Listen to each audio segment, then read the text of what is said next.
Well, good afternoon and good evening, everyone. Welcome back to RENNSPORT. Welcome back to the R1 Championship and the road to the EWC. That is the Esports World Cup. My name is, of course, George Morgan. Once again, bringing you all the action here this evening. And once again, alongside me, also the one and the only Lewis McGlade. Lewis, we're looking ahead to what I'm sure will be a fascinating evening of action around a track that has offered so much in the history of R1 in the past.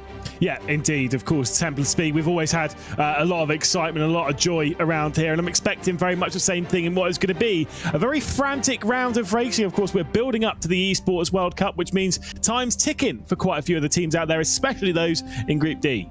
Time is certainly ticking with only a small matter of a handful of races still to go. Let's give you guys a quick reminder on how the format works.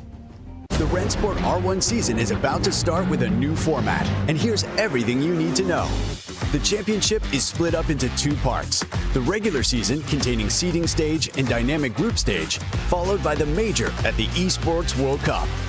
The regular season starts off with 3 seeding rounds. Those are your typical R1-style tournaments in which drivers will be collecting points based on their finishing position, whilst the top 6 in each race will progress into the next round. The points scored by each of the drivers will accumulate towards the points tally of their team.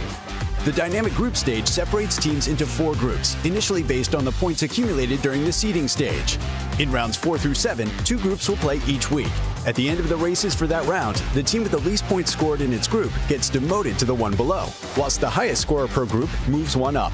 Their position at the end of that week determines the number of championship points they accumulate.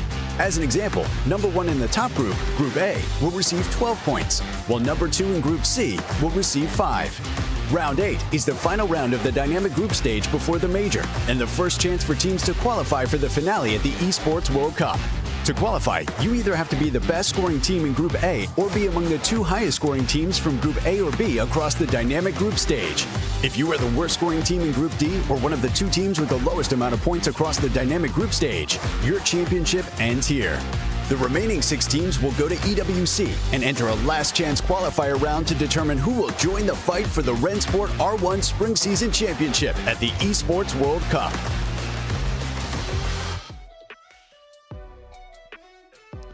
So there we have it, a little explainer there just to take you through and a little reminder for those of you who are obviously joining us and are seasoned veterans of this series now. But we're looking ahead obviously to tonight with only a small handful, as I said, of races still remaining. And obviously Monza here looking to tip the scale in terms of the championship. I would just remind you of the calendar here this far of 2025 season. We've succumbed to Spa, we've done Monza already once before, Hockenheimring, Fuji, Jeddah again, and 2 trips to Daytona. We've got 1 of 2 nights here. We're starting tonight, 2 nights at Monza, of course starting today on May 29th. Then we arrive back tomorrow on May 30th before we then take the last dance for round 8 on June 6th. Plenty up for grabs, many questions to be asked, but the one thing we do know about the Temple of Speed is that it is fast and furious. This circuit in particular, of course, opened back 102 years ago, Lewis McGlade, 3rd of September 1922. Always packs huge crowds here, a mass tifosi fan base, and obviously plenty of teams looking to maximise their points here around this illustrious circuit. And we've had iconic moments, of course, in R1. Everyone remembers back to the spring season finale and the slight moment that Moritz Lerner had down into T1. He absolutely detonated most of the field, giving Marcel Chinjic the perfect run to win the spring season championship. We've seen great moves going into the Ascari chicane there at 8, 9 and 10. I remember Thibaut Casbon. I think it might have been Kuba Brzezinski having a great bit of side-by-side going through there as well. And, of course, that final corner, we'll be arguing at what the corner name is all evening long. It's the We always do. We always do. Obviously, Alboreto, as it is so known as well. And Lewis, obviously, we had a little bit of drama at the end of our last broadcast as well, at the end of Daytona, because, you know, we thought the day was done in many ways as to who was going to go through to the next group as such, who was going to move to Group A, who was going to drop down to Group B, who was going to drop down to Group C, and obviously Group D as well. There was some slight change-ups, a few stewards' decisions late in the day that really caused a stir. Yeah, certainly. We could have seen them live on broadcast, but someone clearly was desperate to get out of here and go for his team, but that's fine. No, obviously, yes, there were some late change-ups and some late changes. We'll take a look at the overall points, though, first, to see how things are currently standing heading into this round. Of course, Porsche grounded with 2 victories on the season. Redline with 1 victory on the season. That was at Jeddah, and then 2 second places mean that they're at the top, 35 and 34. Those 2 being at the top of the points, they're almost... it's not 100%, but they're basically almost certainly guaranteed their places in the Esports World Cup finals. Virtus Pro, very close as well, 3 points clear of Mouse as well. BS Competition there in 5th, though. They could have a decent run. Unlikely they're going to get into that top 3. But they have moved their way up into Group A, importantly. Focusing on the bottom, though, Guild, they need 2 very, very, very special evenings, and even that might not be enough.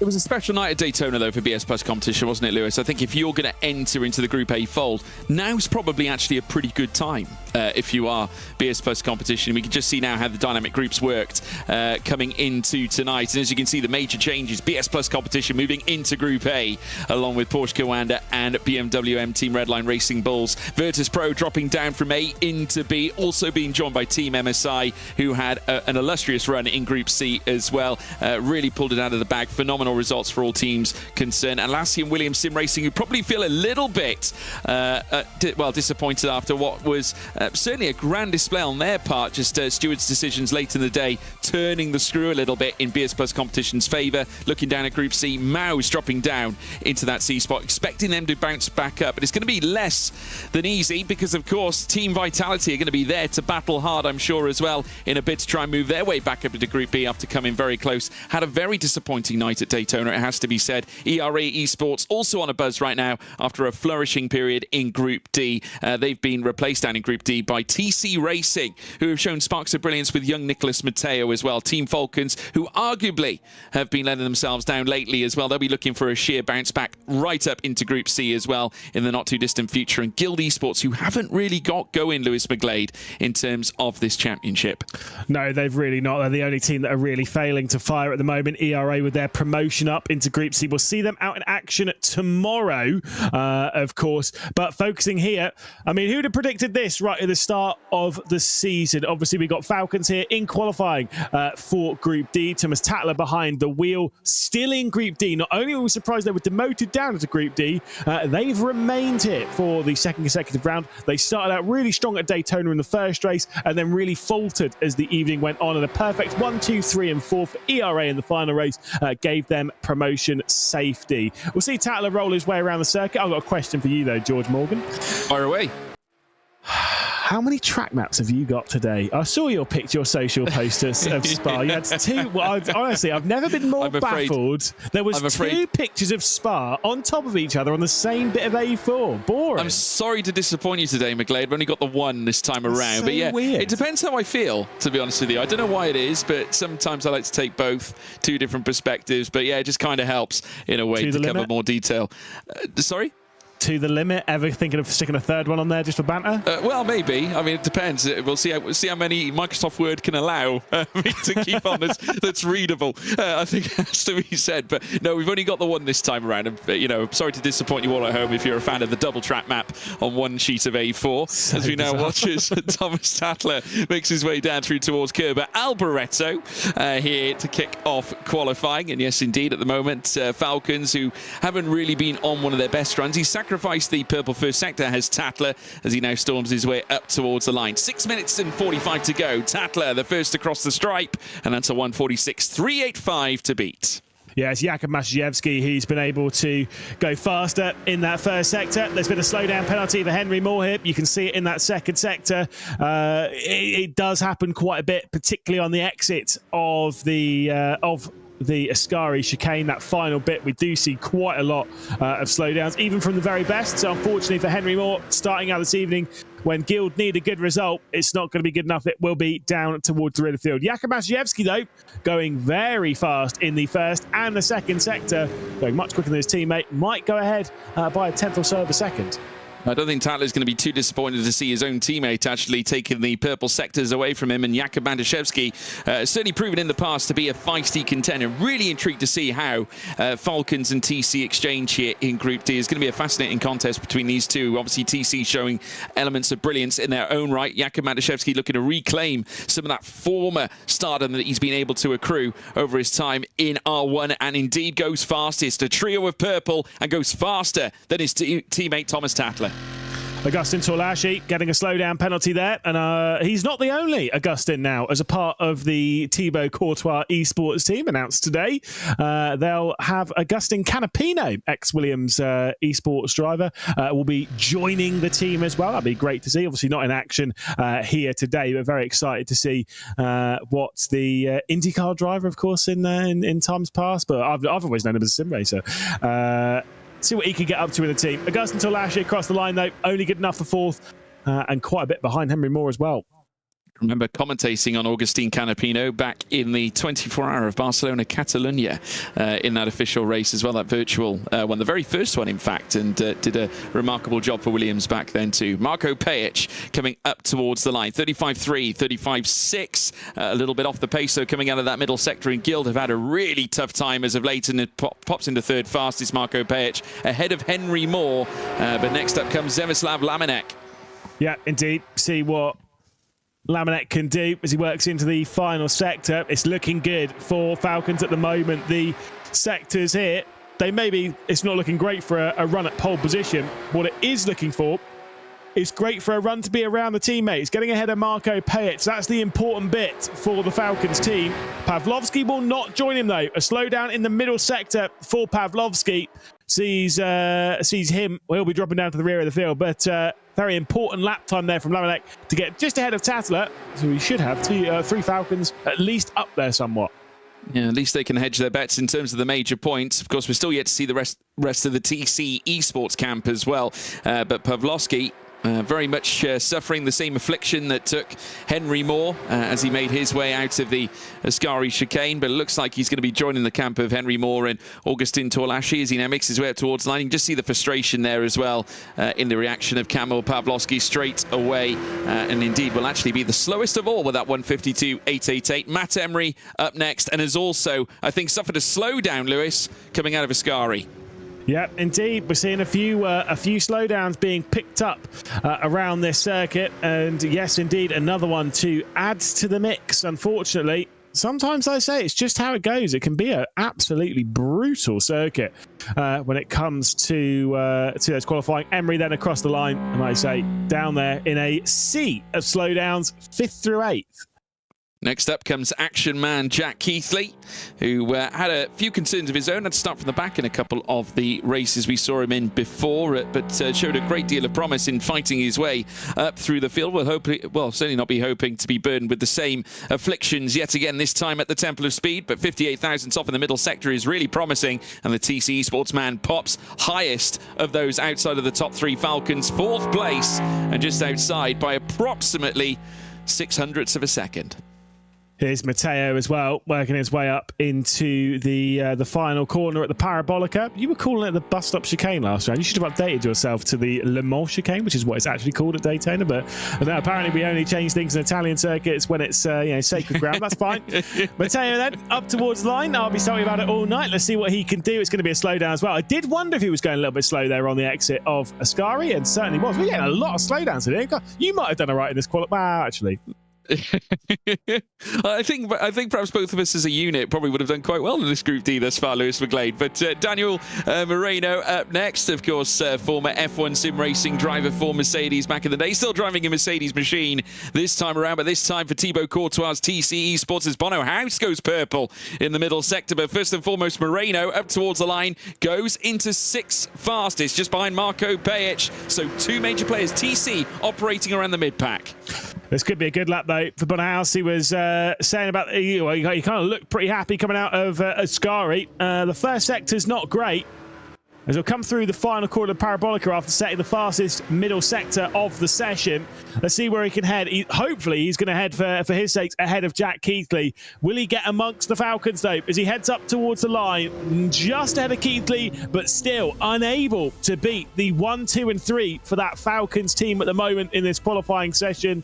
There's your pole sitter, Jakub Matuszewski. Yeah, Matuszewski back on top. A trio of Falcons sit at the very top of the tree. They lock out the front row, and with one man on the second row, it certainly gives them a grand chance heading into the first race of the evening. But credit to Bono House as well to at least lift and provide a beacon of light to a Guild team that have really suffered through the course of this championship thus far. You never know. They could yet find a bit, perhaps a turn of foot coming into the final races in this dynamic group phase. Of course, it all leads through to the road to the World Cup, folks. We all know that this is the road they're on. They all want to be there. They all want to win. Such a grand prize here for this RENNSPORT, obviously trophy. It's all about the World Cup at the end of the day, and that is where the top sim races come to play. I've got to give Bono House credit, because effectively he's almost been the governor of the team. He is the governor of the team at the end of the day, Lewis. He's got such a long heritage in sim racing. Things haven't gone his way. Neither have they gone the way of the team. They really need a big performance here tonight. Yeah, certainly so. Like I say, he's someone that's been in sim racing for a hefty amount of time. It's been a house. I remember him being the young gun in 2009 Formula Sim Racing World Championship, and then 2010 he started winning and absolutely ran away with things. And here we are, 15 years after that first big win for him in the world of sim racing. He is the leader of a struggling Guild team, and that's fine. There are always going to be ups and downs for certain teams. Unfortunately, Guild are having a real struggle so far in 2025. Yeah, they certainly are. I think also a few teams struggling with the adjustments as well with a new car. Obviously, Guild, one of the many teams that moved away from Mercedes and into Aston Martin machinery. We saw also the likes of Vitality moving away from Audi into Aston Martin machinery as well, and haven't quite captured the same, should we say, prowess as we have seen prior. Obviously, Vitality in the past, also a championship-winning team with the likes of Marcel Chinchik winning the Spring Season Championship back in 2023. But Bono House looking to lift and offer an olive branch to the Guild team, and maybe they can do that. We'll have to wait and see. But Falcons, this is what we have tended to expect from a Falcons team, Lewis, that really, as a new team last year, performed above expectation. Yeah, but do you remember last round they did qualify? I think they qualified 1, 2, and 3, and it was Jakub Matuszewski on pole position in the first race as well. They ran around. They finished first, second, and fourth. It was Matuszewski ahead of Lamelec, and then it was Robbie Stableford, the final one on the podium, before we got to Thomas Tatler, who dropped down to fourth position. Right. So the point was that they ran 1, 2, and 3 in qualifying back in Daytona, and they still were unable to progress, because after that it kind of went a little bit downhill, despite a victory for Thomas Tatler, a disastrous final race in Group D just a week ago. A couple of weeks ago, really kind of put an end to their chances to move through. They cannot afford it. And to be fair, I would say, looking at things, this should be easier than Daytona. There's no other Porsches out there, which obviously the other team that went through was ERA. They also run a Porsche. And then, Porsche Commander obviously dominated Group A. So Porsche was clearly quite a good car back at Daytona. But they seriously underperformed in races 2 and 3. They'll be very aware of that. Start strong and keep going. Don't no room for complacency. No, you can't afford to be complacent. You get punished as well for complacency at Monza, has to be said. But, one wrong foot. We saw a couple of cars get it wrong as well. Lewis coming through the Ascari chicane, a few laps going awry. And this is going to be a concern, not just for the groups or just the teams in Group D, but also in Group A. If you are a Team Redline, if you are a BS Plus competition, if you are a Porsche Commander, it doesn't matter how good you are. You're looking at two ends of the spectrum between BS Plus, for example, when we move on to that group later on. And obviously, Porsche Commander, who have been so good as of late. But even the best teams can have frail moments, and this is the track that will punish you for those rare misgivings. Yeah, indeed. It can be a tricky circuit, but we'll see how things unfold. We'll see if pole position translates its way to victory. Certainly will. Starting grid time here in Group D from back to front. Starting off from P12, Kamil Pawlowski for Team Falcons lines up on the 6th row alongside Matt Emery, with Augustin Torlashi on the 5th row in 10th, alongside teammate Nicholas Matteo, who has been a shining beacon for the team as well. Back at Daytona, we'll be hoping for more this time. 8th for Henry Moore, and then comes Danny Moreno in 7th as well. Marco Pajic in 6th on the 3rd row. Jack Keithley, action man, in 5th place. Bono House in 4th. Thomas Tatler in 3rd. And then more Falcons sit on the very top step with Zemislav Lamenek in 2nd place. It's a lockout with Jakub Mataszewski starting from pole position as we now look ahead to the very first race of this evening at the Temple of Speed. Rolling start. Any predictions, Lewis McGlade? I reckon Jack Keithley from 5th place. Watch out for him in that TC Racing Mercedes to get on the attack early. He's not someone that's afraid to get his elbows out. I'm not saying he's going to win the race, but he is not going to be patient at T1. Keep your eye on him. I don't think many are going to be patient at TC, it has to be said. You can just see a train of them actually on the left-hand side as they're looking at it down through towards turn 1. But it's a trio of Falcons. Mataszewski, Zemislav Lamenek, they are your front runners. Thomas Tatler waiting in the wings, as is Bono House. As for the first time tonight, we put pedal to the metal, and it's go, go, go, go, go. Great start for Mataszewski and Lamenek, both of them just trying to control what's going on in behind. But very soon they're going to fan out, heading down through towards turn 1. A very bold line taken by Bono House, looking to the inside, coming through towards the Retivillo chicane, a sandwich 3 wide, coming through as Jack Keithley sticks his oar in the TC Esports car, and indeed as they make their way out of turns 1 and turns 2, fantastic exit for Bono House, who makes his way out of Curva Grande and moves into 3rd place. Tatler 2 down from the very start of the races. Keithley goes hunting as well, now stripping down through towards the Roger chicane is Zemislav Lamenek leading the way. Mataszewski into 2nd, wheel to wheel here between Bono House and Jack Keithley, but Keithley fights his way through, coming out of the Roger chicane, and here comes Tatler, Lewis. That's why I'm all right, mate. Yeah, Jack Keithley making that progress as predicted, straight up into 3rd position. Smart stuff from Lamenek and from Mataszewski as they were working their way through Curva Grande. They were both trying to give the slipstream to Thomas Tatler, who was getting dropped back behind Bono House and Jack Keithley. Keithley, those works way up into 3rd position. He's about 7/10 off of the top 2, should be comfortably in the slipstream, but Thomas Tatler's going to get on the attack and try and basically slow Jack Keithley down. Kind of what he did last week back at Daytona as well. It's not quite as slipstream heavy around here as it is on the high banks of the World Centre Racing. However, it is still a pretty big slipstream heavy circuit. What about those guilds though down into T1? I think it was Bono House who was onto the grass. Yeah, it got very tight. I have to say there wasn't really much room for Bono House to play with, but you can just see how keen he was to make those early places, and that is the gamble when you come up through towards the Retivillo chicane. Try and go daring, go late on the brakes, but obviously you can go too far in some instances. Unfortunately, Bono House paid the price coming out through Curva Grande, and is now seeing his teammate Marco Pajic under convincing pressure, with Danny Moreno, who was actually threatening a move coming into Ascari. Also threatening the big moves is Bono House as well for Guild. I'm going to pounce into the top 4 places, but Thomas Tatler is going to try and stop that from happening. Once again, these two go side by side. Moreno has moved up into 6th as well as managed to dislodge Marco Pajic over that P6. So TC have made a gain, and he had a lovely run as well coming out of the Retivillo through towards Curva Grande, because now he's on the tail of Bono House. I wonder if Thomas Tatler maybe didn't get a good exit out of the Parabolica there. If not, the straight line speed in his Porsche is not so great, because he was in the slipstream of Jack Keithley, but still wasn't. It was Keithley that was pulling out a gap. And I know Keithley's getting the slipstream from the top 2. There's double slipstream, I get that, but you should expect that Thomas Tatler would go with him. So I wonder if he maybe had a poor exit there off of the Parabolica, or maybe the Porsche is not quite as strong in the straight line as it has been. Normally kicks quite well off of the corner and has that early acceleration. It's quite nice and it gets up to speed quite early. So we'll have to wait and see. Alas for Kamil Pawlowski here, he's going a little bit wide there, going through the 2nd Lesmos, and obviously he's just got Torlashi behind him, a big gap back to Henry Moore, but the rest of the 11 cars are nice and tight as a pack. Yeah, it looks like the problems have persisted for Henry Moore, unfortunately. 14.5 seconds away from Augustin Torlashi, and Kamil Pawlowski taking an uncomfortable run over the curbs coming through the Lesmo, but No harm, no foul, at least for now. Still on the back of Matt Emery at the moment. Remember, of course, we're no longer in that phase earlier in the championship where knockout and seeding took place. This is a very different system. We're moving into the dynamic group phase where we've seen the championship standings change wind constantly, week on week. As you can see in the top right of your screen, those are the live standings in the positions as we're currently seeing them, as Nicholas Matteo now pops himself ahead of teammate Danny Moreno. But Matt Emery immediately looking to come in on this as well.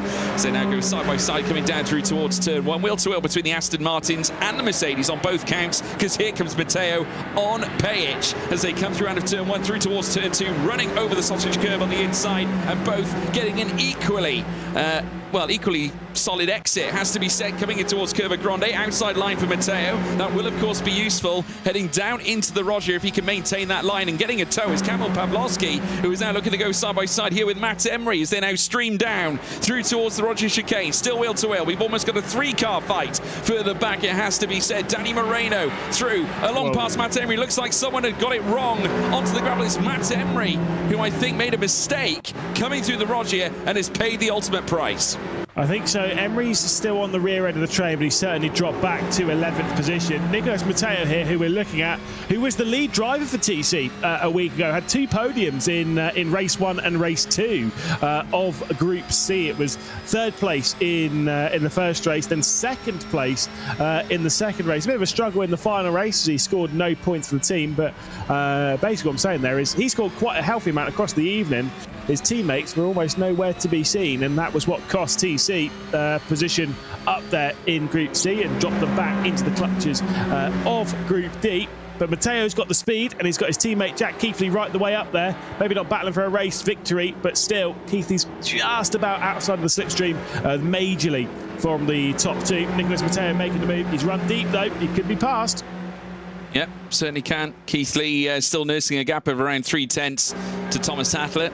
Further back, moves being made though elsewhere as Nicholas Matteo gets past Marco Pejic, and in behind you can see Danny Moreno looking every which way to try and get past the Guild Esports Aston Martin as they now fly through turn one again, and yet another TC Esports driver, Augustin Torlashi, looking to make some aggressive movements as well over the curbs. Now that was Marco Pejic, I believe, who made a bit of an interesting, well, it took a very interesting line coming through turn one and turn two. Kamil Pawlowski has moved up into 8th ahead of Torlashi, holding firm ahead of Torlashi. Danny Moreno, I think, having a slight upset and dropping down to 10th.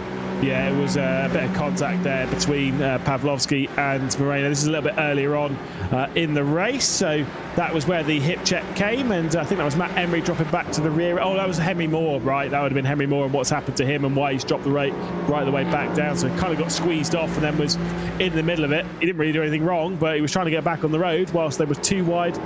Just very, very awkward, and Henry Moore dropped off the rear end of the train.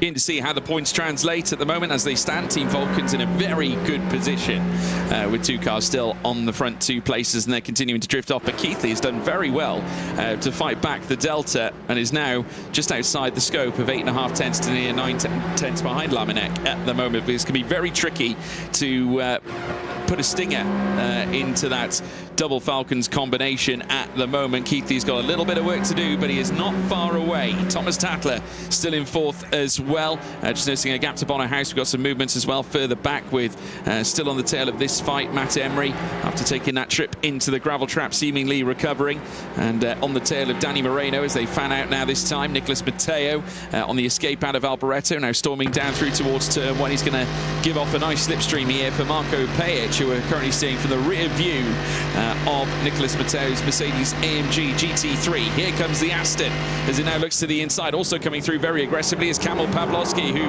had that unfortunate moment in qualifying. Through goes Pejic, but Pejic makes a mistake. Big mistake there from Pejic to go off track. Pawlowski. And look, a massive crash, and Pawlowski is round, Lewis.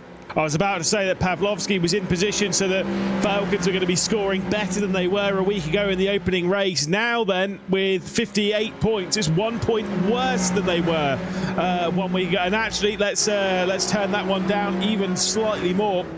And 58 points of 8. Yes, 1st, 2nd and 4th. It looks like a really comfortable gap, but do remember that last round they scored 1 more point than what they're currently scoring, or 2 more points rather than what they're currently scoring, and it still wasn't enough.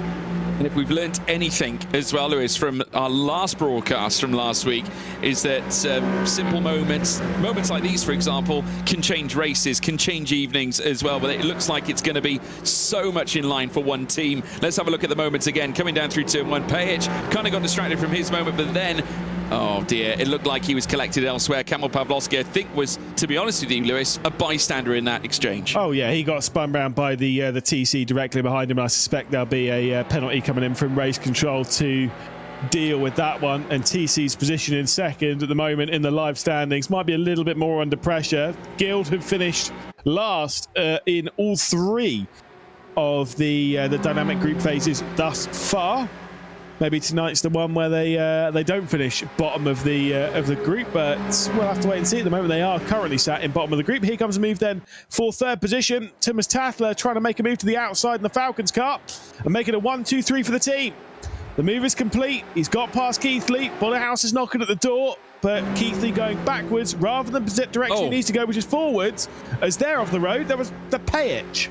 Pajic has taken another trip over the curbs, a very uncomfortable trip as well, and it's now rooted him down in 9th. Danny Moreno has moved up along with Augustin Torlashi. We've got more battling now with Jack Keithley back up the inside of Thomas Tatler as these two continue to hustle. Remember, Tatler getting Keithley not too long ago, but all shapes. Keithley coming on the escape out of Rogier, and through on by goes Bono House. The Sol Guild car inside the top 6 at the moment with Matt Emery now down in 7th. House now up into 4th, and also now on the tail of Thomas Tatler.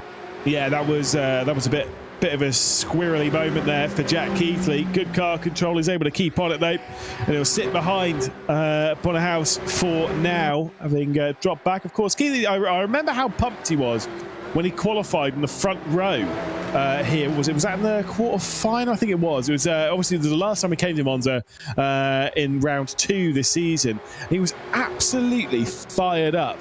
Certainly won't be fired up after that attempted move / dropping backwards behind Bonnerhouse now, but could there be more points to be scored here for Guild? Could someone steal that final podium step away from Thomas Tatler? It's very possible. I mean, Bono House has got every chance to deliver it for Guild, and they could really use a result like this. It has to be said. If we look back at previous results that Guild have indeed had, Pajic actually has been their most successful driver, really. His last victory coming back at Jeddah in our final races. Now we see them tie up once again. Bono House now moving into 3rd place, but he's not alone, because here comes Thomas Tatler again, looking to reply straight away. And Bono House with a very uncomfortable run coming out of turn 2, and back through comes Tatler, looking to re-gamble and regather that P3, and will indeed Falcons retaining this 1, 2 and 3 scenario. And let's not forget, action man Jack Keithley will have no qualms of trying to stick his Mercedes AMG nose into these two and their business right now, heading down through towards Rogier. Back comes Bono House to the inside. Oh, bit late on the brakes. That's going to be uncomfortable now this time around. And Jack Keithley, action man Jack Keithley, up the inside, looking to take 2 for the price of 1, entering Lesmo 1 this time around. And Keithley moves up into 3rd, opportunistic as they come, and that's what you need to do to succeed here at Monza. Yeah, Bonnerhouse would absolutely have known that was on its way. He's been teammates with Jack Keithley before, and he's raced with him plenty of times before. Has Bonnerhouse, he knew that Keithley was going to leave his nose in there and was going to try and fire it down the inside of the first Lesmo, and certainly did. It was a brilliant move and a great bit of 3 wide as well, and great anticipation coming in from Keithley. But look at the gap that's opened up between them and the top 2. Jakub Maciejewski and Laminek will most likely come across the line in that order, 1st and 2nd. Obviously, it doesn't matter which driver's in 1st and which driver's in 2nd. They're all effectively scoring for the team to an equal degree, and so it really doesn't matter. And so Maciejewski will most likely remain in that 1st position unless they go, right, let's have a little bit of a race, but nothing too major. But 4 seconds behind this group. We're not catching. There's going to be a high sense of urgency, urgency now on Falcon's part to see whether Thomas Tatler can, at least now in the final 2 laps of action we have here at Monza, to try and scoop up this P3. It would give them so much, at least give them a huge foundation for the rest of the evening. But Jack Keithley, I mean, that was a fantastic bit of driving just to position the car where he needed it to be. He knew very well that Bono House had made a crucial mistake there, and Thomas Tatler, of course, getting collected in that brief moment. Of course, Tatler was flirting with that gravel trap on the left-hand side, as now once again we see them tackle Rogier this time around, and no late break in this time from Bono House, who was not as committed on this occasion, obviously for the right reasons. No overtake on just yet, but we are on the penultimate lap of the race. One more to go next time around before we then bring the checkered flag out on race 1 of this Thursday evening. Remember, we're bringing you 2 sequential rounds. We're bringing you back-to-back rounds here in back-to-back nights. Of course, we're here tonight with night 1. Here at Monza, we've got night 2 coming up tomorrow, so don't miss out. Every group will be in action by the end of this week, and we'll decide as to how the championship is going to fare heading into the final round that's coming up and will be announced very soon. The RENNSPORT app, if you want to get involved, get it on Google Play and the Apple Store as well. Just scan the QR code in the bottom right-hand corner of your screen and get involved. You can utilise it to get involved in RENNSPORT, or at least follow all the live timing for this very championship here tonight. Yeah, you can go through all of the historic results, then you can make weird spreadsheets about them, and then just like us, Lewis, just like us normal human beings. Oh yeah, we are perfectly normal. Don't worry, you don't have to put up with me and George tomorrow evening. You got George Morgan and Cam Roger, who will be in action servicing the R1 Championship tomorrow, so that's fine. Look, I've got to abandon you at some point. I'm just sick of commentating with George, to be honest. It's the only real reason. That was the official reason stated for absence as well. Was it really? Oh my goodness, I hadn't yet read it yet, to be honest. Here we go again. Danny Moreno and Marco Page going side by side coming out of turn 2. Augustin Torlaschi watching it all unfold once again too. They've got Curva Grande coming up. We've got a sequence of TC Esports cars in full motion, all of them looking to actually make moves, and you never know, we could yet see 2 of them moving on up ahead of Marco Page. Moreno's already made the move. This time it's the turn of Augustin Torlaschi. Nicholas Matteo now sat in 6th, and now the 2 TC Esports cars are going to go side by side, but I think more in a defence against Page more than anything else, and they've managed to successfully do that as now they sprint down through towards Lesmo 1. So further points in the favour of TC Esports here in this opening race tonight.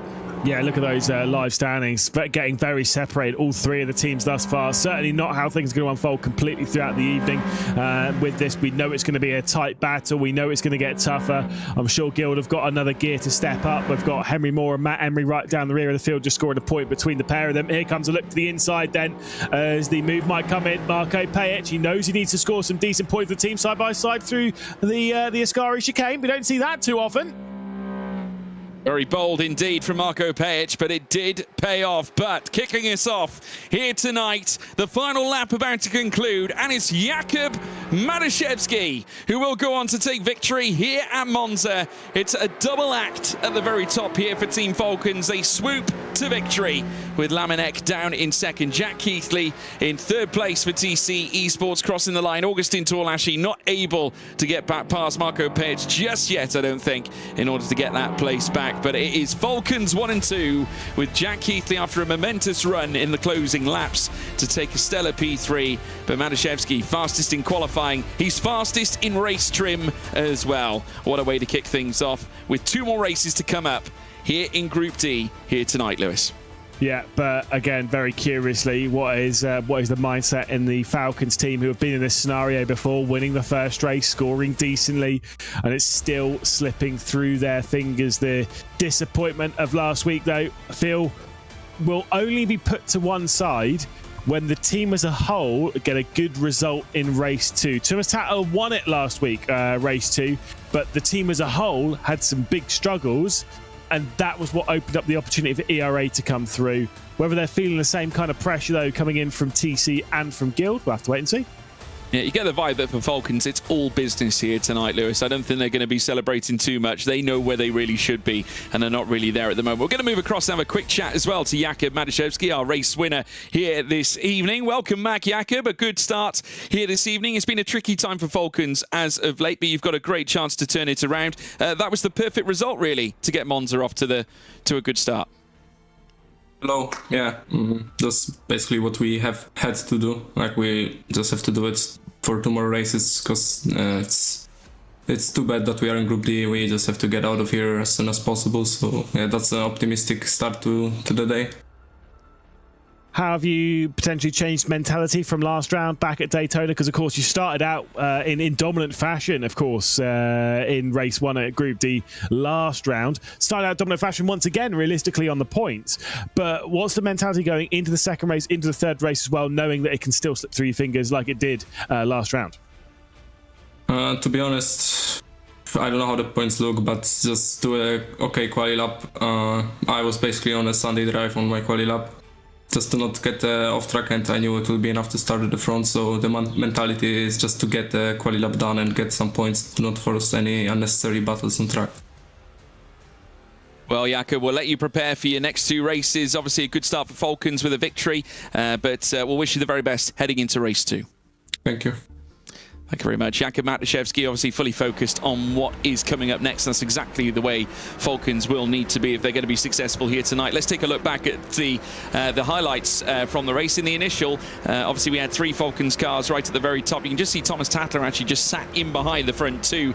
Big bold start for Bono House. Looking up the inside, just to see there 3/4 of the car was on the grass coming in towards turn 1. A very auspicious lunge from Jack Keithley as well, right through the middle, making it 3 wide. Heading out of turn 1 and turn 2 before entering through towards Curva Grande, coming off slightly worse off in that one, but didn't really lose any places. Bono House was certainly gambling in many ways. Guild had a really difficult race yet again. They were being challenged at every turn by TC Esports that were making their lives very difficult. The combination of Danny Moreno, Nicholas Matteo once again in full swing, and then we saw the big contact as well. This was where we lost Henry Moore earlier on in the race, hence why he became disconnected from the rest of the field.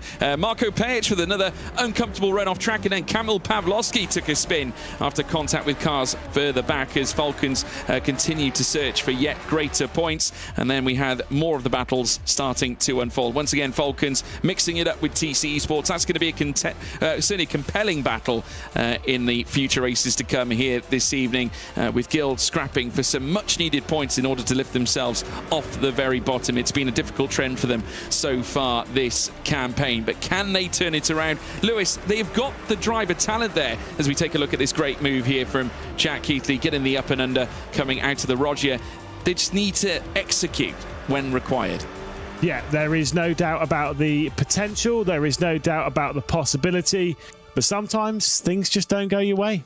They certainly don't. Let's run through the race results. Jakob Matuszewski, your winner of race 1 here tonight, with Zemislav Lamenek in second place, a 1-2 for Falcons. Jack Keithley in third, Bono House in fourth, Thomas Tatler in fifth, Nicholas Matteo, Danny Moreno, Augustin Torlashi make up a 3-part TC Esports gathering in 6th, 7th and 8th. Then comes Marco Pejic, Kamil Pawlowski in 10th, and then 2 Guild cars to round everyone off. Henry Moore and Matt Emery, who came to blows earlier in the race and later on in the race as well. So a difficult moment for them. Obviously some penalties were distributed. Matt Emery coming off the back of a 30-second time penalty to end off that last race as well. But very quickly we move into Group A contention. Lewis McGlade and 2 familiar teams, should we say, now taking to the circuit in Group A once again. It's Porsche Gawanda and Team Redline, but they're now joined, but now BS Plus competition after their very successful visit to Daytona. A progression into Group A that we didn't necessarily foresee until the very end of the broadcast.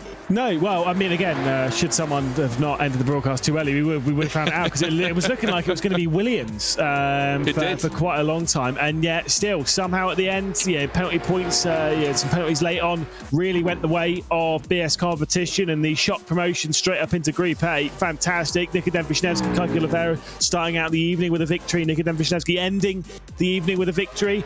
I don't want to be the bearer of bad news, but we would be surprised if they would hold their place up here in Group A. But it's definitely not impossible. They have a good team. They have a fast team. All 4 of their drivers are fast enough. It's just whether they can nail the session and actually get after it and actually challenge. Of course, one of the major things around here is those pesky track limits. In the previous qualifying session, 5 of the 12 drivers all got slowdown penalties. And that's why when you get a slowdown around here, you kind of have to keep your foot in, because Henry Moore got a slowdown penalty and still started the race from was it 8th or 9th?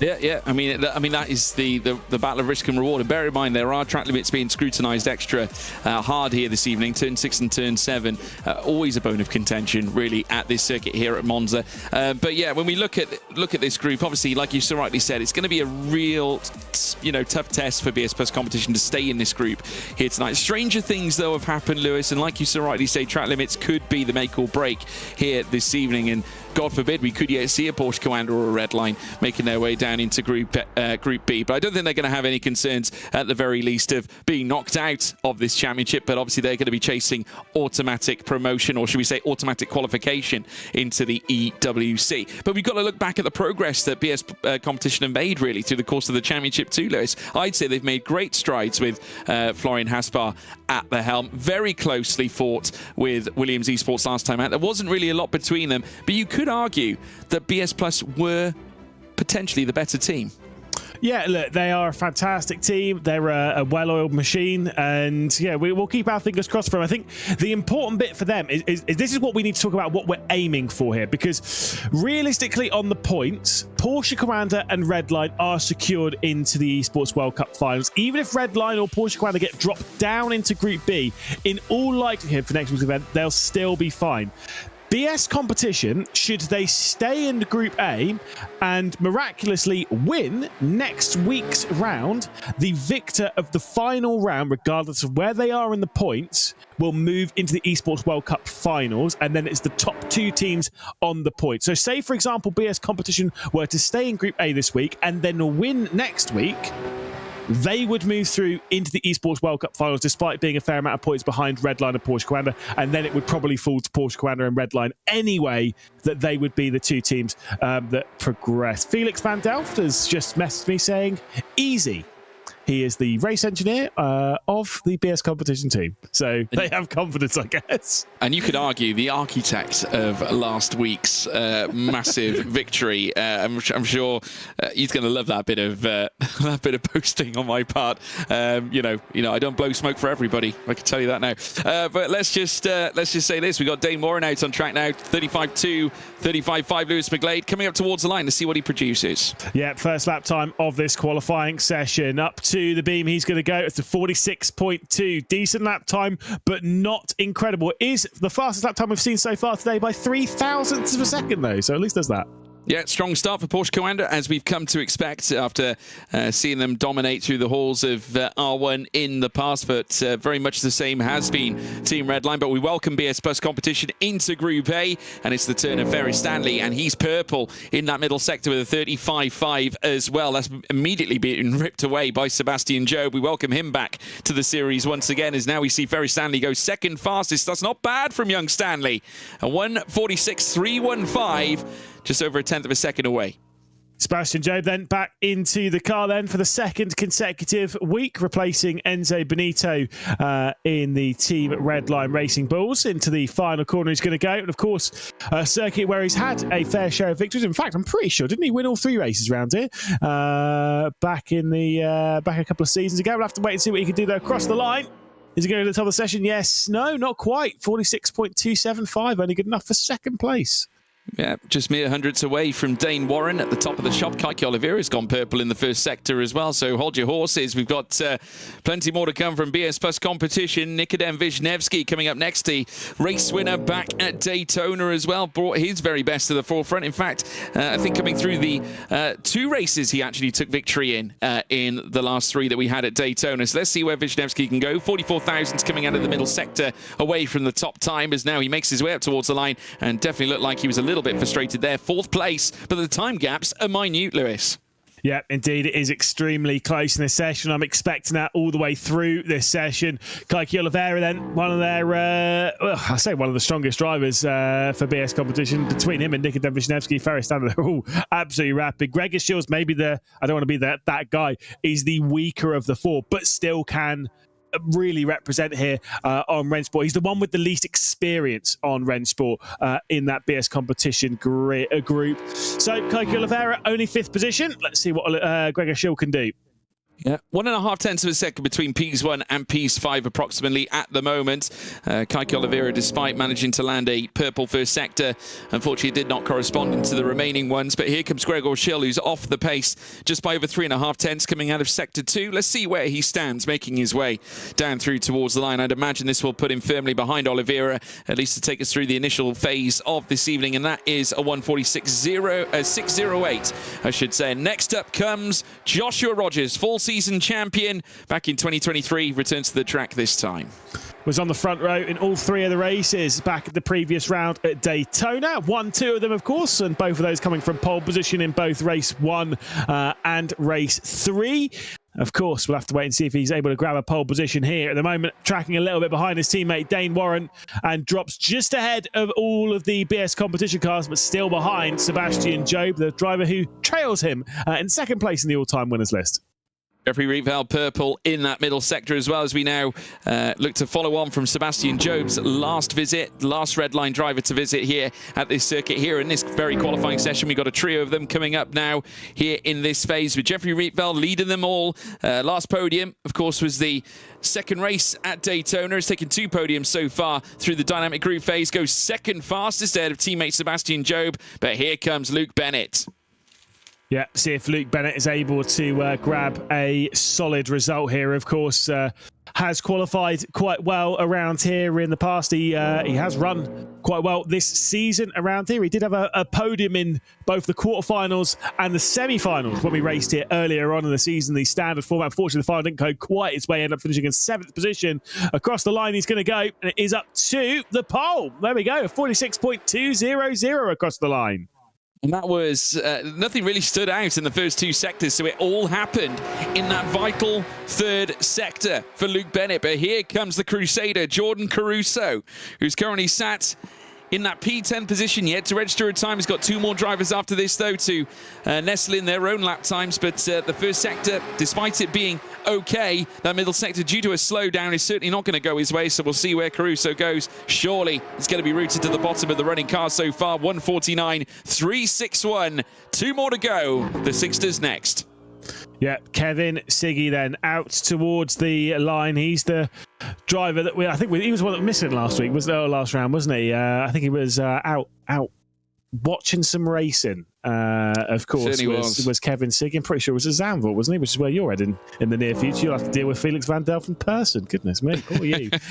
See what Kevin Siggy is able to do as he heads his way through the middle sector. I don't believe we're seeing Charlie Collins out in the qualifying session based on what we're seeing here from Siggy, seeing the entirety of this final sector from him. Sector times are looking decent, though.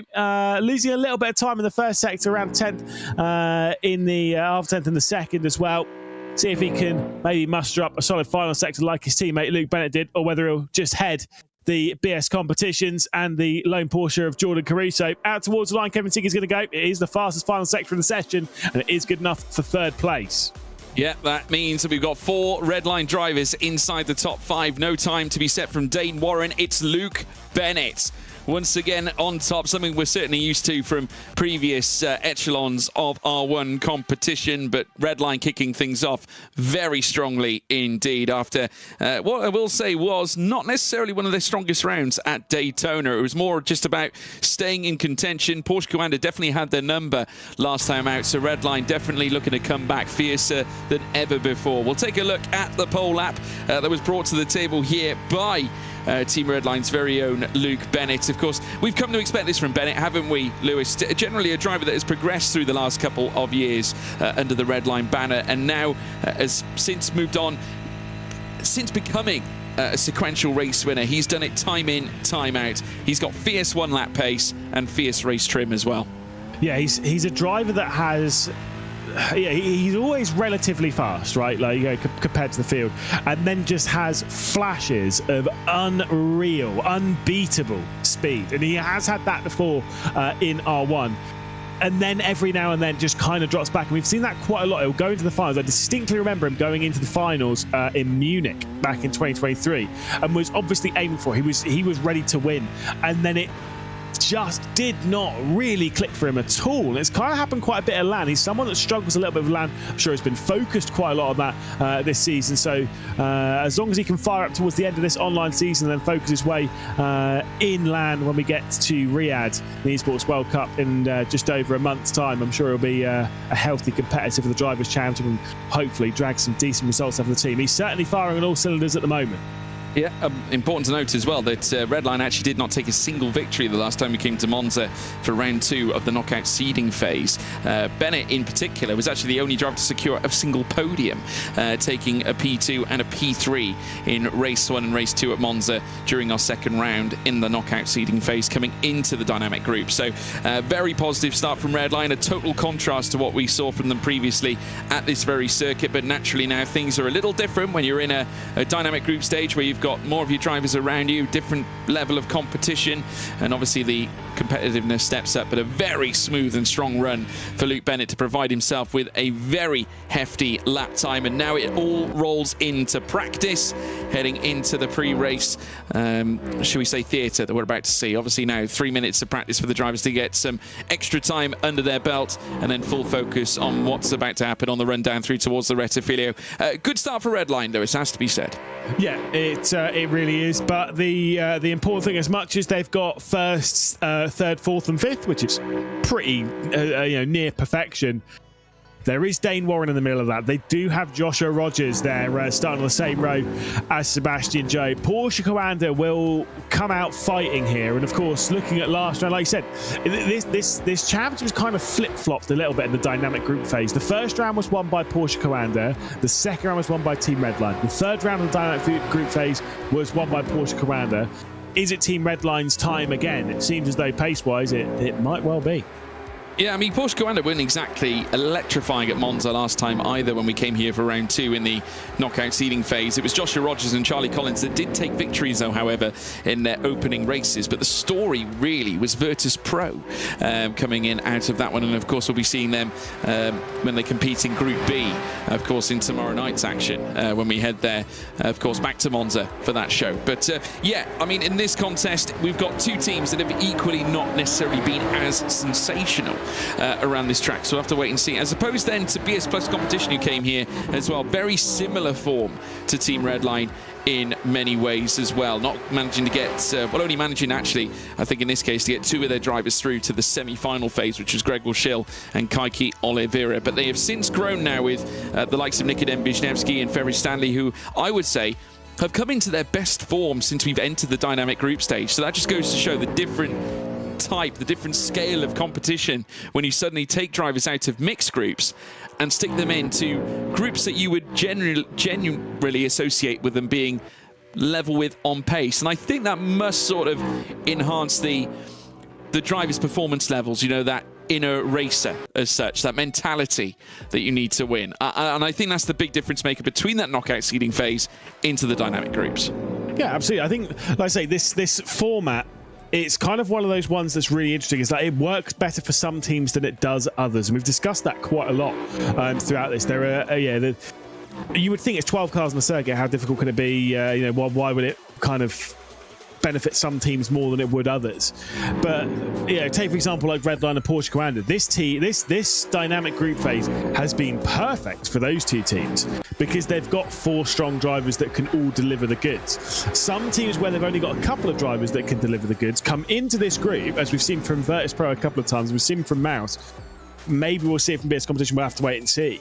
But they come into this group despite these being teams that can beat a Redline or a Porsche Coanda in another type of format. In this format, it is a little bit too tough for them. Let's take a look then at the starting grid, though, for the first Group A race of the evening. The rear row of the grid is all Porsche Coanda. It's Charlie Collins after a qualifying ban, Jordan Caruso in 11th. Then, of course, it's Gregor Schill for BS Competition. It's Kaiki Oliveira for BS Competition. It's Nikodem Wisniewski for BS Competition. It's Ferris Stanley for BS Competition.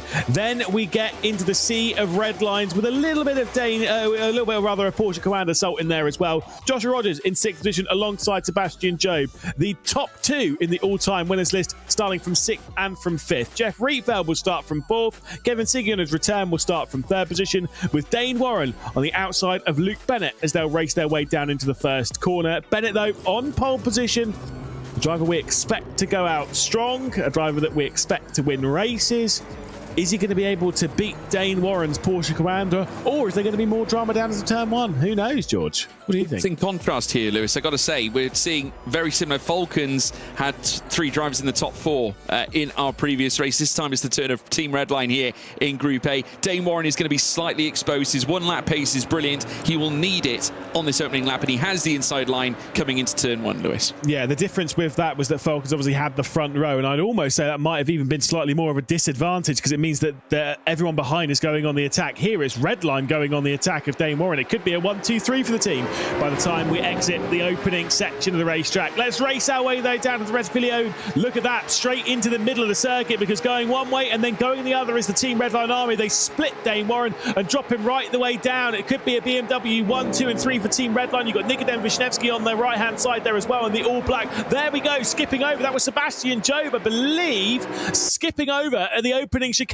He's going to have to give a whole load of those positions back, and you can see Sebastian Job there closest to the shot in the 22, always driving around with his lights off, so he's quite easy to pick out of the Team Redline, getting the assistance of the slipstream from Kevin Siggy. But a little bit awkward turn 1 then from Sebastian Job. Jeff Rietveld dropped back to 6th. Yeah, Dane Warren managing to hold on at least to a second place spot. An untidy exit once again this time for a Team Redline car, as Sebastian Job once again has a very difficult exit out of the second chicane this time around. And Ferris Stanley is looking to try and fish his way through up the inside, but unable to do so. Now he's got second Lesmo about to come up, and they've got a long run down the Serralio straight before they then enter in towards the Ascari chicane for the first time. Luke Bennett already almost clocking out, Lewis, a second ahead of Dane Warren. Yeah, he's gone. He's basically got this one signed, sealed and sorted at the moment. Has Luke Bennett, as long as he doesn't make a mistake. Here comes Kevin Siggy then down the inside of Dane Warren for second position. If it wasn't basically confirmed that Bennett was winning this race, it almost certainly is now. 1.5 seconds he's cleared off to the distance, courtesy of Kevin Siggy looking down the inside. He's effectively gifted it to Bennett. This could be the move, though, coming in from Rogers. He's not going to back out of this one. There comes the slipstream being gifted from Warren as they work their way down to the Parabolica. Rogers is going to go full send here, hooks it up to the apex, pushes Kevin Siggy out wide, and there we go. It's Porsche Commander running in second and third. They need to score decent points here if they're going to be able to win the round, because they've got their 2 teammates, Jordan Caruso and Charlie Collins, in 11th and in 12th.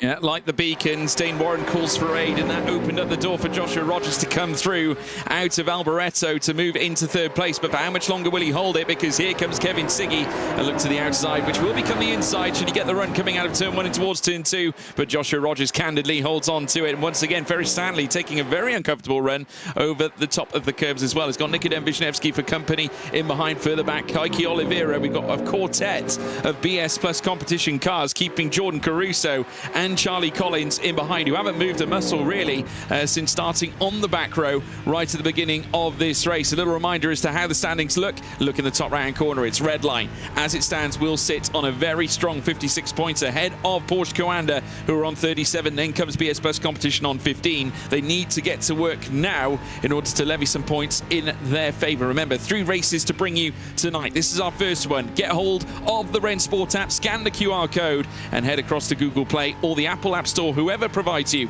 with your applications on your mobile device, and interact with your account with the live timing and much more. As we ride on board with Nikodem Wisniewski heading down the Serralio straight, Ascari to come next, and he's on the tail of his teammates. Still BS Plus in tandem, 4 cars from 7th down to 10th.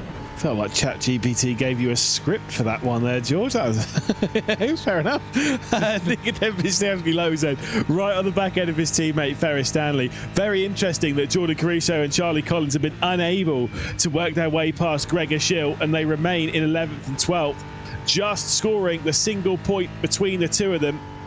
Can Dane Warren close his way down on Luke Bennett? It feels unlikely, but it isn't impossible. We just don't tend to see, because a lot of these drivers, they basically run round within like a tenth or two of each other. They all basically run the same kind of speed. And so a 1.5 second gap, we very rarely see that being caught down at this level. Yeah, it's very tricky to do so. As soon as you're outside of that aero, you're not getting that drag heading down a long straight, especially here at Monza, where, you know, slipstream is so prevalent, so important, so integral. So Dane Warren is slightly exposed now. He's going to need the help of his teammates, Joshua Rogers, who we're currently seeing on screen, trying to marshal the charge here of Kevin Siggy, of course, winner of the EWC Drivers' Championship last year. And Team Redline went on to win the team's crown as a consequence as well of their equal brilliance as a unit, and they're once again looking like they're going to be entering the EWC in great spirits, and also with all 4 cars now starting to move their way into the top 6s of at least this opening race. Of course, 2 more to come, and it could easily go topsy-turvy from that point onwards, but they'll take some confidence knowing that Porsche Coanda now sit with 2 cars rooted to the bottom, with BS Plus competition making life so difficult for them. It's a BMW hench order at the moment, with only 2 Porsches currently sat in those second and third places. Dane Warren now, that gap still being maintained. He's now gone out to 1.5 seconds now this time around, and Joshua Rogers stuck behind his teammate at least for now. They need to do something, Lewis, to stop this from happening. But Luke Bennett, once out on his own, we've seen his qualifying pace. We know how great it is. He's now escalating it into race trim, and Dane Warren can't catch him. I mean, this lap time will be a 10th faster for Dane Warren. It started out at 1.5 10. Actually, to be fair, it's come through the final corner. It's then going out in favour of Bennett a little bit there. I think it's closed down just a touch, right? It was 1.5 seconds, and then slightly deeper in the 1.5. It's come down now to basically a clean 1.5 seconds. It's just not enough, though. There's not enough time left in the race. It's not enough, and especially when you've got Kevin Siggy looming large in the background, meaning that, you know, obviously Josh Rogers got to get after it a little bit. Rogers is trying to sit there and basically, you know, almost telling Dane Warren, get on after it, do what you got to do. With Ferris Stanley now battles it out with Sebastian Job. Job's struggles this season. I know he wasn't obviously present through the opening few rounds of this championship, but he has not looked like the same driver since returning last round in replace of Kevin Siggy. He doesn't look quite as comfortable as the multiple race winner. No, I got to say, I think he's certainly not looking as, should we say, present in this race as he has been in prior ventures here in the R1 Championship. So this is, you know, I don't want to say somewhat of a surprise, because we have, of course, seen this before, because he did join us fairly recently again back at Daytona. And the results weren't much better there either. His best result being 6th place in the opening race of Arskin. The following 2 were then 7th places as well. So we're still waiting to see the very best of Sebastian Job at the moment. Though I will say, back at Jeddah, he did take a victory in race 2 after a 2nd place finish in race 1. So potentially more to come from young Sebastian Job, who sits in 6th place and has also been having an adventure of his own in real life cars, driving around Red Bull Ring, for example. You can actually check out the documentary series of him looking to just show Red Bull what he's capable of in a real racing car. He was taking to the circuit in F4 machinery as well as F3, and then later on then inside a Formula 1 car as well, around what was formerly known as the A1 Ring at Austria, as we now watch them sprint down through towards turn 1. Sorry? You got that on a track map as well? I have. I got them all at the moment, right in front of me. Fitting them all on this tiny A4 paper. Goodness me. Here comes the move then. Gregor Schill getting passed by Charlie Collins. I'll never not find a way to try and throw you under a bus, George Morgan. Sebastian Job is about to get freight trained. Nikodem Wisniewski to the inside. Ferris Stanley to the inside. Kaiki Oliveira to the inside. You've got 1 BMW is getting hung out to dry by 3 of them on the inside. Sebastian Job's going to do all he can to try and fend one of them off. Gets his elbows out, squeezes off Ferris Stanley. Kaiki Oliveira goes up and under and squeezes his way through, and it's going to go from bad to worse to even worse for Sebastian Job. Welcome to the rear end of the field. Who doesn't really know what that feels like? It's a calamity there for Sebastian Job. It just simply was the case. The BS Plus competition were almost fed up of waiting. They openly escalated, coming through towards the Retivilo chicane. The exit was so good. And Nikodem Wisniewski, Kaiki Oliveira, Ferris Stanley, a flourish of them, a stampede of BS Plus competition cars. Then, well, certainly very quickly went on through, coming out of the Rogers chicane. Charlie Collins and Jordan Caruso taking full advantage. And now Gregor Schill sits in front of Sebastian Job as well. A tricky moment for Job, as now he needs to try and recover and recuperate. There he is in the bottom left of screen, probably feeling somewhat despondent at what has occurred there indeed here on lap 5 of 9, but very soon we're going to be set to begin lap 6. Now once again, Just take a little look at that gap at the top. It's down to 1.3 now, 0.2 off that 1.5 second lap time. Has Dane Warren found something where he can then at least try in this closing stage of the race to bring something to Luke Bennett in this very late stage here at Monza? As now we're seeing Charlie Collins a look up the inside, this time on Ferry Stanley and Kaiki Oliveira. A double move in prospect here for the Porsche Coanda driver. Charlie Collins already through past Ferry Stanley, but getting past Oliveira is going to be another matter altogether, as Oliveira looks to try and just show him the door, and now towing along Ferry Stanley to come straight back through as the two BS Plus cars work in tandem. Final points paying position then. Obviously 11th position is 1 point to its name. 12th is the old goose egg, and no one wants that. You can see how tight the live stands are. A bit of contact between the pair of them as Gregor Schill muscles Sebastian Job around the circuit. Job then spins him round after contact on the exit of the Rogier chicane. Race control, I'm sure, will be taking a look at that one. Just a little bit of awkward driving between the pair of them as they were both getting elbows out, to be fair. I could see that one going as a race against. I could see it going as a penalty. Who knows? Obviously, I'm sure we'll take another look back at it. But Gregor Schill dumped then off the rear end of the train. Red line, though, they are not that clear of Porsche Coanda. It was looking so comfortable for them earlier on. And obviously, with Sebastian Job dropping down the order, it certainly isn't so. He's not going to score more than a single point anyway. Well, the game has somewhat changed now with Charlie Collins and Jordan Caruso moving up from the very rear of the field to then moving essentially 2 steps up a piece. Well, a bit more than that for Charlie Collins, who's now ahead of his teammate Caruso into 9th as we now watch a replay here. This is the moment between Gregor Schill and Sebastian Job coming down into Rogier, and just see there's some argy-bargy coming in through the first part of the chicane, then coming through the other. Oh dear, I think the stewards might be looking at that. I get the feeling Sebastian Job might be in trouble after that one. Yeah, I can see that one being a pretty quick slam dunk penalty there. We'll have to wait and see. That is under investigation already by race control. It's been passed on, as is his instant between the 93, which is Charlie Collins, and the number 19 of Gregor Schill. So there's another thing under investigation. Quite a few things are under investigation in this race. Kaiki Oliveira also now being put under investigation for this between him and Charlie Collins. Well, trust me, race control, they always have a lot to look at in these races. We only talk about the penalties that come out, which is, fair enough, obviously. The amount they have to look at through a race is unreal. And arguably it's more so at Monza as well, Lewis, given the track limit excursions that we generally see, etc. But I know, appreciate a lot of it is already controlled by virtue of the platform that we are on here on RENNSPORT. But Kevin Siggy making his way out of the double right-hander. I mean, obviously Monza does open the door on various instances, especially considering the tight chicanes that we have on offer at, obviously Rettifilio and the Rogier. We've seen plenty of Ascari as well. We saw a bit of side-by-side in our previous race, as we now watch them once again come nose to tail. Luke Bennett still at the very top. It's still 1.3. Dane Warren working so hard as we see a little bit of argy-bargy here from Ferry Stanley, Charlie Collins, Jordan Caruso as well. Caruso moving past Collins. Looks like there was some side-by-side, as I said, not too long ago.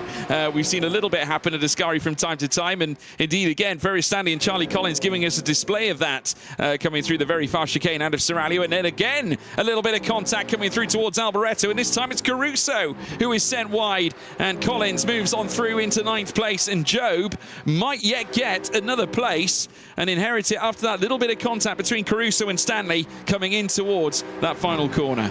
Yeah, they're on the penultimate lap of the race here, so there comes the defensive line coming in from Jordan Caruso. There comes the attacking line coming in from Charlie Collins as they head their way 2 by 2 down into the opening corner of the penultimate lap. A lot of curb being taken by both Porsche Coandas, bit of contact coming in, and Ferry Stanley has to relinquish the position. Charlie Collins has worked his way through, then up into 8th. Sebastian Job has got through though on Jordan Caruso and now runs inside the top 10. Yeah. Again, Dane Warren knocking yet another 10th off. It's 1.1 now this time around. In fact, make that 2 tenths here at this point as Warren continues to try and bring the gap closer between Luke Bennett and himself. Let's take a look at the replay. This is the moment here as we watch them. Oh, wow. Whoa. Okay, wow. I do wonder whether Ferry Stanley might be in trouble for that one. It got very close, not giving too much room to the Porsche Coanda heading down in towards Ascari. So Ferry Stanley might have a steward knocking on his door very shortly. I think a few of these people at the back of the field might have a little bit of a convo post-race on what they're doing. So hopefully we get those results post-race, depending on how broadcast director George Morgan feels about it, but that's okay. Once again, into the Ascari. It's just gonna, honestly, mate, every single time I'm going to keep bringing this up. It's fine. It is a comfortable lead, though, in the points, relatively speaking, for Redline. They are looking stronger and stronger. Results are slightly going their way, despite where Porsche Commander are up, but that gap nearly under a second now. I don't feel that Warren's going to have enough time, though. It's close, and the thing is, I will say, for Porsche Commander, race pace is really good for them, because Warren and Rogers have pulled a little bit clearer Siggy. They've been closing their way up to Bennett. I just think it might be a little bit too late. In many cases, it can be qualifying for show and actually races for dough here in this particular kind of championship, well, in any championship really, and Dane Warren doing a great job of bringing the time gap down to just under a second as they exit out of turn 2, which just quickly jump back up again, but only by fine margins. It wouldn't take a lot for Warren to now bring that time gap even further downwards. It only takes one mistake, and if Luke Bennett starts feeling the pressure, that is when the threshold of, you know, a clean run through a corner, or at least a tricky moment, it can very much become very blurred as we now watch the replay coming through towards the Rettifilio. Now this is a Porsche Commander BS competition affair, and also a red line further back as well. A Porsche Commander car just getting onto the gravel with the right-hand side of the tyres. Then we got this moment as well, onto the curbs again for a Porsche Commander. But we've seen plenty of that this race, Lewis. Yeah, we've seen a little bit elbows out, maybe a little bit too much. There's the gap for the race lead as Luke Bennett looks to fend off the duo Porsche Commanders of Dane Warren and Joshua Rogers. It's been a tough race, to be perfectly honest. It's been an exciting one for him, but yeah, he's been running out of the front. He'll have enjoyed it, but that gap closing down bit by bit will have concerned the red line camp. It'll be red line first, then Porsche Commander second and third, then red line fourth and fifth, and then we get our first BS competition once again, being slightly outclassed by this group here. Luke Bennett out towards the line to take victory here at Monza. A superb drive for him, 1.1 seconds. Pole position is converted to race victory for Luke Bennett once again. He just defeats the two Porsche Commanders who were closing in late on in the race. It's not going to be enough, as frustration may be building for some of those Porsche Commanders a bit further down the order. This is Jordan Caruso here across the line. Yeah, so Luke Bennett, that's the second time we've had a lights to flag victory in the last two races, of course, to kick off tonight's festivities here at Monza. First of all, it was Jakub Mandaszewski in Group D. This time, Group A's Luke Bennett has gone from lights to flag here in this Group A exchange. A fantastic result for Team Redline. Obviously, looking ahead, they will be taking those early points, I'm sure, but Porsche Commander in those dying moments, bringing that gap closer and closer, not just in terms of the points, but also in what we saw on track with Dane Warren's spirited pace in the last minute. It was an encouraging show from Porsche Commander, I think, particularly from Dane Warren in his efforts to close that gap. That was approximately 5 to 6 tenths of a second that he managed to rein back in there, Lewis. Yeah, which doesn't sound like much over basically 10-15 minutes, but it is enough. It is quite impressive to have done so. I think where we've seen in previous evenings, Redline be the strong team or Porsche Commander be the strong team, I think this evening it looks as though we are going to get a pretty solid battle between the top two for the victory, effectively, of the round and those 12 important points. Again, between the two teams, they're effectively moving through to the Esports World Cup anyway. For BS competition, they're just trying to fight for survival here. Yeah, well, we can now move across and have a little chat with the one, the only Luke Bennett from Team Redline. We welcome him back to the RENNSPORT broadcast. Welcome, Luke. Great having you here. Another sensational performance on your part here, this time at the Temple of Speed, in what was a difficult round back at Daytona. Such an important lights to flag victory this time at Monza.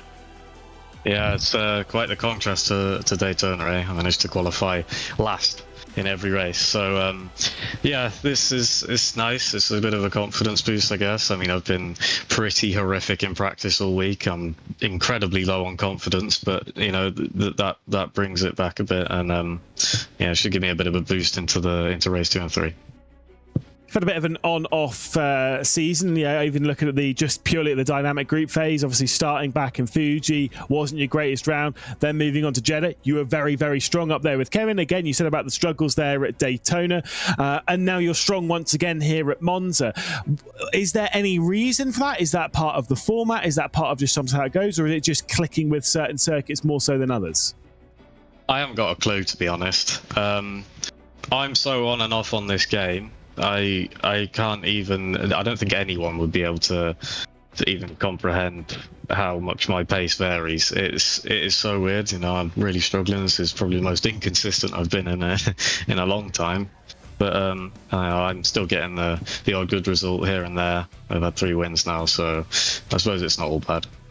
No, it definitely doesn't seem like it's only your team, though, or certainly yourself, that are feeling the same pinch either, Luke. But we wish you all the very best. Still 2 more races to come to close off the night here at Monza this time around. Wish you the very best of luck heading into race 2. Cheers, thank you. Nice one, Luke Bennett, everybody, after winning back at Monza in our Group A affair. Lewis, take us through the highlights. Obviously, it was a close one, really, wasn't it? Yep, certainly so. Dane Warren getting dropped through the middle of the field as Redline were going one way round him and then the other. Nikodem Wisniewski giving him a little bit of assistance on the outside as they'd head their way 3 wide in the middle of the field. Sebastian Job would skip over at the first chicane and then would drop back to being side by side basically with Joshua Rogers before more struggles would come in. They'd go through the Roger chicane and there was out wide Sebastian Job, and then was basically being swallowed up. Had Ferris Stanley down the inside of him as he would try and fend off and hang on for Redline, but then eventually would get swallowed up by Wisniewski. Off the road, Sebastian Job would be pushed before he was dropped all the way down to the final position on the field after Gregor Schill was also able to pass him.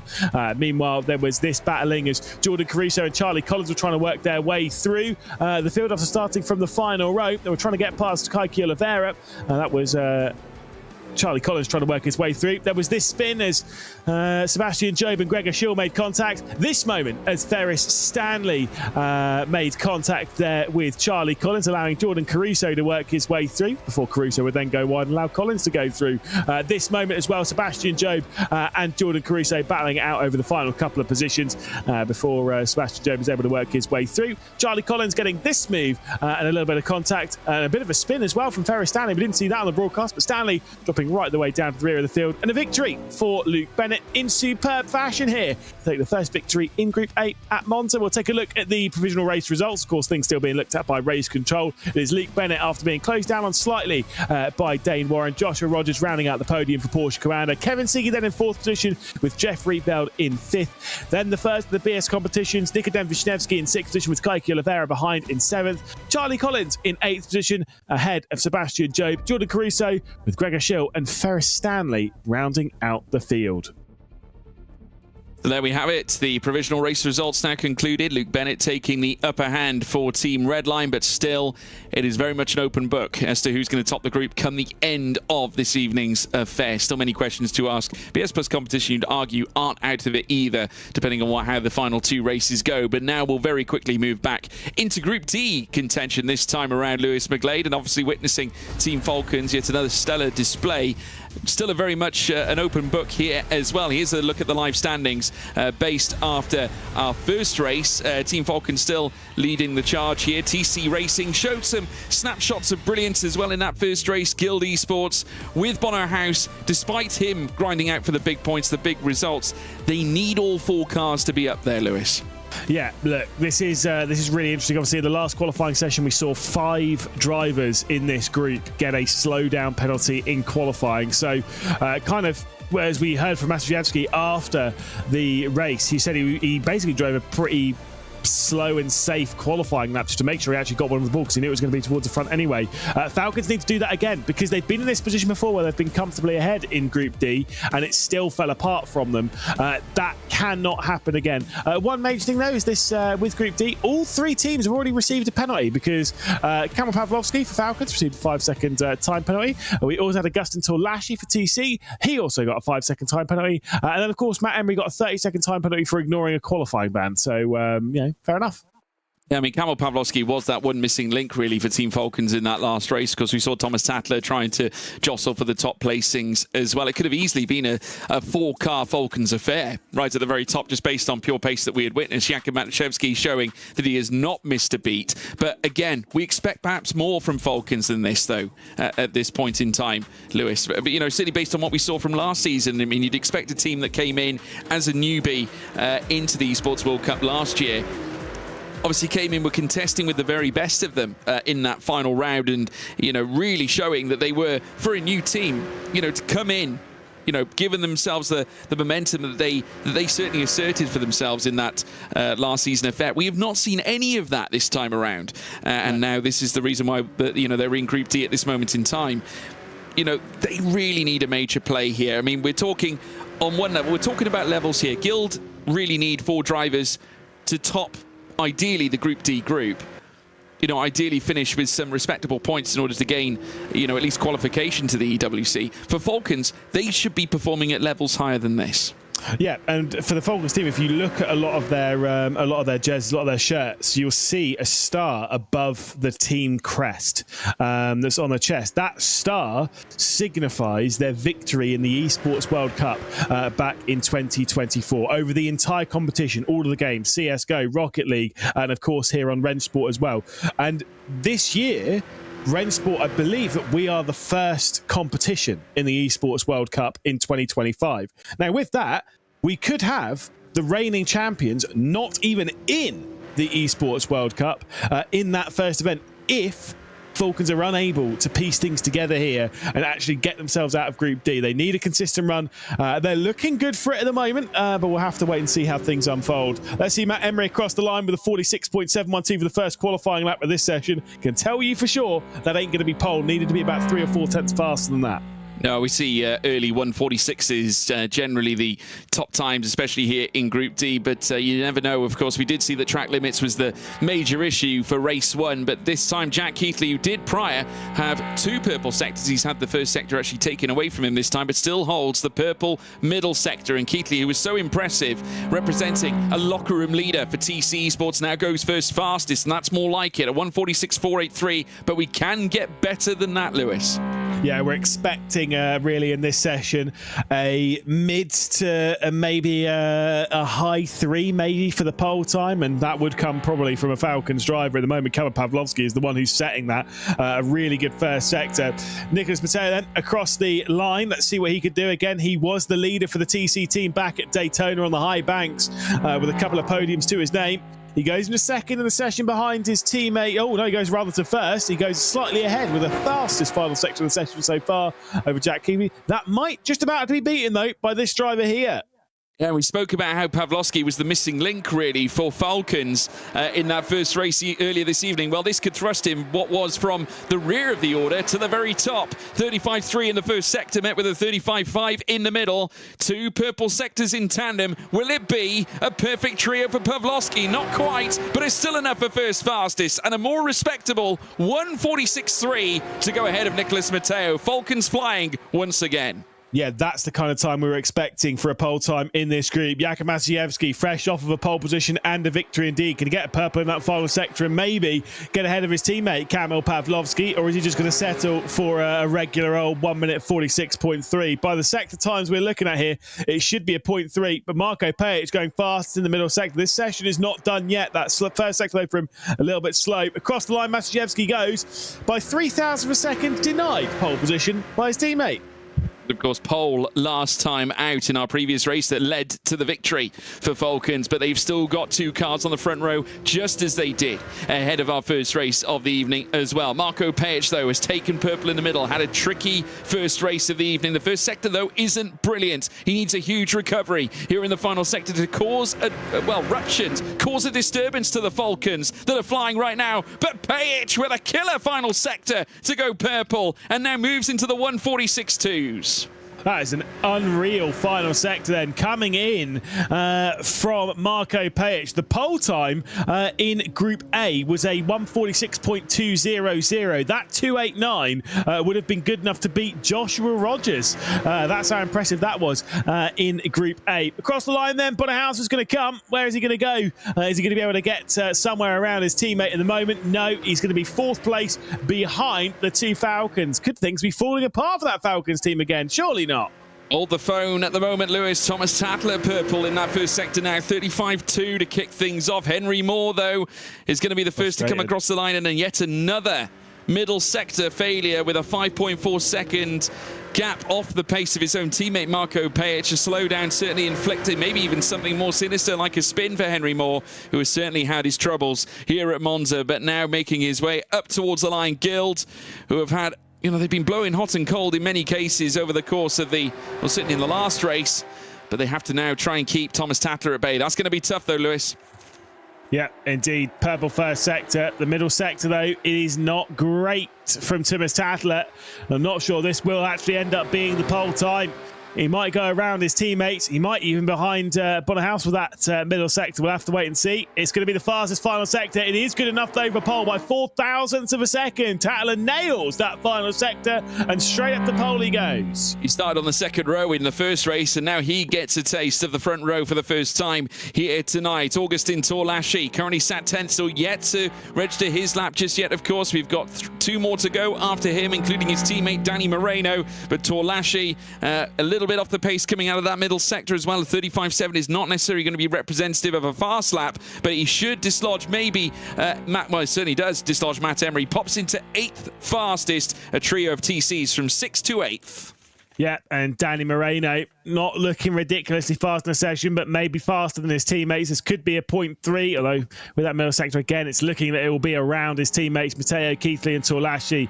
I wouldn't even say, I don't think it was a slowdown. I think it was just a spin from Henry Moore with that 52.171 in the across the lap. So I think we've still not had any slowdown penalties really from this group. It's a 6-3, and indeed Moreno does go around his teammates. One final lap to deal with and no slowdowns. There we go. Oh, nice clean run for Zemislav Lamenek. TC currently occupying 6th to 9th at the moment, and a full quartet of them, but they could yet be disrupted, maybe more so here by Zemislav Lamenek, who'll be looking to join his teammates Kamil Pawlowski and Jakub Matuszewski towards the top end of the order. Needs a mighty final sector. A little wave there from Leminem as now we watch him as he makes his way and does indeed split the TC Esports cars, just slots in behind Jack Keithley. So there we have it. It's Thomas Tattler back to the top, and has certainly been the locker room leader for Team Falcons as of late. Wings afly as they sprint to the front once more, and they have got also 2 other drivers waiting in the wings behind the scenes as well. I'm sure they'll be looking for big points yet again to follow suit from the first race that we did, of course, witness. They're going to be looking to take Group D by storm. Let's see if they certainly do that. This is the onboard lap here with Thomas Tattler. More akin to what we've come to expect from Tattler as well, Lewis McGlade. Yeah, indeed. Thomas Tattler, of course, in the dynamic group phase here in 2025, has been able to take 3 victories thus far. 2 of those were back in Fuji, and of course one of those being the second race at Daytona, which he did get from pole position. It's the second week in a row where race 2 has gone the way of Thomas Tattler. He had pole position then, and again he has pole position now.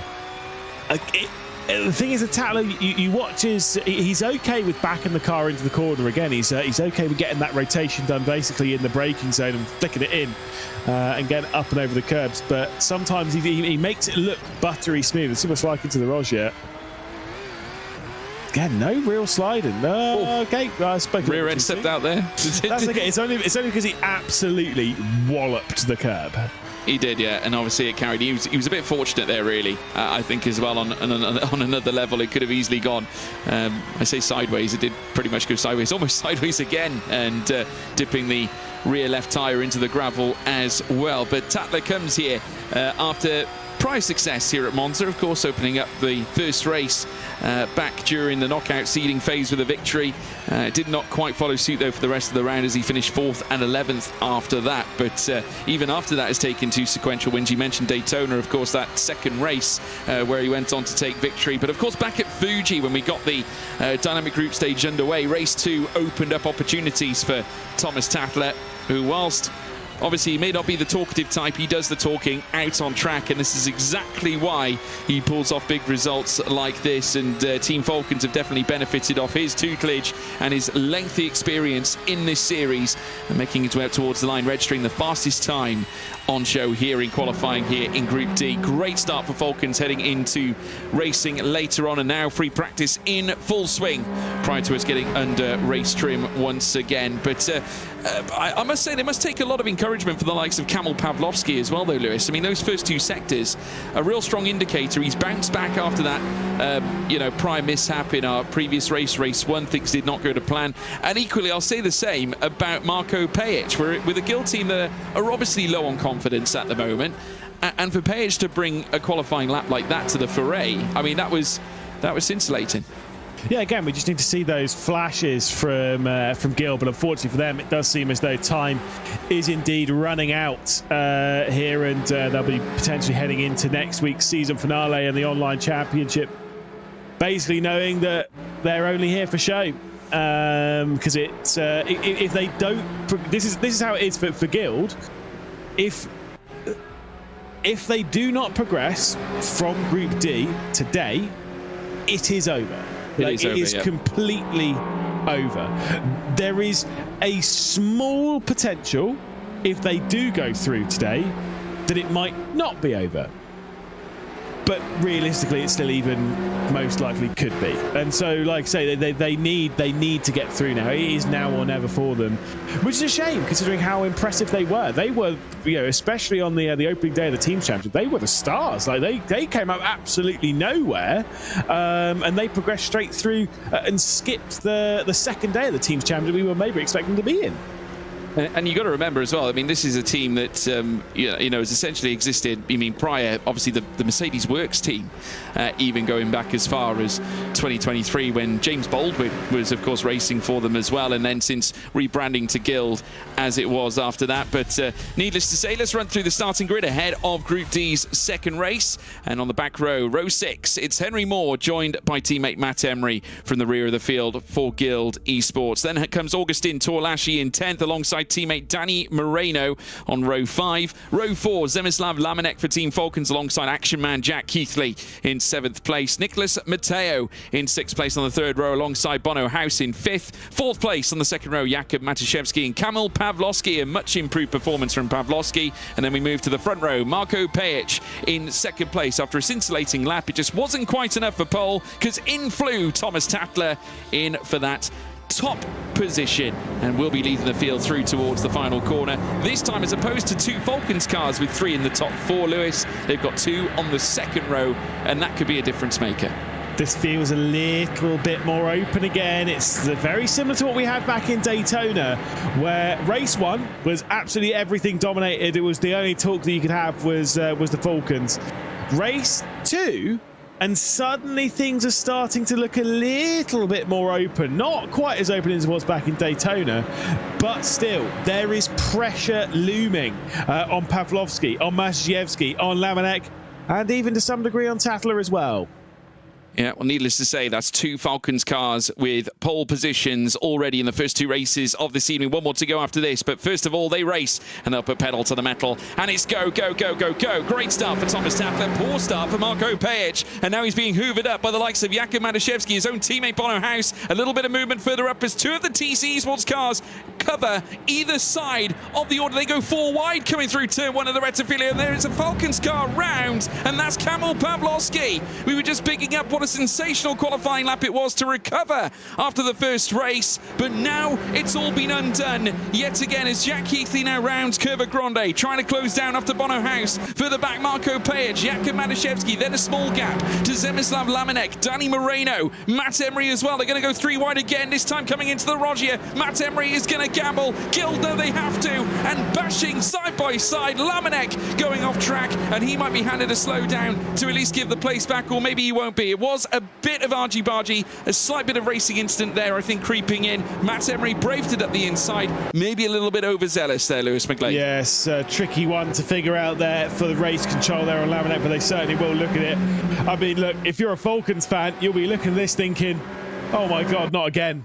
This is literally what happened to them a week ago, or a couple of weeks ago, where they were dominant in the first race of the evening. They came into the second one and cracks started to form. They went into the third one and everything unraveled in the most bizarre and almost unacceptable way for the team. Could be happening again here for the Falcons, and for Thomas Tatler, he just needs to focus on his job, check away into the distance. You've got Bono House, you've got Jack Keithley in behind, you've got Jakub Matuszewski trying to get a move done on Nicholas Mateo. That one might not work, and Matuszewski could be freight trained here. Well, Tatler is in the Luke Bennett spot at the moment. We now rejoin the battle further back. Jakub Madaszewski now chasing after Nicholas Matteo with 2 kill cars of Marco Pejic and Matt Emery in behind. In comes Zemislav Lamenek also for Falcons as well. Matteo now with a nose in front of the Mercedes AMG GT3, but Madaszewski meeting him around turn 2 as well. But the better line was on offer there for Nicholas Matteo, cultivating that P4 visit as they now swoop around Curva Grande further back. Zemislav Lamenek waiting behind his teammate Marco Pejic, just ahead of Danny Moreno as well. They're all going to go in tandem on the run down through towards the Roger chicane here on lap 2 of 9, and it's now 1.6 between Tatler and Keithley, opening the door this time around. Argy Bargy again, this time between Marco Pejic and Zemislav Lamenek, and off the track goes as well Marco Pejic. His teammate Matt Emery will move on past him, and now it's wheel to wheel between Danny Moreno and Zemislav Lamenek through the first Lesmo, and Moreno tips the scale in his favour. P6 in the hands of the TC Esports man, and now he's a second, just under a second, behind Jakub Madaszewski. Yeah, it's important for TC here to get as many points over Falcons as they possibly can. Even Augustin Torlashi hanging on to 11th position will be crucial for them if there is any chance of TC progressing their way through. Defensive line in the background coming in from Torlashi to keep Kamil Pavlovsky at bay. You've got the trio of guilds here in Matt Emery, Marco Pejic and Henry Moore. They'll get aggressive because they just want to score points as best they can. They want to still end this season on as much of a high as possible, regardless of whether they're going through to Saudi Arabia or not. Let's take a look at the start of the race then. 4 wide through the middle of this. Yeah, that is crazy. And that's how Pavlovsky got sent round. Almost lunacy, Lewis McGlade. I mean, honestly, on what point did they think they were all going to get round turn 1 and turn 2 like that? Honestly, we'll take a look at this replay as well. Heading down into the Rogers chicane, you've got a couple of guild cars that are being met side by side with the TC Esports. There was a further mistake there as well. I think a Team Falcons car making its way around, a TC Esports making its way onto the grass. Obviously, you don't want to be caught there too often because it can end in tears for you, as we watch Matt Emery making his way out of turn 2. Now looking to try and get the run on Danny Moreno coming in towards Curva Grande. Further up, Zemislav Lamenek, 1.7 away from his own teammate Jakub Madaszewski over 5th, and he in turn 3/10 away from Nicholas Matteo. So the groups are now starting to split off as now Emery comes under fire from Danny Moreno, heading down out in towards the Rogers chicane. Moreno looking to hold firm around the outside. Emery taking a very aggressive line, cutting some of the course, now making their way over the Roger and in towards Lesmo 1, and Emery forced to back out as now Moreno holds on to that 7th place. So Guild need to make a play. You get the sense that the chains have been removed here, Lewis. They're now all about the points. They've got to stack their chips to the centre of the table starting now. Yeah, indeed. What they're scoring right now is not good enough. Look, with the gap between them and Falcons, there would almost be no way for them to move through into Group D, into Group C rather, which then would mean they'd be going into the final race of the evening, actually knowing that that's it. There is no way for them to get into the Esports World Cup final. So, effectively, things could be over even earlier than expected for the Guild team, and all hope could be lost. But yeah, as a driver, to be fair, they're all pretty realistic in that camp. They'll probably be quite aware that that ship sailed a fair while ago.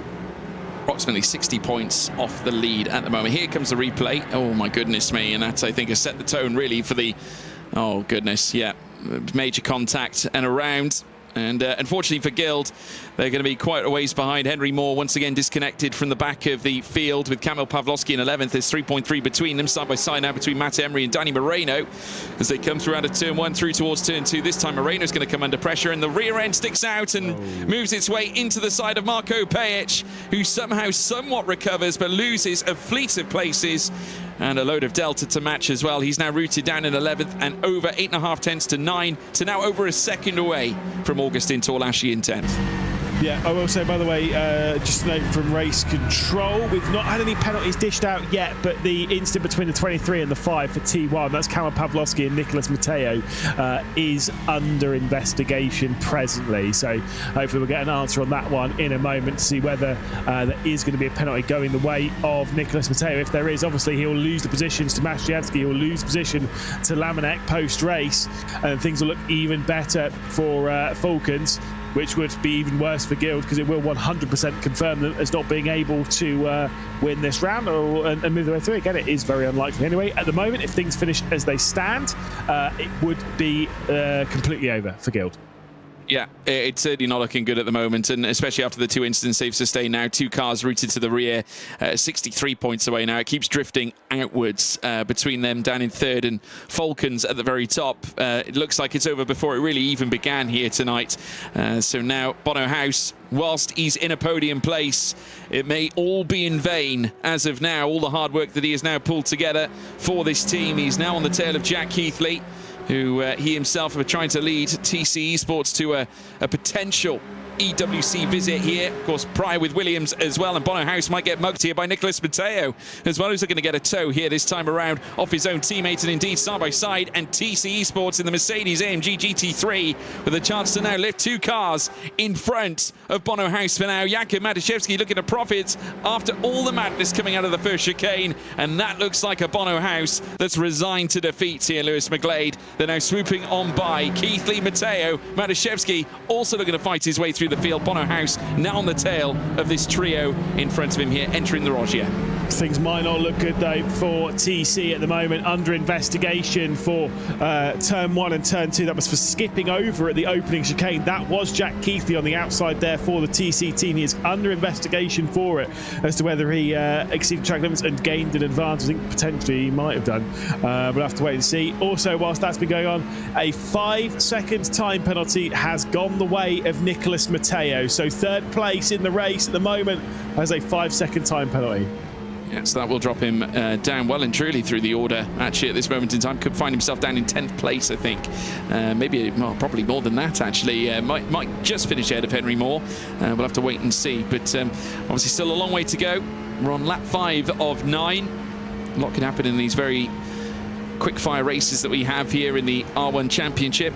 Here on RENNSPORT, as we run on board with Bono House coming through towards Kurt Barbaretta, once again on the tail of Jakub Matuszewski. Though this does throw, certainly an olive branch his way in terms of gaining another place, given Mateo's penalty.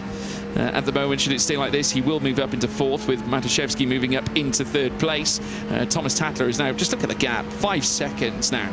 Tatler clear of Jack Keithley. They've been so concerned about, I think, fighting over 2nd place that it has really allowed Tatler to just focus on his own drive right now. As it looks like Matuszewski's having a look down the inside of Nicholas Mateo here at this point, and by extension, Keithley getting away as well. 1.4 to 1.5 to now 1.6 as Matuszewski looks for the run around the outside this time around on Nicholas Mateo. 3rd place up for grabs, and Bono House, I think, probably having his eyes firmly transfixed on that, but it's still Mateo who holds on to it on track at the moment, but he will forfeit it when the penalty comes through.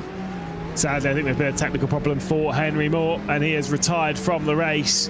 So, unfortunately, out. So we'll be scoring absolutely nothing for the team. Marco Pajic, they're down 11th position. We're scoring at least a single point. Bono House, who are riding on board with not scoring so much. I wonder if there's going to be some change for the Guild Racing team. I do know they're doing a little try and find a new driver for Guild. I think they're doing like a competition at Drive Lounge or in partnership with Drive Lounge to try and find some new drivers for the Guild Racing team. I think it's like a public, generally open public, which I actually rate, by the way. I do like open competition to find seats and stuff for teams, because you find talent that you never would have seen before. They do a great job with events like those. I mean, the Guild obviously have championed also the female side of sim racing, and we've of course witnessed many. That's a late move there from Jakub Matuszewski. A look at the inside of Nicholas Mateo. It was only a look in the end, but could have led to an opportunity. But Guild definitely championing that side of the industry in terms of finding new talent and undiscovered talent. And through the Women's Racers E-Series Championship that they have indeed ran in the past, and with many more to come in hopes of finding the next great sim racing superstar. As now in comes Jakub Matuszewski looking to try and test Nicholas Mateo coming through turn 1 and turn 2. Bono House also with a fleet of cars in behind him, and they're going to go wheel to wheel now over 3rd place. Mateo yet find himself on the wrong end of this, because Matuszewski's got the better line coming through Curva Grande at turn 3, but Bono House may also enter enter his name into the fray. Why not make it 3 wide as they look to hustle down in towards the Roger, looking to take the line, the slipstream that has been provided by Jakub Matuszewski now as they in-swing in towards the next left and right through the Roger. Very aggressive over the curbs, and I must say a wonderful exit for Matteo, but maybe this could yet fall into the hands of Bono House. Very wide line taken here from Jakub Matuszewski, who was half committed coming through Lesmo 1 because he was a little bit worried, I think, if Matteo's nose cone or the nose on that Mercedes-AMG GT3 was perhaps trailing in behind his rear spoiler. But at the moment, it's Matuszewski, Falcons 1 and 3. Yeah, certainly so. Things are looking good for Falcons. Then there was probably the start of this race thinking, oh no, it's happening again. Now it's, oh no, we are going up to Group C. It's happening this round. In style. Yeah, exactly. It's not obviously not confirmed, but 40-point lead. If they were to hold that going into the final race of the evening, then yes, things would indeed be looking good for them. But not done yet. Matteo getting a little bit too boisterous in this fight. That could, if that were to spin round Jakub Matuszewski, and suddenly, boom, it's wide open again. It certainly is, and it can very much change the game. We've, of course, have seen how penalties can change the game. We allude to the mass changes off the back of Daytona last week, as we now watch them once again, this time on lap 8 of 9, penultimate lap in full swing. 6.2 now the gap between Tatler and Keithley at the moment, but Keithley equally 3.7 is now Bono House has a look up the inside, waiting for the right moment to strike. Here comes, though, Nicholas Matteo around the outside, coming through turn 1, looking to try and challenge in return against Jakub Matuszewski, who took the place away from him, and this time it falls into the hands of Nicholas Matteo, who now exits heading in towards turn 3 with the P3 advantage in his hands. But here comes now the recruitment from Team Falcons to come back in on the attack, and it's not just Matuszewski, it's Zemislav Lamenek as well, and it certainly looks like Lemon is going to try and make a hard charge up the inside. He's gone too aggressive there from Zemislav Lamenek, and rear-ending and catching the rear left on what looked to be Bono House's car, sending him into a spin at the Roger chicane,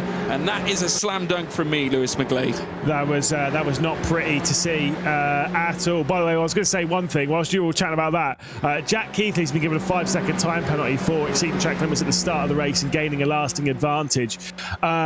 That seems to matter not as to how his result will go in this race. Despite getting that 5-second time penalty, he's still going to hang on to second spot because Matteo's already got a 5-second time penalty. So it's only if Lamenek's able to get through and able to somehow close some of that gap down to Jack Keithley. I think Keithley will be hanging on to second place. Nicholas Matteo, however, he will be dropping right the way down the order behind even Augustin Torlaschi at the moment. Yeah, it will be P10, it looks like, for Nicholas Matteo as they come around the final corner for the final time, and it's getting a little messy now. Falcons looking to get more points than they will do. Jakub Matuszewski in third, Zemislav Lamenek in fourth at the moment, but Thomas Tatler will be victorious, it will seem here. Well, of course, he is clear, 6.7 seconds ahead of Jack Keithley. Matuszewski in third, Lamenek now moves up into fourth, so it's now a 3-car Falcons affair inside the top 4 now, but it's got so messy as the TC Sports cars all come a cropper with Danny Moreno, Nicholas Matteo. Of course, Keithley well and truly up the road at the moment, but now it's Moreno who comes in off the back of all that in third. I genuinely don't know how you can diagnose what happened there, Lewis McGlade. Even our broadcast director had enough of seeing that. It's just. Let's be real. I know we're battling here in Group D, but it is poor. Yeah, the driving stands here. There's a slight overlap, and that will send Danny Moreno off and over as Matt Emery wasn't really alongside. There was a bit of contact. Emery then will still hang on to fourth position, side by side behind all this between Marko Pejic and Jakub Matuszewski. I mean, hey, it might be terrible racing, but it's great banter, that's for sure. Straight around the outside at the second. Is there going to be more contact here? No, we're surprised with no. Well, I can tell you this, it has thrown the points more in TC's favour, and we'll give you that with Keithley sat where he is. Danny Moreno, of course, not inhibited by the same penalty that Nicholas Matteo's been handed. Of course, Matteo now rooted down into 9th place, so the things have changed somewhat here now in this timing tower. So now it's only minus 24 for TC at this stage. Of course, Thomas Tatler will go to a very easy confirmed victory with Jack Keithley down in second. Here he comes now. Tatler returns to the winning spot once again. It has been, well, it hasn't been too long. The second race race at Daytona went his way. He wins race 2 again, this time at Monza. And it's Jack Keithley who will move into take second place for TC, with Danny Moreno coming across the line, making it a double podium for TC Esports ahead of Matt Emery, who finishes strong in 4th for Guild. And then comes Kamil Pawlowski 5th, Marco Pejic across the line 6th, with Jakub Matuszewski, TC Esports then 8th and 9th after Mateo's penalty. And Zemislav Lamet, well, I'd imagine he'll move probably further down from that. But our winner is, of course, Thomas Tattler, back on top, but a shake of the head. Certainly, I think, probably feels a little bit dejected as to what happened to the rest of his team here at this point, Lewis McGlade. But a great performance nonetheless from Team Falcons. Another victory, back-to-back poles. They have Group D in the palm of their hand.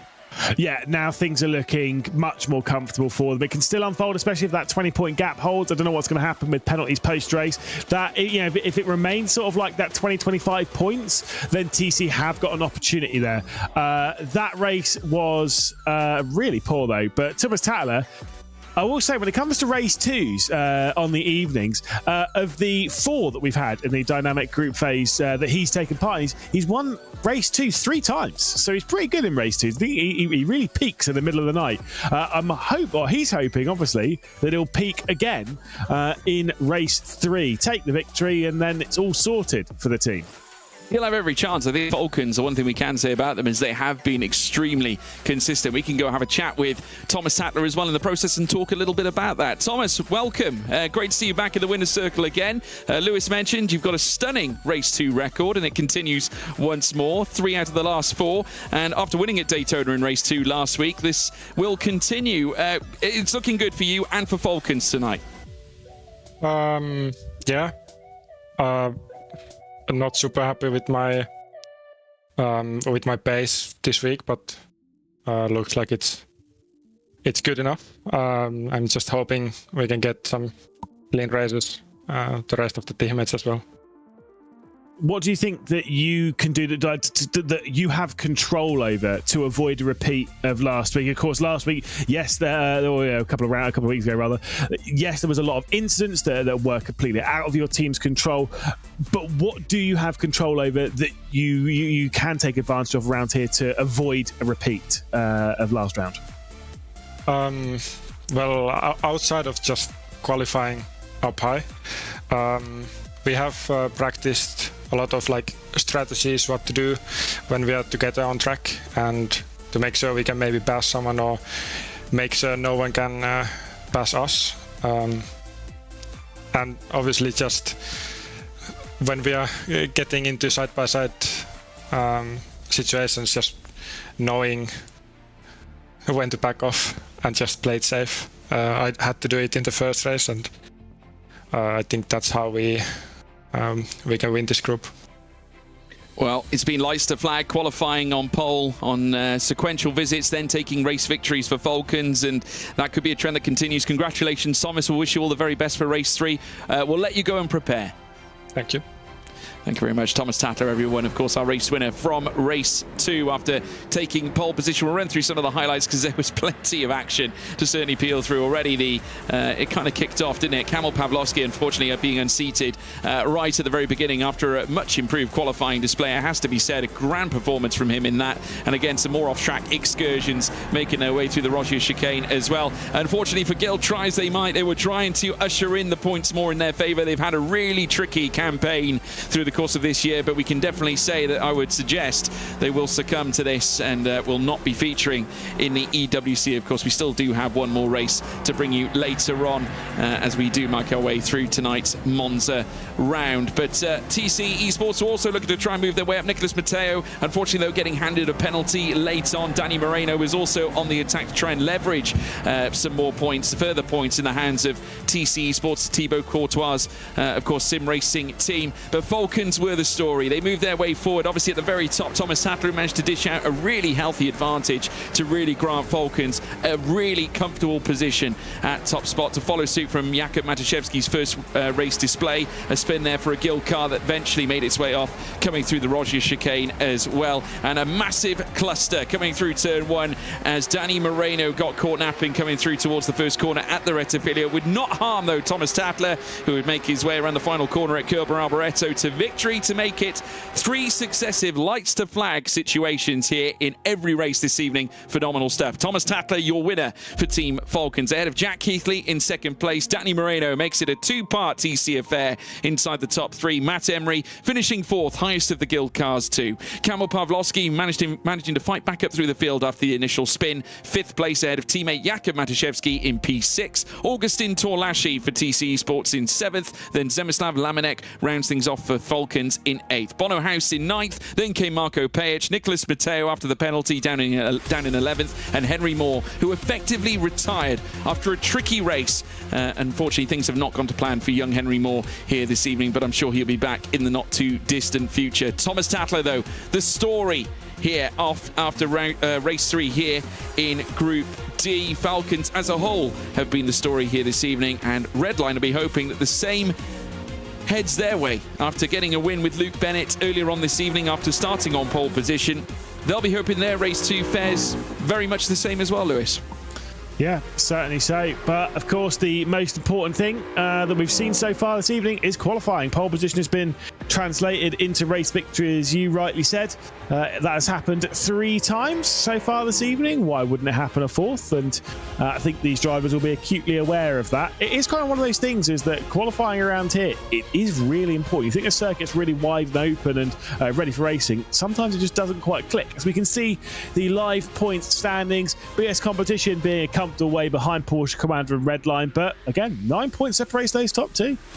Yeah, very fine margins. We always know it's going to be tight between Redline and Porsche Commander. BS Plus competition with a little bit of work to do, but naturally we did expect that they would be in for a really hard time here this evening, but don't count them out. 2 races to go here in Group A, and you just simply never know. There could be an upset. It can happen. Porsche Commander, remember, starting with 2 cars on the back row in our last race, with the fact that, of course, Jordan Caruso and Charlie Collins obviously not fielding a lap time last time out. They started from the rear of the field. Obviously, that can change through the course of a race. We've seen it time in, time out, especially here at Monza, where the chicanes can be oh so tricky. But it's 51 points in the hands of Team Redline at the moment, and 9 ahead of Porsche Commander Esports Racing Team, who'll be looking for another big result this time. They'll be looking to surpass Redline here this evening after Luke Bennett went on to take victory for Redline in race 1. But qualifying now in full swing.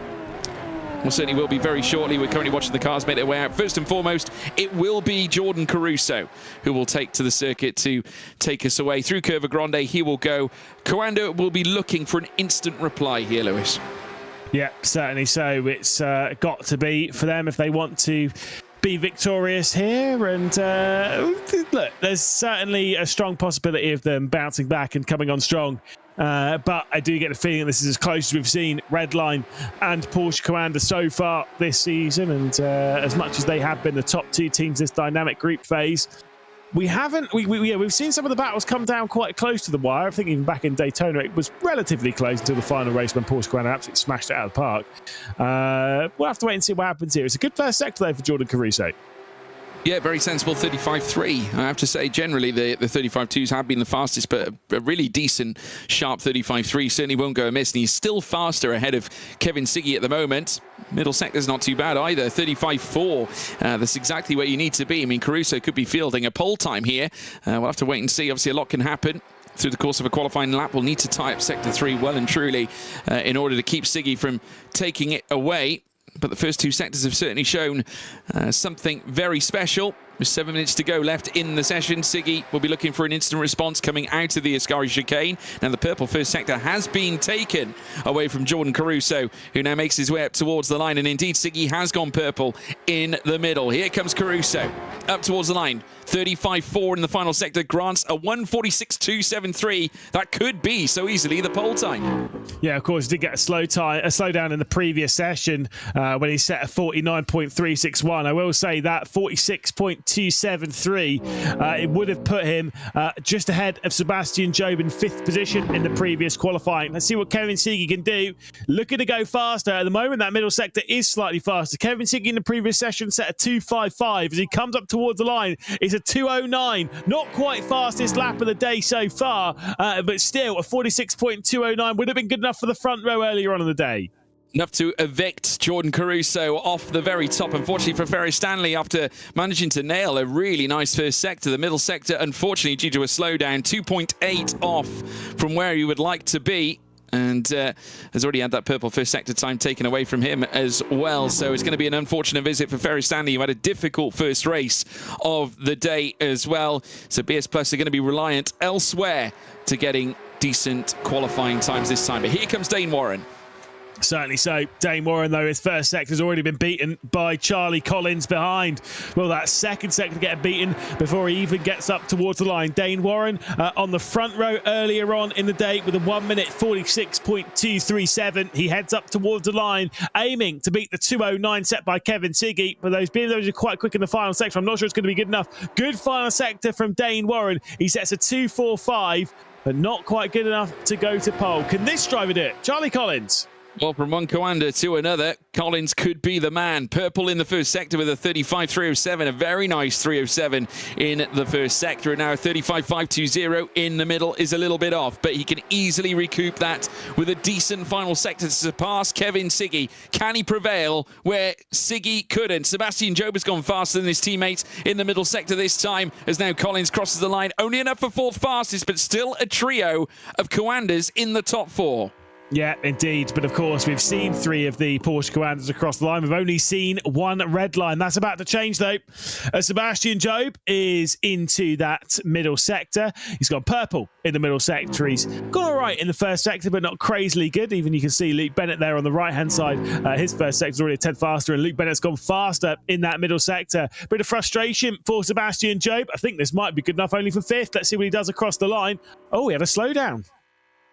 A tricky moment in Sector 3, granting him only a 149.016, which happens to be only 300ths better than Ferris Stanley. Joshua Rogers has gone purple, but immediately we take a look at Luke Bennett. Middle sector, 35.3 at the moment, and only 44 thousandths off in Sector 1. So Luke Bennett looking to move on from Race 1, where he was granted a pole, and then consequently a victory. Could he yet do the same again with a stellar lap to close the door? Yes, he will. He'll go into the 46 ones and ahead of teammate Kevin Siggy. Red line locking at the front row for now. It's the first 46.1 of the evening then from Luke Bennett. So solid lap time. The middle sector here from Joshua Rogers is comparatively a little bit average, but we know he can piece together a good final sector when he needs to. Earlier on in the evening, he set a 46.310. I'm sure this is going to be a 2 of some description as he comes up towards the line. Only good enough for a 2.89. He goes just ahead of his teammate Charlie Collins, but still behind Caruso and Warren. Yeah, all 4 Coandas inside the top 6 from 3rd to 6th itself. Nikodem Wisniewski, currently green in the first 2 sectors, but certainly not enough to taste, should we say, top-end glory. But this could be in a battle for P6, maybe getting ahead of Sebastian Job if he's fortunate. The first sector is actually not bad. Needs a decent final sector to perhaps turn the scale in his favour. Will jump ahead of Sebastian Job, you would expect, given the fact he had the slowdown in the final sector, and he will. 7th fastest for Nikodem Wisniewski. And next up is teammate Gregor Schill. Yeah, certainly so. Again, for BS competition, they'll probably know that the task of staying in Group A is maybe a little bit beyond them, as we've seen from Virtus Pro and we've seen from Mouse in the past. And as we've seen even in the race earlier on the day, that maybe it is just that stretch a little bit too far to take on Porsche Coanda and Redline. But, you know, it's about coming out here and giving it everything you've got. And you can see there, Gregor Schill up into 8th position. A 46.373. It's still a good lap time. Things can certainly unravel in race trim as well when we head into the actual race itself later on. Of course, after qualifying is concluded, Jeffrey Rietveld will be hoping for a sharp finale here to his lap. And looking actually fairly decent out of Sector 1, just under a 10th off. Middle sector, also not too far away, but certainly not too happy with it. Immediately shrugs it off and crosses the line. Only enough for the second fastest, though. I wouldn't be too disappointed, Jeffrey Rietveld. That is a trio of red lines inside the top 3. Looks like Oliveira's had a slowdown as well. Certainly has. He's had a slowdown penalty going through Ascari. Yeah, Jeff Rietveld, not good enough. I'd be disgusted with that. Only 5,000th faster than Kevin Siggy. Oh, my God. How do you live with yourself? That's terrible. I remember looking back at Orchard Road. I was commentating with Ewan O'Leary. There was a theme of people coming through the final corner, shaking their head as if they were devastated with a laptop. They all at the same time, basically. It was hilarious. Koki Oliveira then, the final driver to cross the line, will cross it and go into last place behind his teammate Ferry Stanley and Sebastian Jobe. There was maybe potential he could get ahead of Jobe, but slow down penalty a little bit too much for him. So, it's Luke Bennett again. Can he do it again? Well, back-to-back pole positions. I get the feeling Darren McCormack did that once as well. I think shrug his head on occasion, went on to produce one of the fastest times I think we've ever seen. But Luke Bennett managing to pull together a really stellar run once again around Monza and rolling on that confidence and that truly dynamic performance in that previous race to take it from lights to flag and clear the rest of the runners in behind. Well, it looks like he's going to try and follow suit again this time around, and Redline on this occasion will have 3 cars in that top 3, which will give them a huge amount of leverage against the Porsche commanders that are basically making a C in behind, with then the rest of them being BS Plus competition cars. But yeah, it truly dominant fashion from Luke Bennett here at the end of the day, Lewis. And this is what we've come to expect. And this is a Redline team bouncing back after a difficult Daytona round. And we tend to see this. It tends to be a trend. They'll have a difficult round, reassess, probably approach the next one with anger, and also with a point to prove. Yeah, certainly so. And like I say, it's a really, really impressive lap time. However, I will say this will not matter at all to Luke Bennett, but you say about the man himself shaking his head and still setting a good lap time. That 0.1, very impressive lap time there from Luke Bennett. There is absolutely no doubt of that at all. Darren McCormack, though, on his way to victory here earlier on in the season, of course, did set a 1:33. I think it was in the semi-finals, indeed. And the quarters, I'm pretty sure, was a 0.1. In the final set, a 0.0. So there's more pace out there, is what I'm saying.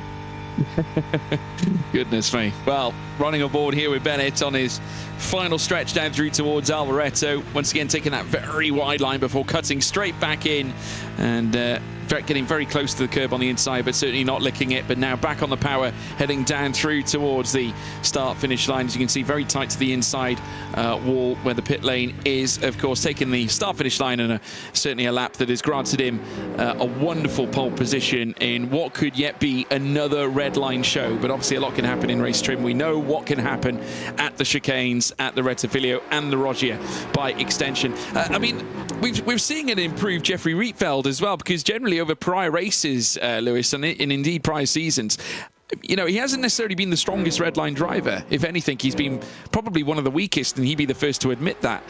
Since after that, taking some time as an engineer in F1 sim racing, now moving back into the rig itself for the RENNSPORT side of things, he's kind of lit a fire under himself. We've seen some better performances from Rietveld this season. Yeah, but do remember, we have seen him in contention to win championships, if you remember, all the way back to 2023 to Gamers 8, as it was then. Of course, the Esports World Cup effectively back in 2023. He was in contention for the Drivers' Championship before a bit of an incident which between himself and Joshua Rogers, which opened the door for Max Benneker to come through. Benneker taking victory in the title, of course, there in Gamers 8, of course, back in 2023. So, yeah, he's had potential. And, of course, he has one claim to fame that beats all. He did win the first ever competitive race in R1. That's no true. one can take that away from him. That is very true. The first ever winner in R1 competition on RENNSPORT as well. Does help he was one of the 12 in that race, but you know, he still won. Yeah, well, hey, listen, you got to be in it to win it, as they say. And already we're getting the crashes in already in free practice. A laugh from Luke Bennett in the bottom left-hand corner. I tell you what, if that was in race trim, I don't think he'd be laughing so much, Lewis McLeod. I think we actually been in an official race situation, but they're just getting in those final few seconds in practice. Of course, just over 12 to take us through to the end, and then it's all going to be seriousness from that point onwards. But in all seriousness, it looks like Redline are going to be the team to catch. They're looking like a very tricky team to catch at the moment, certainly from the way this starting grid lines up. Yeah, indeed. Let's take a look then from the start of the second race of the evening. Oliveira then alongside Ferris Stanley at the back end of the field for BS competition. Sebastian Jobe from 10th alongside Gregor Schill. Then it's Nikodem Wisniewski and Charlie Collins with a whole Porsche Coanda contingent here from 7th to 4th. It's Collins, it's Rogers, it's Caruso, it's Warren. Before we get to Siggy, Rietveld, and of course Luke Bennett for the second time this evening on pole position. Look, it's going to be exciting. It's going to be intense. Do you reckon Bennett wins from pole position? Do we think we're going to keep this streak alive of pole position converting into race victory? It's been pretty hard to beat the pole sitter around here. Well, it certainly has. Generally, they've built a gap, and if it's anything like Thomas Tattler, he built a serious gap, really at the very head of the order. But if you're Luke Bennett, you've done it before. So you know exactly what you're doing. So, I mean, this is almost like taking the tracing paper out and taking that to another sheet of A4. The question is, though, will things remain the same coming out of turn one? The one bit of bliss he will have is the fact that he has got cover in behind. 2 redline cars going along with him for the ride inside the top 3. So that does provide him somewhat of an advantage. Yeah, certainly so. Well, the top 3 will try and keep those Porsche Coanders, those pesky Porsche Coanders at bay on the race down into the first corner. And of course, Porsche Coander there will try and work together as a team to try and get their way past BMW M Team Redline Racing Bulls. Here we go then for the second time this evening, racing down to the first corner. Going to the right-hand side is Jordan Caruso, dragging himself is Charlie Collins as well into the mix. They're going to go deep here at the first corner to try and get straight around the outside. It's Jordan Caruso moving up in the second position. Bit of contact and a bit of 3 wide there between the teammates as there's a big slide coming in, and dropping down the order goes Sebastian Jobe, Jeff Rietveld as well. But look at that for Luke Bennett. He is comfortably clear. And that said, he's got Jordan Caruso all over the rear end. Yeah, is he comfortably clear here this time around, because now he's being swarmed up upon by Jordan Caruso on the run down through towards Roger, and Caruso would love nothing more than to stop his charge moving up through the field. We've got plenty of side-by-sides, also almost a 3-wide scenario as well. Dane Warren in the mix, Gregor Schill as well further back. Jeffrey Rietveld has moved down a flurry of places, 4 places down from where he started, and in comes Dane Warren. A look up the inside, coming through the Lesmo, and round goes Rietveld, round goes Warren. They all go round. A BS Plus competition card make that 2, with Nikodem Wisniewski and Gregor Schill getting caught up in the chaos, and they are now round at the Lesmo, and all of a sudden the game has changed. 3 Porsche Coanda cars inside the top 5, with only 2 redline cars being Kevin Siggy and Bennett, our race leader. Yeah, that was a bit messy there at the rear end of the field. Like I said, Wisniewski and Schill paying the bill for Rietveld and Warren's mistakes. And like I say, they've dropped right the way off. Look at the points gap, though, between the top 2 teams. Just 7 points between Redline and Porsche Coanda. There comes a look to the inside then, and a big move coming in from Joshua Rogers. A little bit of contact, a little bit of a brush, and then a little bit one on the exit of the corner as well, as Kevin Siggy gets muscled out wide. Joshua Rogers working his way through to bring the deficit down to a single point. Pretty massive stuff. That is the difference that one place can make. Ultimately, in that mass melee we just witnessed, the only team that did not benefit was BS Plus competition. They just have had no luck fall into the palm of their hands at all. Kevin Siggy, another look up the inside of Joshua Rogers. It is now 3 Porsche Coanders in tandem from 2nd down to 4th place. They're literally waiting for Dane Warren to now lift himself through the order, but of course he is 3.9 disconnected away from Ferris Stanley, and Kaiki Oliveira up in 7th as well. So BS Plus have inherited some decent points paying positions. Coanda now sat with 2 points behind Team Redline as it stands. They now sweep through the next left and right. Coming through the Roger is still Luke Bennett, just over 3.5 tenths of a second up, and he's trying to create a gap in behind to Jordan Caruso as they now look to form up coming through the Lesmo once again. Siggy with Sebastian Jobe for company, but the gap between those 2 is 1.1 to nearly 1.2, with Kaiki Oliveira down in 7th. Rietveld, there he is after starting on the front row. Things have slightly turned sour. Lewis McGlade, and he's got Gregor Schill and Nikodem Wisniewski for company as well, as we now witness the replay. This is what happened. Yeah, so obviously to the inside, bit of a squeeze off the circuit, but, you know, fair enough. All's fair in love and war. And there's the send to the inside. Just an awkward brush between them. I mean, you could say Rietveld there gave enough room, and that maybe, you know, the Porsche Coanda wasn't really quite alongside enough, but... Oh, I don't know. That is actually a tough one. Yeah, it is. I mean, you could argue that the red line car probably didn't realise how much room was there, I think, at that point in time. But then again, I would say that the Porsche Commander had enough of a Porsche alongside the BMW, if I'm honest. But he does give a car width to the curb. True. There is that. So whether you could say it's enough, but I would say, realistically speaking, looking at it, there was a car width.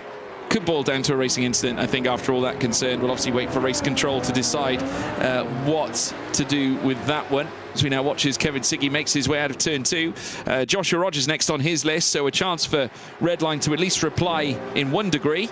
And Kevin Siggy be looking to advance that 2-point gap, at least out a little wider, because, of course, remember, we still have one more race coming up after this one. And the last thing they want to do is leave anything open on the silver platter for Coanda to reply and potentially take the group victory away from them come the close of the week. And obviously, with there only being one more round available after this before the EWC really cooks up, it's going to be very, very tight.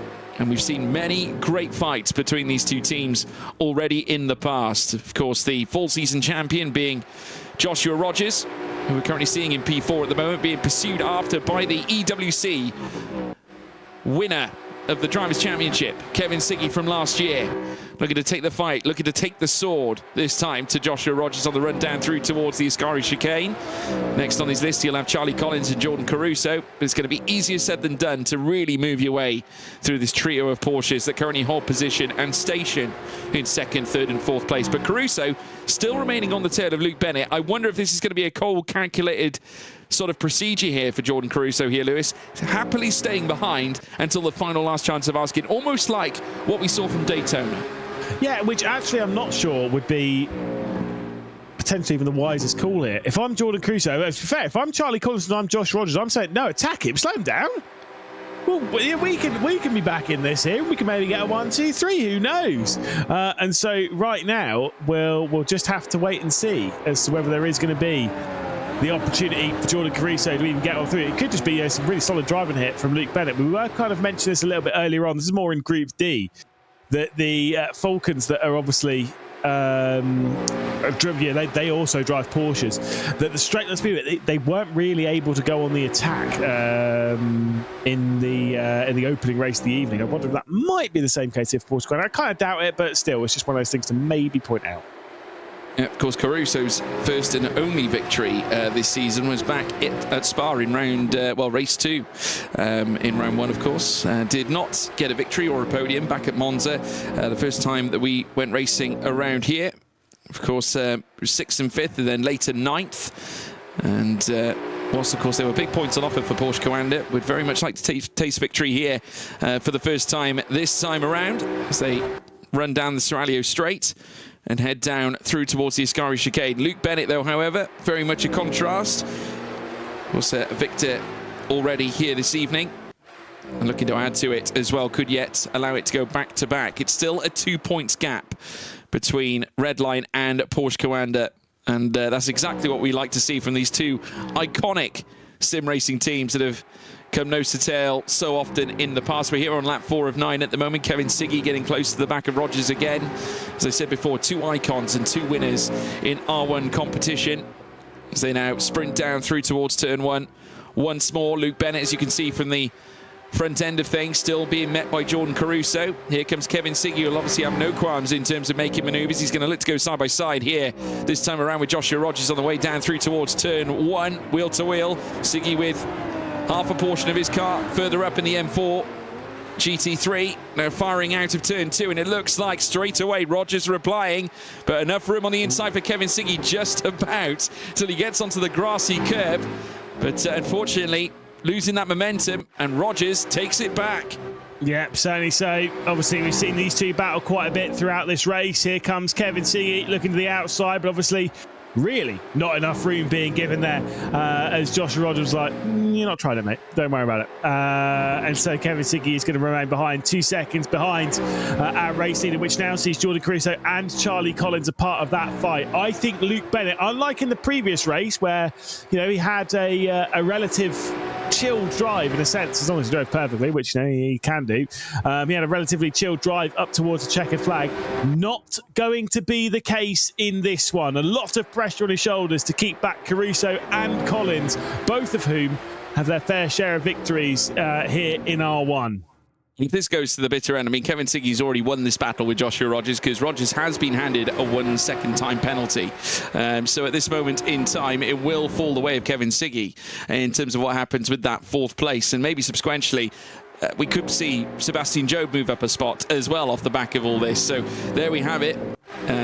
Car 92 forcing another driver off the track, which has led to Rogers being penalised, already 2 seconds away from his own teammate, as they now burst down the long straight once again, heading down in towards the Rettifilio here in Group A. Race 2. Of course, one more still to come after this. Back comes Kevin Siggy, looking to desperately weave himself past Joshua Rogers, who I think is more concerned about just defending the place away from his 2 teammates, Jordan Caruso and Charlie Collins. Coming out of the second corner now, the Rettifilio. Once again, Collins denying Kevin Siggy, and this is only going to frustrate the Sixter, who is now forced to remain in behind, but is now swapping lines to come through Curva Grande. But the Porsche doing enough to frustrate the BMW as they now troop down through towards the Rogers chicane. This is going to drag back in Sebastian Job and Kaiki Oliveira as well. There comes look to the outside once more, but not a car width being given. As once again, Josh Rogers fends him off. We've got 3 of the highest winning drivers here in the battle between 4th, 5th and 6th. Kaiki Oliveira also trying to give a little bit of a cameo appearance in that as well. Joshua Rogers, number 1 of the all-time winners. Sebastian Job, number 2 on the all-time winners. I think Kevin Siggy's I think he might even be 3rd, actually. He's certainly up there when it comes to race victories in R1. They're all battling, not even for a podium at the moment. No, not at all. I mean, certainly not if you're Joshua Rogers, given the fact that you have got that 1 second time penalty and the 3 second point gap between, or 3 second gap between yourself and Charlie Collins at the moment here in race 2 on lap 6 of 9. Still more to come. Once again, Kevin Siggy's going to, I'm sure, look to try and weave his way past because he'll be more concerned about perhaps even trying to catch Charlie Collins. That's going to be very tricky to do, though. As soon as you're outside by a second, generally it's very tricky to try and close that gap. Despite Dane Warren's efforts, of course, he didn't succeed in bringing that gap, though it did stand at 1.5 seconds to Luke Bennett down any further. Eventually only finishing 5/10 the better, as we now watch as now we see an exchange over the race lead here on lap 7 of 9. Here comes Jordan Caruso, who will move through into the race lead now. Luke Bennett displaced off the top at least here this time around, and now Kevin Siggy looking to try and force the issue this time around on Joshua Rogers. No contact between these two just yet, and once again Rogers denying Siggy again. That is 3 times in succession that Rogers has kept him at bay, and surely that frustration must be boiling inside Kevin Siggy at the moment. Yeah, certainly so. It's going to be building and building and building. Sebastian Job now into the mix for this fight. With that move for the race lead, though, Jordan Caruso will give Porsche Commander a lead heading into the final race of the evening in this group. I don't think we've actually ever seen at least in Group A, the lead team change from race 1 to race 2. I genuinely don't think we've seen that. It's always been whoever's won that first round has then come on to win. Whoever won the first race of the evening has then gone on to go and win the round. So this will be the first time for that. If it is the case, it's going to be a tough one though for Josh Rogers to keep Kevin Siggy and Sebastian Job at bay. But then again, I guess to a degree, if he just copies and pastes what he's been doing all the way through the opening phase of this race, then surely he'll keep them at bay for the final couple of laps as well, unless Kevin Siggy maybe bites off a little bit more in that opening chicane. Well, I mean, the other consideration as well is that Joshua Rogers has got that penalty. Obviously, that is going to slip a few extra points through the fingers of, I mean, granted, it's only 1 second. It's not going to cost him too much, but, obviously, you're going to be forfeiting 2 places, essentially, should it stay like this, to Kevin Siggy and Sebastian Job. And indeed, they're going to be duking it out once again at the very front, though, however. Jordan Caruso, Luke Bennett, also Charlie Collins, now looking to successfully move his way through, and this time it will be a Porsche Commander once again for the second lap in succession, but this time Charlie Collins moves into the race lead. Luke Bennett will remain exactly where he is in second, with Jordan Caruso down in third. Joshua Rogers now 3.1 behind and has still got Kevin Siggy for company. If Siggy and Job go through, of course that will take points off Commander and add further on for Team Redline. Yeah, indeed. Siggy still unable to pass Joshua Rogers. This has got to be getting very frustrating. I think by Rogers taking that defensive line at the first corner, he's giving himself the outside line coming out of that first chicane, and that is what is giving him the race lead running down through Curva Grande. He's so good with his right foot at the moment, is Josh Rogers, to not push it a little bit too far. And, you know, just with when he's doing it, how much steering input he's putting whilst he's doing it. There's no sliding in the rear end going through that opening chicane. It's just perfect driving from him, and he's able to keep Kevin Siggy and Sebastian Job at bay. Can Charlie Collins do the same thing, though, and bring victory home for the team? Will Jordan Caruso sneak his way through? Or will Luke Bennett translate pole position to another victory? And not quite as simple a way as was done earlier on in the evening. Only time will tell. We've got one final lap to deal with here around Monza. There comes a look from Jordan Caruso. Yeah, lap 8 of 9 soon to become lap 9 of 9. Luke Bennett be hoping for a decent run to continue the phase of pole to victories that we have had already this evening. He, of course, the catalyst for one of them in our very first race in Group A earlier on tonight. And, of course, we've seen it the same as well in Group D with the likes of Team Falcons, with Jakub Matuszewski, and then after that in Race 2, Thomas Tatler. And again, the door shut this time, though, by Charlie Collins, able to renege Luke Bennett. Here at this point is Kevin Siggy now finally gets a nose in front and might get the whole car in front of Joshua Rogers, but now the run favouring the Porsche on the escape coming through Curva Grande. Surely he's not going to frustrate Kevin Siggy again, and Siggy has had just about enough of it. They're going to go wheel to wheel coming through Curva Grande here this time around. Next up comes a run down into the Rogier. Who is going to be successful in this exchange? Charlie Collins, though, this time still forcing back Luke Bennett coming out of the Rogier chicane. Time is nearly up for Bennett to maintain this truly phenomenal run he has had at Monza thus far, from pole to victory last time to taking pole for this particular race. It could all come to an end on that front, yet he could even lose out on second place because Caruso is hot on his heels, and still Kevin Siggy behind Joshua Rogers on the run down the Serralio Straight here, Lewis.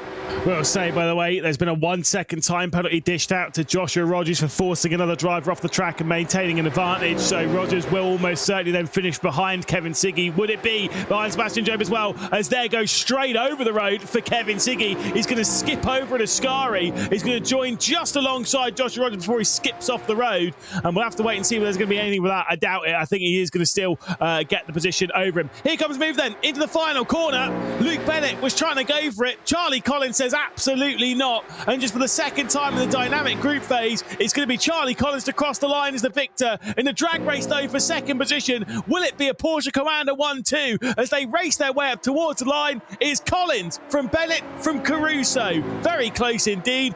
Excellent racing. That is what we were missing in the previous race there in Group D.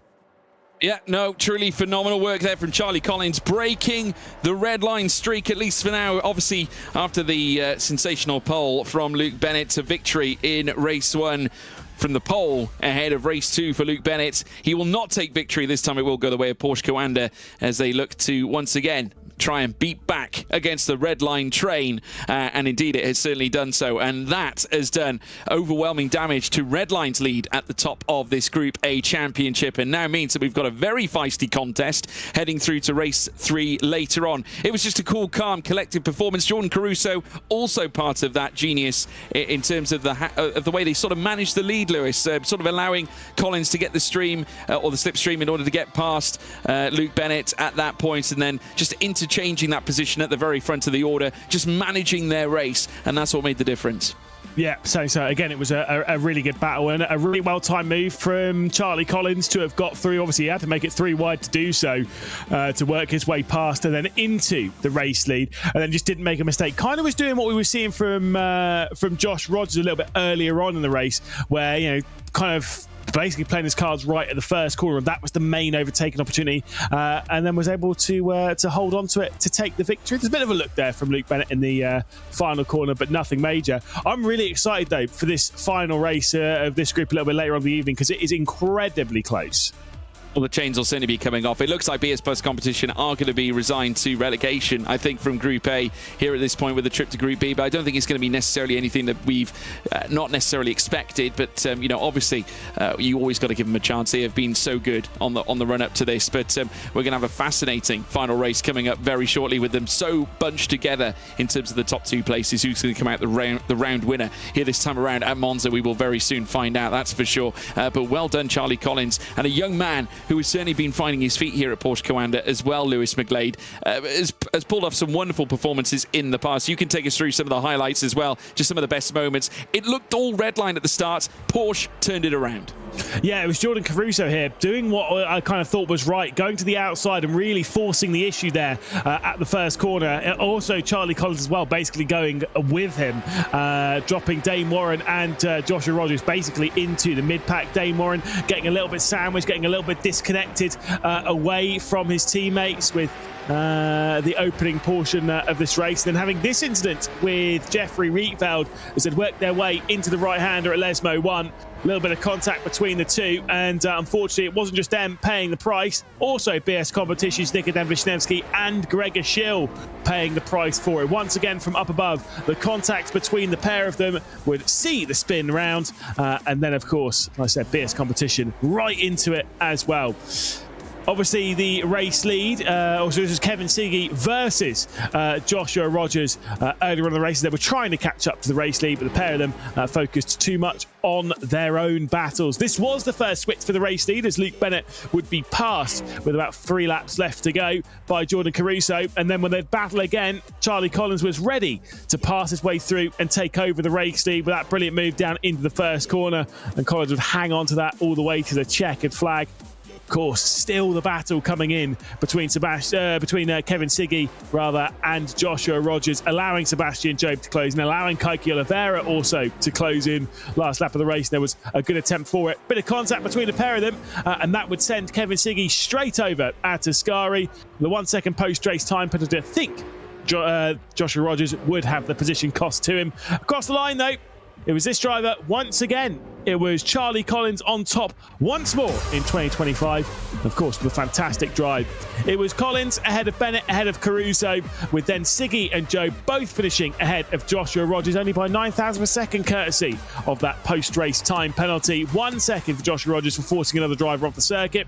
Kaiki Oliveira then in 7th position, with Ferris Stanley in 8th, Dane Warren in 9th, Jeff Rietveld in 10th, and then Schill and Wisniewski. I think the points in this group are incredibly close, George. They are going to be very close, Lewis. We will, of course, get confirmation on how they look later on, but it does mean we're going to be teeing up a truly remarkable race 3 later on tonight, so you will not miss a thing. But now we swiftly move through into race 3 action. We've surpassed the halfway point now, and for Guild tonight, race 3 is for pride, essentially, here at this point. It's going to be very tough for them to lift themselves off the bottom. There is Bono House, effectively the locker room leader at Guild at the moment. It's been a tough night for them. It's been a tough championship for them thus far, and far apart from where we would expect them to be. Here's a little reminder as to how the standings look in Group D thus far. It is Team Falcons who will be moving up into Group C as it stands. They've got quite the lead over TC Racing. If things go their way, one decent qualifying session could make the difference here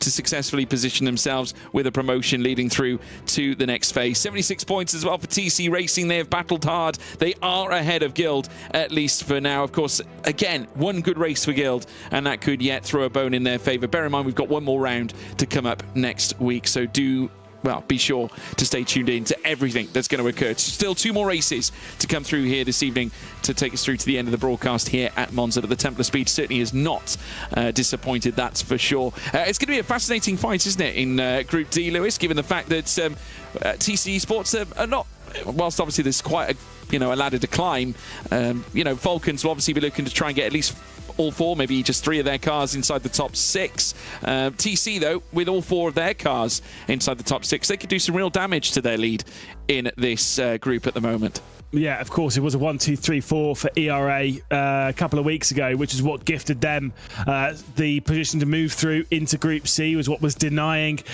Falcons. That is what Falcons need to do. Hearing there from Thomas Tatler after race 2, the team have worked on various tactics that's going to hopefully get them through this, how they're going to control things. I think the important thing for them then, based on that, is that they all qualify in roughly the same place. Obviously, ideally, that is first through fourth.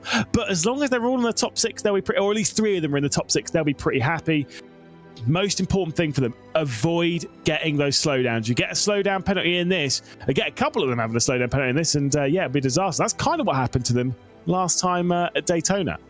Yeah, and obviously I'd imagine, despite obviously the wins going their way so far tonight, they've taken 2 out of the 2 that we've had already after back-to-back poles, and sequentially moving on to taking victory after pole as well, likes to flag. It's those moments, it's not necessarily about the leader, that's where their concern lies, it's the rest of the team as such, isn't it, Lewis? I mean, we look at the likes of Kamil Pawlowski, who has qualified exceptionally well, for example, in the last race, and then one moment can occur at Rettavillio that turns your race around, and you sink to the bottom of the order. What they really need is a decent qualifying session and a decent race. Get all 4 cars inside that top 6, or at least 3, just to really hammer it home that you are going through to Group C. Indeed. Well, Henry Moore's camera's fallen over and it's dropped down. I've never seen Henry Moore with a different camera angle. I've been commentating on him for nearly 2 years. And to make things worse, so down penalty as well. Yeah. Not a great visit for Henry Moore, unfortunately. 35.4 in that first sector. Obviously, generally, even then, we'd probably want to be around about the 35.3s or 35.2s. But in terms of the grand scale of things, obviously, getting it right in that middle sector, that has been his kryptonite here tonight, hasn't it, really? That middle sector, it's been the cross that many drivers had to bear. Obviously, the Lesmo is in there. You can get, sort of pushed wide. 35.5 is where you'd want to be really in that middle sector. He's done a 38.2. It's just been a difficult night, I think, for poor Henry Moore. And I think for Guild at the moment, their confidence at the moment is literally at the bottom of a barrel right now. Yeah, indeed. It is a big shame for a driver who competed for the British Formula 4 Esports Championship, finishing runner-up in that to Graham Carroll. I'm sure he'll be eyeing up maybe taking the title in 2025, a little bit later on in the year. But for right now, we'll be waving goodbye to Guild. Not necessarily the end of the night. We've still got to deal with them in next week's round 8 of the championship, but they will not be progressing through to the Esports World Cup. No. And Jakub Matuszewski is going to rubber stamp that as well with his very own purple first 2 sectors. 35.3 in that first sector is pretty good to kick things off. 35.6 in the middle, perhaps a 10th off where he would like to be, but still not horrendous. He's just had the purple middle sector ripped away from him, though, by Marko Pejic in the middle, as now he pops himself into first fastest. An early 0.3, probably fancied a 0.2 by the looks of his reaction, Lewis. Yeah, indeed. Look. No one's ever happy. No one's happy. Not when you're looking at Group A and you're seeing, 0.1s being set down. So maybe there's a little bit of that to be dealt with. Here comes Marko Pejic then, out through the final corner with a purple middle sector. That first sector a little bit away from the band. It's going to be around the 46.3. Don't think it's quite going to be a 2, though. Let's see if I'm wrong on that one. It's not even a 3. It's a 4. Yeesh, that first sector, a little bit too much damage done for Marko Pejic. Yeah, unfortunately, the middle sector, despite being purple, the rest did not correspond. Bono House, just over a 10th and a quarter off in the first sector. The middle sector, approximately 16 thousandths away. So not a bad middle. Needs a massive final sector. Thomas Tatler, though, in the meantime, has gone purple with a 35.3 smack in the first sector. 24 thousandths off in the middle, though, but that won't deter him. Bono House, though, coming up towards the line and will pop himself second fastest ahead of Marko Pejic by 26 thousandths of a second.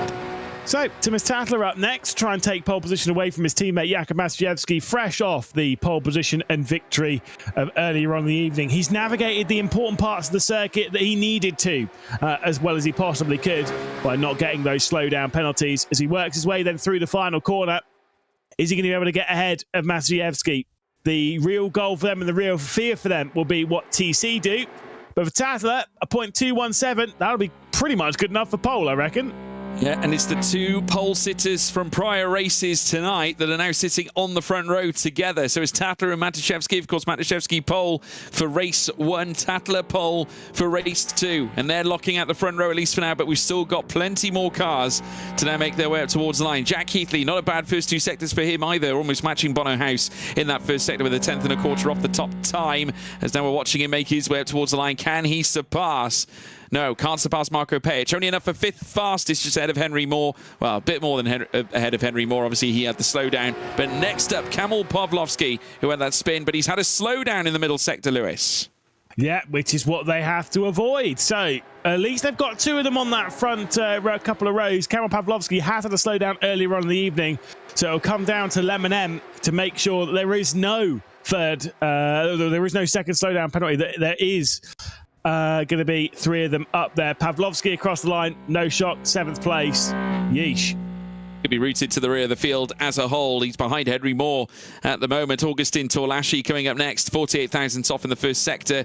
Just under 2/10 off, though, in the middle. TC really need a major play here. They need another driver to aid Jack Keithley into providing bigger results here for the Mercedes-AMG GT3 team. A little bit of a grimace on his face as he now makes his way up towards the line. Don't think he's overly happy with it. Only enough for 6th fastest, and the frustration on show, and pops himself behind teammate Jack Keithley. Yeah, indeed. Matt Emery then, next one to come through. Those sectors are actually looking pretty decent, relatively speaking. Might go ahead of his guild teammate Bonnerhaus. Of course, those sector times there at the bottom of your screen, that is comparative to your pole sitter, Thomas Tadler. We'll see if Matt Emery's got something decent in the final sector. Can he maybe set a 3? Can he set a low 3? Or will it end up being a 4? And will he be around where Marco Pejic is up towards the line? It's 0.5, really disappointing final sector there for Matt Emery, and sets a 0.5 across the line to go behind Keithley. Yeah, that's a tricky visit there for Matt Emery, who looked like he had plenty of promise coming through the middle sector. The first sector wasn't overly brilliant either, but certainly more in line with what we saw from Marco Pejic. Nicholas Matteo, now representing the TC Esports team, was very much their shining light back at Daytona as well, right in the thick of the action. Now looking to be in the thick of the action here at Monza this time, and will pop himself the second of the TC Esports cars in 6th place, just behind Jack Keithley and ahead of teammate Augustin Torlashi and Matt Emery. But now we have, Zemislav Lamenek, Lemon M, returning back. Yeah, indeed. Can Lemon M work his way up the order? The answer to that is no. There has been 2 slowdown penalties then for the Falcons team. And the only question mark then for them is, how are TC going to get on in the race?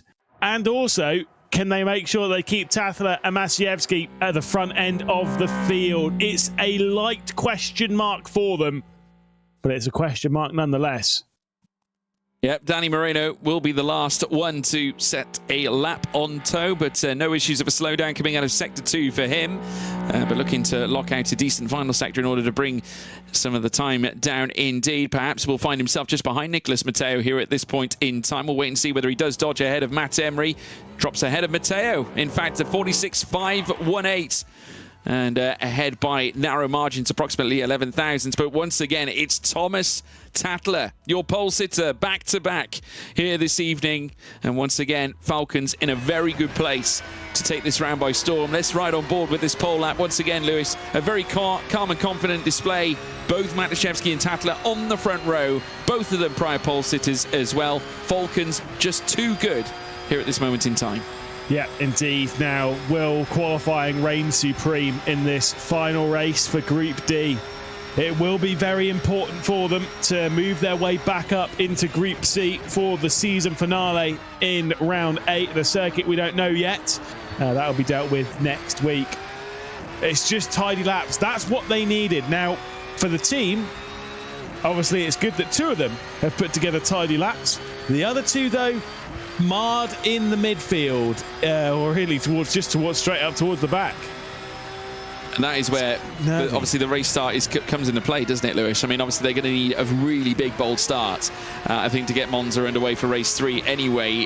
But, I mean, this is the difference. I mean, you know, Tadler's lap, he's so much more dialed in, so much more aggressive, has no fear in hitting the curbs, and you can just see that he almost wince when he does, but he doesn't come off, you know, in an ugly position. Once again, almost similar to what we saw from our prior lap. I mean, you look at moments like that and you think that has no right to be on pole position, but you look at the end result and he's there. Yeah, but I think, you know, a lot of times when they're sliding a little bit off the corner, that's because they're getting on the power early. That's what's causing the slide. They're clobbering the curbs. They're being a little bit aggressive. There's another snap of oversteer. As much as it might not be the butteriest, smoothest lap that we've ever seen, it is importantly tidy enough. It is clean enough. It is smooth enough. And as always, more importantly, it is fast enough for another pole position. And an important one for Thomas Tattler here, an important one for his team Falcons as well. Could it be another victory, though? That's the important bit. He's got to translate to a victory. I'm pretty sure he's not taken a race 3 victory in the dynamic group phase yet. No, I don't believe he has, but one thing he will be able to do is make it 5 victories since the start of the run through this season. Obviously, coming out of the knockout seeding phase, he was a victor back at Monza in race 1. And, of course, after that, then a victor at Fuji, race 2. And a victor at Daytona in race 2. And a victor here in Monza in race 2 as well. And now looking to make it race win number 5 here with a victory in race 3. And as you so rightly say, a victor for the first time in race 3 this season. But pole sitter once again. And that will be a feeling that I'm sure he'll quite confirmly get used to as the glowing green lights on the front end of that Porsche makes its way through the Curva Grande. And we'll be hoping that he can at least retain that race lead, but we'll have a partner in crime alongside him by the name of Jakub Matuszewski. I mean, it could be Matuszewski who goes on to take a second win here this evening, Lewis. They could perhaps even share the spoils here this evening. Yeah, certainly so. Look, it's maybe like I say, maybe it is going to be Matuszewski down in the first corner. I don't know. The thing is, we've always said this before, like, yes, you're starting first and second, but trying to orchestrate it too aggressively down in the first corner, that's where things will go wrong. You kind of it has to just be a normal race. That's the important bit. Right now, if you are in the Falcons boots, it has to be a normal race down into the first corner. Once you're out of turn 1, or at least let's say out of the Rogier, right? Once things have started settling down, then you can start controlling it. Then you can start playing the team games. But until that point, you kind of need to treat it like a normal race and do what comes naturally. That lack of doing things naturally is sometimes what has cost teams in this dynamic group phase. Well, one thing's for sure is that Guild will be looking to close out their final race here at Monza on a high. And obviously remember, one more round to come, which will be announced very, very soon. Thomas Tattler currently at the top of our timing sheets for free practice at the moment, as we now look ahead to the final race of the evening in Group D. And start from the back to the front is Kamil Pawlowski for Falcons on row 6, joined at the hip by teammate Zemislav Lamanek in 11th. Henry Moore after the slowdown as well, 10th place on the 5th row, coupled with Augustin Torlashi, the first of the TC cars we've approached in this starting grid. P8 for Matt Emery on the 4th row alongside Nicolas Mateo in 7th. Then comes Daniel Moreno in 6th place, the Spaniard alongside Jack Keithley. Action Man starts P5 on the 3rd row of the grid. Next up, 2nd row, and it's all Guild with Marco Pejic in 4th and teammate Bono House in 3rd. But once again, a front row lockout this time for Team Falcons, and it's the 2 prior pole sitters. Jakub Matuszewski, pole sitter in race 1. He'll be on the front row here for race 3, and Thomas Tattler, pole sitter for race 2, will be looking to take a 2nd successive victory here this evening. Any predictions, Lewis McGlade? Well, I hope it will be cleaner than race 2. I predict it will not be. I was waiting for that. I was waiting for that response. Let us know in the live chats as well, folks at home, if you agree with Lewis McGlade. Where are your predictions lying here, with 9 laps of action to take us through to the checkered flag to bring an end to the festivities in Group D here at Monza here tonight. But Tattler and Matuszewski on the front row. Tattler on the left of screen, as you can see, Matuszewski on the right. They'll be trying to keep back Bono House and Marco Pejic as they put pedal to the metal, and it's go, go, go, go, go, and it's a great start, incidentally, for Bono House, who leaps away off the line, but the 3 TC Esports cars towing each other on the run down through towards turn 1. Now House has managed to get past Matuszewski. Equally coming through as well is Marco Pejic up the inside. TC Esports gets knocked in behind as well. Now I think, looking on screen, that was Danny Moreno who got caught napping there, coming down through towards turn 1, and they're going 5 wide, coming in towards Curva Grande, and a huge impact, and the Jakub Matuszewski, race winner from race 1, who sat on the front row for the start of this race. Lo and behold, Lewis McGlade was right. Chaos has ensued, and Jakub Matuszewski is now routed to the rear of the field, and Tattler is on his own with Mateo now at the front, as now we see yet another spinner, and it's Jack Keithley who's gone. Yeah, which is going to be a big one for them. I've got to say, I can't wait to see the live points at the moment, because look at this. Matteo, Torlashi, Moreno in second, fourth and sixth. Thomas Tatler up there as well. Those points, that is not a comfortable gap. Not when you've got three of those Falcons back towards the rear end of the field. Although I will say right now, unless Torlashi and Danny Moreno have an unreal race, the likelihood of them gaining much more than where they are, probably quite unlikely. It would have to be a mistake from Thomas Tatler. That said, Matteo is right on the rear end of him. This is not done yet, and we could see a repeat of 2 weeks ago. We could do. Bear in mind, there's 3 TC Esports cars inside that top 6. That could open up many doors for the Spanish team as they fly down through towards the final corner here this time around. Let's take a look at the replay of what happened. Try and digest this one, folks. A very, very busy start at the back as well. Kamil Pawlowski looking to make his way through the field. Obviously, they had 2 cars at either end of the spectrum, did Team Falcons. Obviously, with Kamil Pawlowski, Zemislav Lamenek routed towards the rear. It's a big start for the TC Esports team. They had cars concertinaing up coming through turn 1. Danny Moreno getting caught napping as well later on as well. But they went 5 wide, didn't they, coming through Curva Grande. And unfortunately, it was a tricky run for a couple of the Guild cars. There goes Matuszewski onto the grass, and he dipped off as well. And then the chaos ensued heading down towards Rogier. So this is where we need to try and disclose what happened. Of course, Jack Keithley was part of this. He was one of the cars that went off as well as they flew through. Yeah, just knocked by his teammate, unfortunately. I think that must have been Augustin Torlashi, I think, or maybe it was Danny Moreno, in fact, who knocked into the back, because he's currently 1.5 seconds disconnected from his own teammate. Yeah, indeed. That's like I say, that's very calamitous to be hit by your own team. But like I say, Bonnehouse working its way through and then to second place, past Nicolas Matteo, whilst we were looking at all that. But most importantly, one positive sign above all else for Falcons. Whilst Pawlowski, Lamenek and Matuszewski are scoring really not very well here at the moment, courtesy of the opening drama, Thomas Tatler has nearly a 1 second lead. If he's able to take victory here, then things, relatively speaking, though, 25 points, they're so critical, maybe it'll be enough. It could well be. Pawlowski's still on the tail of Matt Emery and Marco Pejic, though, and he's towing along Zemislav Lamenek. So the 2 drivers that started from the rear have every chance of gaining perhaps a couple of places. We'll wait and see. At the moment, Tatler still in charge at the head of the order. Bono House looking to try and scale back the damage, and we'll look to try and take what could be a truly astonishing result, maybe even a victory here, just to help themselves along at a very fragile point in this championship. Obviously, we're coming in out of the penultimate round. Very soon, the final round will be upon us. But now Bono House has got Nicolas Matteo for company on the run down through towards turn 1. A little look in the mirror there from Bono House. Not too disconcerted with what's going on. Obviously, Matteo happily to be patient. Of course, was lighting things up at Daytona was Nicolas Matteo for TC Esports. Some of his results have been, through the course of the dynamic group phase, have been quite remarkable, really. I mean, successive second places after a trip round Jeddah. Of course, finishing third. He finished on the podium in every race back at Jeddah as well, and very nearly did the same at Daytona, coming third and then second in sequential races too. So definitely more to come from this young Spaniard, who has certainly proven himself in GT3 machinery on the tail of Bono House as they come through Lesmo 1. Yeah, certainly so. Again, it's just fascinating how this ebbs and flows, how things chop and change. And at the moment, things are okay for Falcons, but it's just close enough that there is that potential that Bonnehouse can close his way back in, that he can maybe challenge for the victory, that he can drag Nicolas Matteo with him, and that maybe there's still a little bit more to answer for here in the final 6 laps of Group D here before our season finale in a week's time. Absolutely clobbers the curb there, does Nicolas Matteo, and the gap for the race lead finally grows to over a second. Could be a big moment for Falcons. They might not, to be fair, Thomas Tatler might not even need his teammates right now.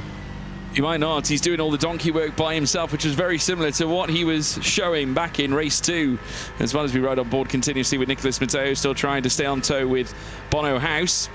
4.5 tenths away from the man in second, as Bono House manages to drift that gap back to underneath the second now.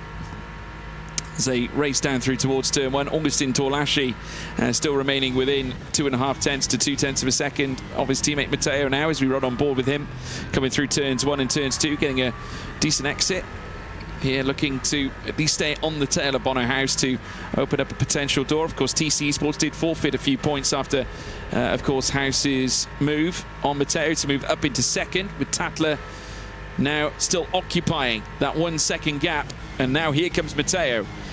Got very close, just no avenue for an overtake as they come through the Rosje. And Pajic currently sat down in 5th, 2 seconds away from Torlashi now. And Moreno could be a problem here for Guild as well, because he is only 3/10 away. They could add more points in the favour of TC, but they're going to need a lot more than that in order to get ahead of Falcons this time. The gap still stands at 22. Yeah, the big drama for TC was the fact of one of their strongest drivers, Jack Keithley, was sent down the order by his own teammate in the opening stage of this race, finishing down there in 12th. I mean, look, he can gain a couple of points. I mean, look, if he gets ahead of Maciejewski, he'll take 1 point off of Falcons and gain 1 point for them, so the gap would only be 20. It's not enough. Keithley's not going to be able to score enough points to make a meaningful difference here, but as a certain supermarket has once said, every little helps. Not sponsored. No, not at all. Others are available, of course, everybody. As we now watch as Nicholas Matteo comes out of Kerber Alvaretto, 6/10 away from Bono House. A little reminder for you at home as well. The RENNSPORT app is, of course, available for you to download on Google Play and the Apple App Store as well. Whip your phones out, scan that QR code and interact with your account. Live timing and much more included in this R1 Championship as we look ahead to the Esports World Cup.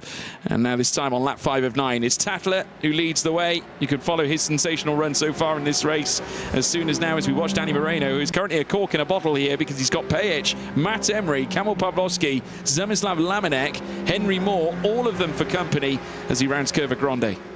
Yes, indeed. Like you say, it's this is going to be a tough one for Danny Moreno to keep Marco Pajic and Matt Emery at bay. As, to be fair, not only those, but also Pawlowski, also Lamenek, also Moore as well.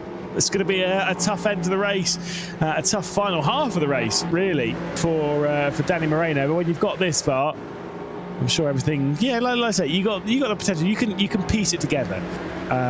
It's just limiting those mistakes. Don't run wide like we've seen. That was what gave the victory to Charlie Collins and what kept Kevin Siggy at bay of Joshua Rogers in the previous race in Group A. Was the lack of mistakes being made. That's the difference maker.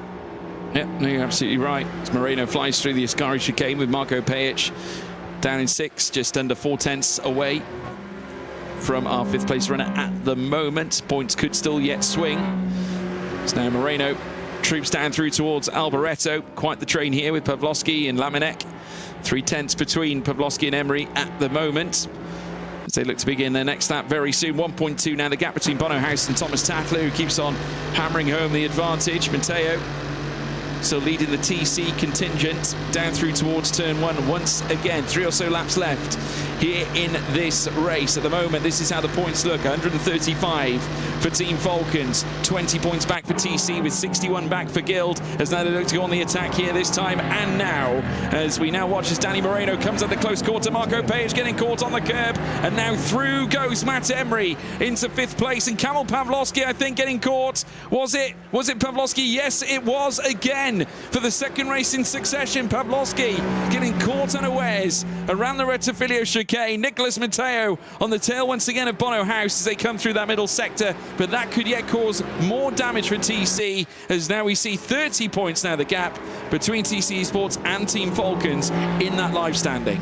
Yeah, indeed. That is not great. Now, again, once again, that's kind of what we were expecting at the start of the race, to be honest, was stuff like that. But look, it's unfolded the way it has. Pawlowski's dropped the way to the rear end of the field. I think he'll be frustrated with how this evening's gone, will Kamil Pawlowski, and then he'll get to the end of it and realise, oh, we're going through anyway. No, don't worry about it. I'm all right with it, actually. And so that's the big thing for him at present, is just getting through it. I think Henry Moore might have had a game crash because he's dropped his way down the order, and what was looking like an all right race for him has unfolded poorly once more.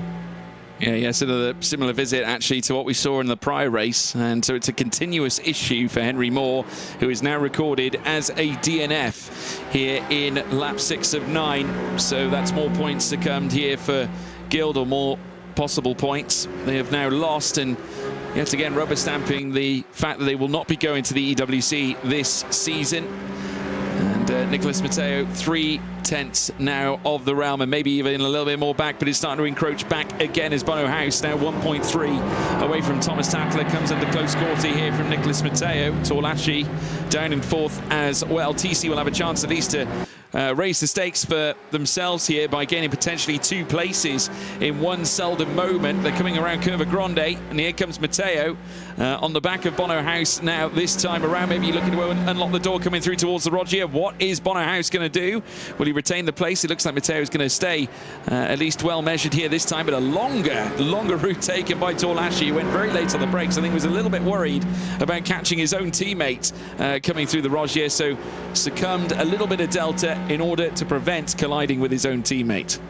Yeah, certainly so. We've already seen quite a bit of, teammate on teammate action. I don't mean that in a good way. This was the attempt of pass, and then the attempt of whatever this was as they were coming back on. It's just so messy.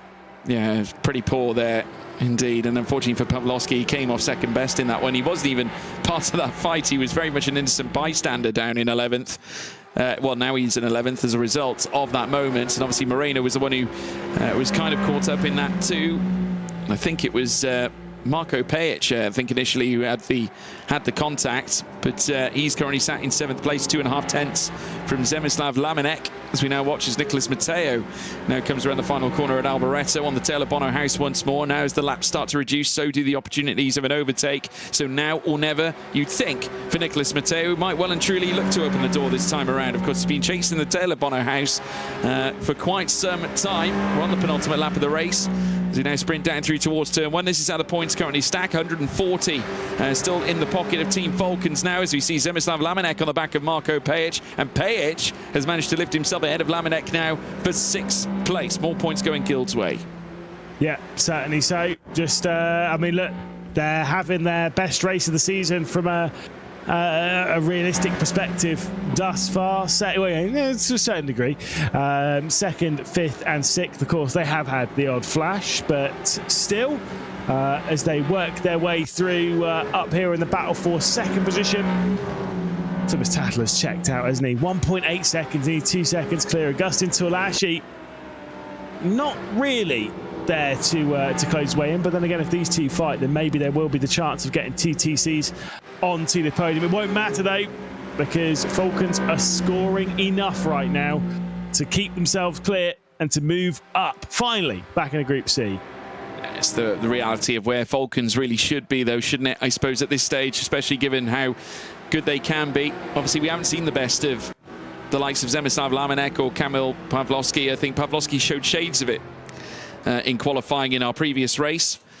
But unfortunately, due to mishaps that have occurred that haven't necessarily been his fault, it has meant that he is toppled down through the order and has been unable to really show what he is truly capable of. Nicholas Matteo now with the lap 8 of 9 now soon to come to an end, and the commencement of the final lap to bring us around Monza for the final time here in Group D. Matteo might look to finally unchain the Mercedes-AMG GT3 and perhaps challenge heading down through towards turn 1. Not this time. Stays behind Bono House as they come through turns 1 and turns 2. Thomas Tattler, a distant memory. He is up the order now by nearly 2 seconds ahead of Bono House at the moment, but Curva Grande could offer something, especially with Rogier beckoning as they now send it on the final lap. Yeah, certainly so. Is there going to be the opportunity here for Nicholas Matteo to work his way through on Bono House? Let's see, coming up into the Rogier, no opportunity here. Maybe he's going to leave it to the final corner. That's kind of like the next... I mean, you can do a Ascari. We've seen a couple of tenths up down there, fair enough. But realistically, that final corner at the Parabolica, that's the chance to make that move. But it's just maybe a little bit too aggressive. Maybe Bono House has this. Thomas Tattler certainly has the race victory in his hands, though. He's only got a few more corners to tick off before he's going to be taking his race victory. I have checked, George. It is the first time he will win a race 3 on the night as well, which will be a very important one for him. There will be, and he'll make it 2 tonight as well, which is obviously very important too, and 5 overall in the run through this run into the EWC. But as Nicholas Matteo, runs a little bit wide on the escape of Ascari there, very nearly caught unawares. But right in the wheel tracks here now with Bono House. It may not matter, though, as they head through the final corner. Here at this stage, Thomas Tattler is going to look to bring this home to an excellent victory once again to make it a trio of Falcons wins, and back-to-back for Tattler. A win for the first time in race 3, a shake of the fist. Thomas Tattler wins here in the R1 Championship, once again on the road to the World Cup here at Monza. Falcons are going up. That is confirmed, that's for sure, surely. Obviously, still later decisions and results to be scrutinised, that's for sure. But Thomas Tattler wins here at Monza at the Temple of Speed. A true lights-to-flag victory once again for the 3rd time in succession in Group D. And it's all mean and green. It's Falcons swooping to victory. No stopping Tattler, Lewis McGlade. Yeah, certainly so. Obviously, he'll be jumping into the interview room, I'm sure, in a second, but maybe a little bit more giddy or monotone than normal. We'll have to wait and see. Look, again, it's been a super performance from Thomas Tattler tonight. And importantly, finally, Falcons have progressed and they've had a terrible season in the dynamic group phase so far. This is finally a positive step for the team. Yeah, retribution. And whilst obviously they have done, very well to do what they've done tonight, a trio of victories in one group venture around Monza is obviously spectacular. They would have obviously wanted more and more of their cars featuring probably inside the top 6 than they did have, but nonetheless, a truly brilliant performance. Let's run through the highlights of what just occurred, obviously through the course of that last race, and it was an integral race here for the Falcons team. They had 2 cars at the front, 2 cars at the back. It was the job, obviously, of Zemislav Lamenek, and also in many ways, of course, it was Kamil Pawlowski towards the rear as well, trying to make their way forward. It was quite a jumbled start coming through turn 1. We eventually went 5 wide coming in towards Curva Grande that ended in tears for a few cars, that's for sure, including Kamil Pawlowski, who got unseated and ran into the grass. We would see lots of this through the course of this race, especially at this very sensitive stage, very early stage of the race. Yet another Falcons car getting, I think must have been a slowdown, having to give way to the cars behind as they made their way through the next portion of circuit. Again, another up and under as the 2 TC Esports cars made contact coming through the Rogers chicane, but there was plenty of jostling and fighting further up through the field. Bono House was certainly a statement competitor here for Guild. He was fighting further up the order, but his teammates were doing exactly the same. Matt Emery, of course, further back, looking to challenge. Marco Pejic was also in the thick of the action. There's plenty of side-by-sides as well between TC Esports cars and Guild. Obviously, Marco Pejic coming off second best in this exchange. Danny Moreno also in this thoroughfare.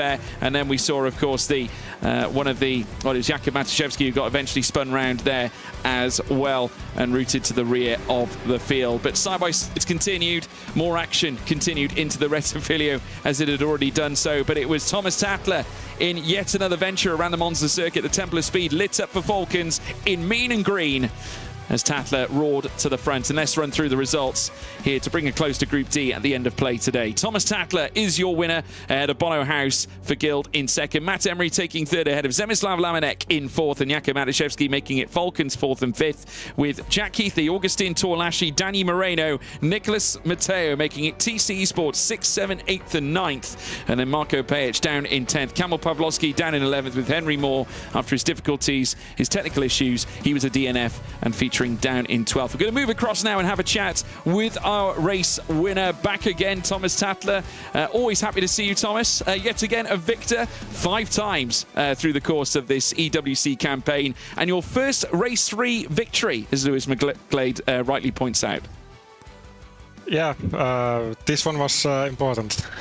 I heard the points gap all the time during the race, and I knew I had to just safely win the race. And luckily the pace was enough that I was able to push away from draft, and then it was just maintaining the pace. I was a bit nervous. It was not easy to trust myself at the car when I knew if I do half a second mistake, then it can get really difficult suddenly.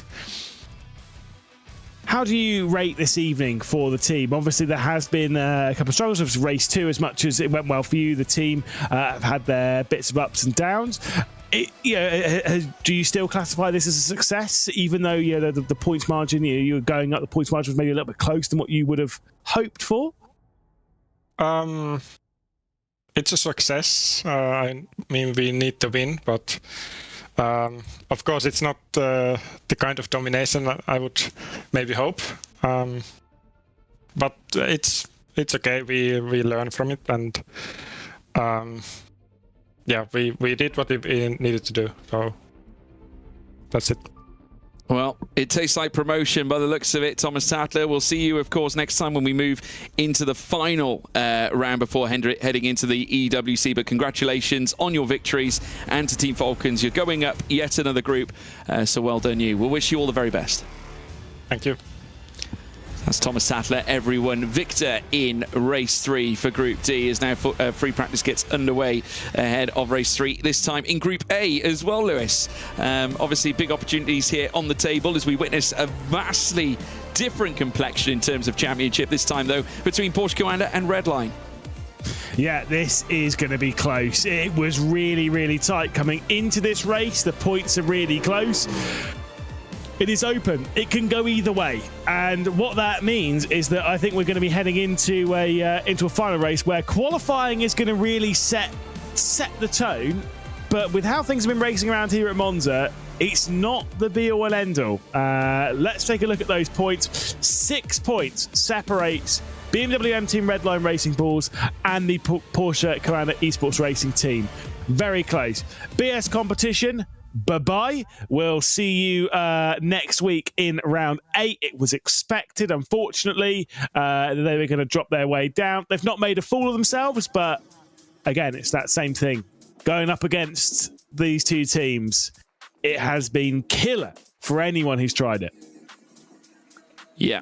Well, we'll have to wait and see. Obviously, we just witnessed a bit of a messy scenario in Group D, to say the least, after what occurred in the first sector. But Team Redline obviously looking to try and take this home as well, which will certainly set the tone ahead of the EWC. Of course, both teams chasing automatic promotion, or automatic qualification, I should say, through to the EWC finals that will be occurring in Riyadh. Of course, we watched it all unfold last season, where, of course, it would be Redline who would go on to take the championship last year, along with Kevin Siggy taking the driver's crown. Porsche certainly probably did not enjoy that from the face of it. They'll want to try and reply in the best way possible, and they are proven winners. Teams champions in the Gamers 8 championship as well, and with Joshua Rogers being a full season champion in R1, there certainly is a case to state that Coanda could reply in kind ahead of this final race. But like you so rightly say, Lewis, qualifying is all important, and it could be all important as well for BS Plus competition to go out in style, shall we say. Yeah, although, here we go. Big news has just come in. Felix van Delft, still mathematically possible. 1st, 2nd, 4th and 5th. Porsche Commander, 12th, 11th, 10th. You're dreaming. That's fine. All comes down to this qualifying, though. Of course, and an important final qualifying for the evening for Porsche Commander and for Team Redline for BS competition. It's maximum bants. We'll see what memes we can get from the herd. That first sector, though, not bad from Stanley, but the first sector from Collins is unreal. 35-2. Different gravy, has to be said at the moment. Of course, we witnessed 35-3s mainly. That is the mainstay, I would say, for many driver here tonight.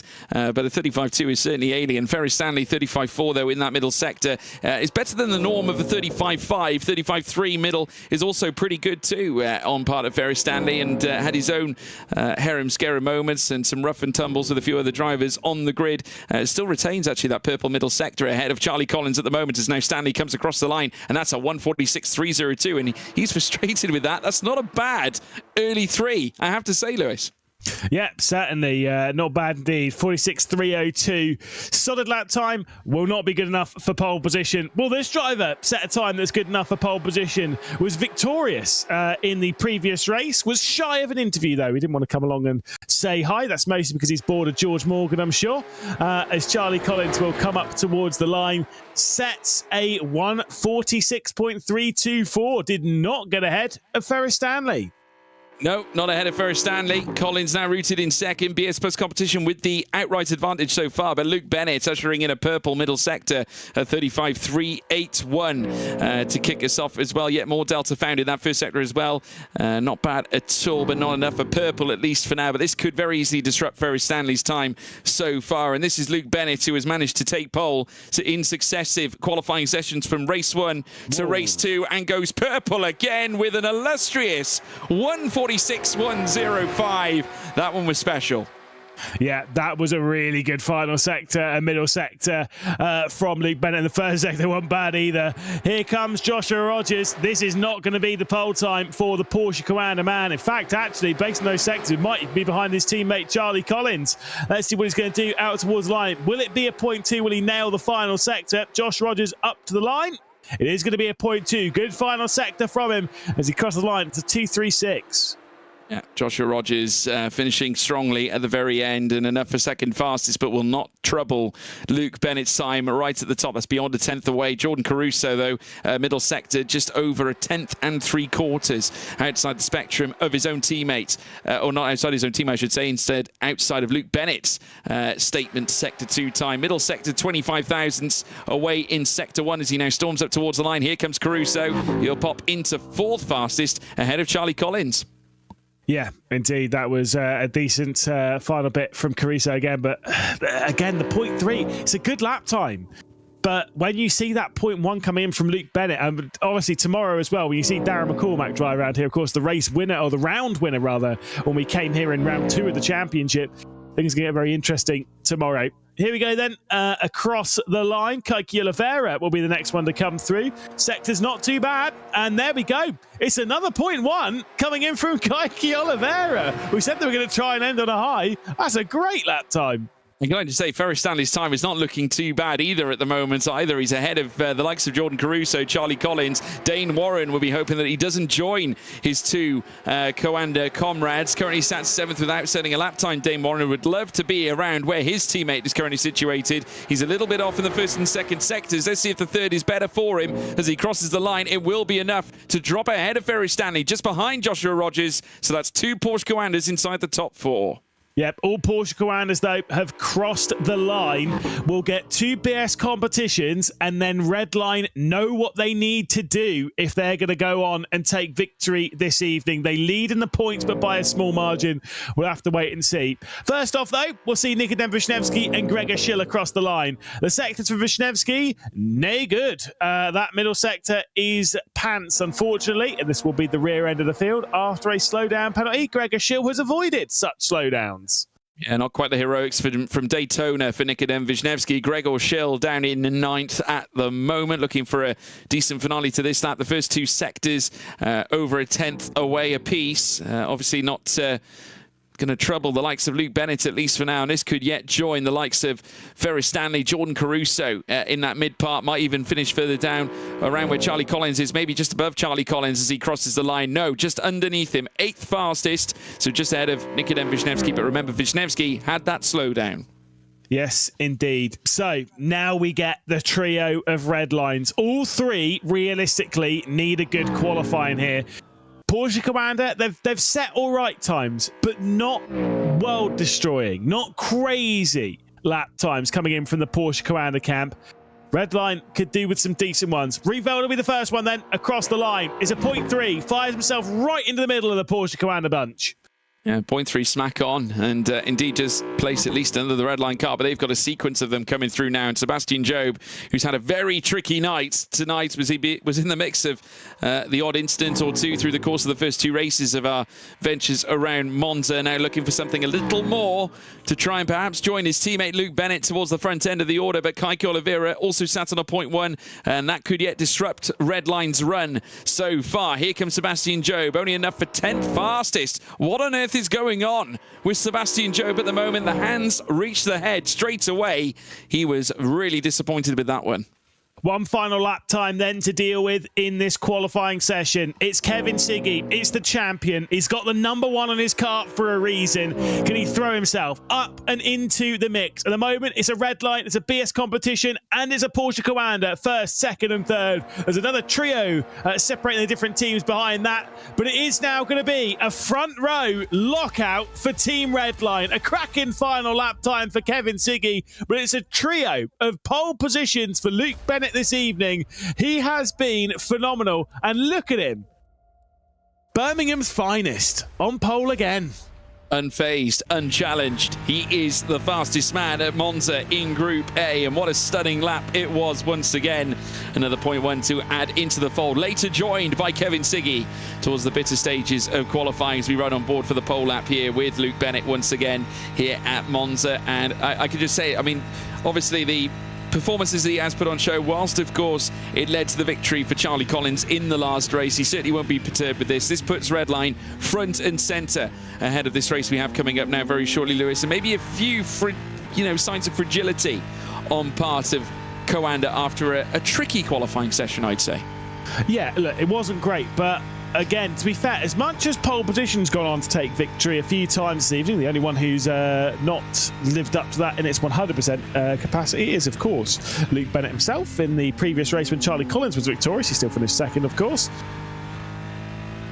The thing is, behind that, behind the pole position, I get the feeling that we kind of look at that and be like, oh, well, pole position translates to victory, thus qualifying is really, really important and blah, blah, blah, blah, blah.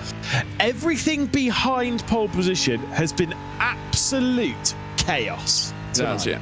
And so that will be no different in this race and that race down to the first corner. We will see drama. We will see that edge of your seat racing, and we will see opportunities for Porsche Coanda to work their way back into the mix.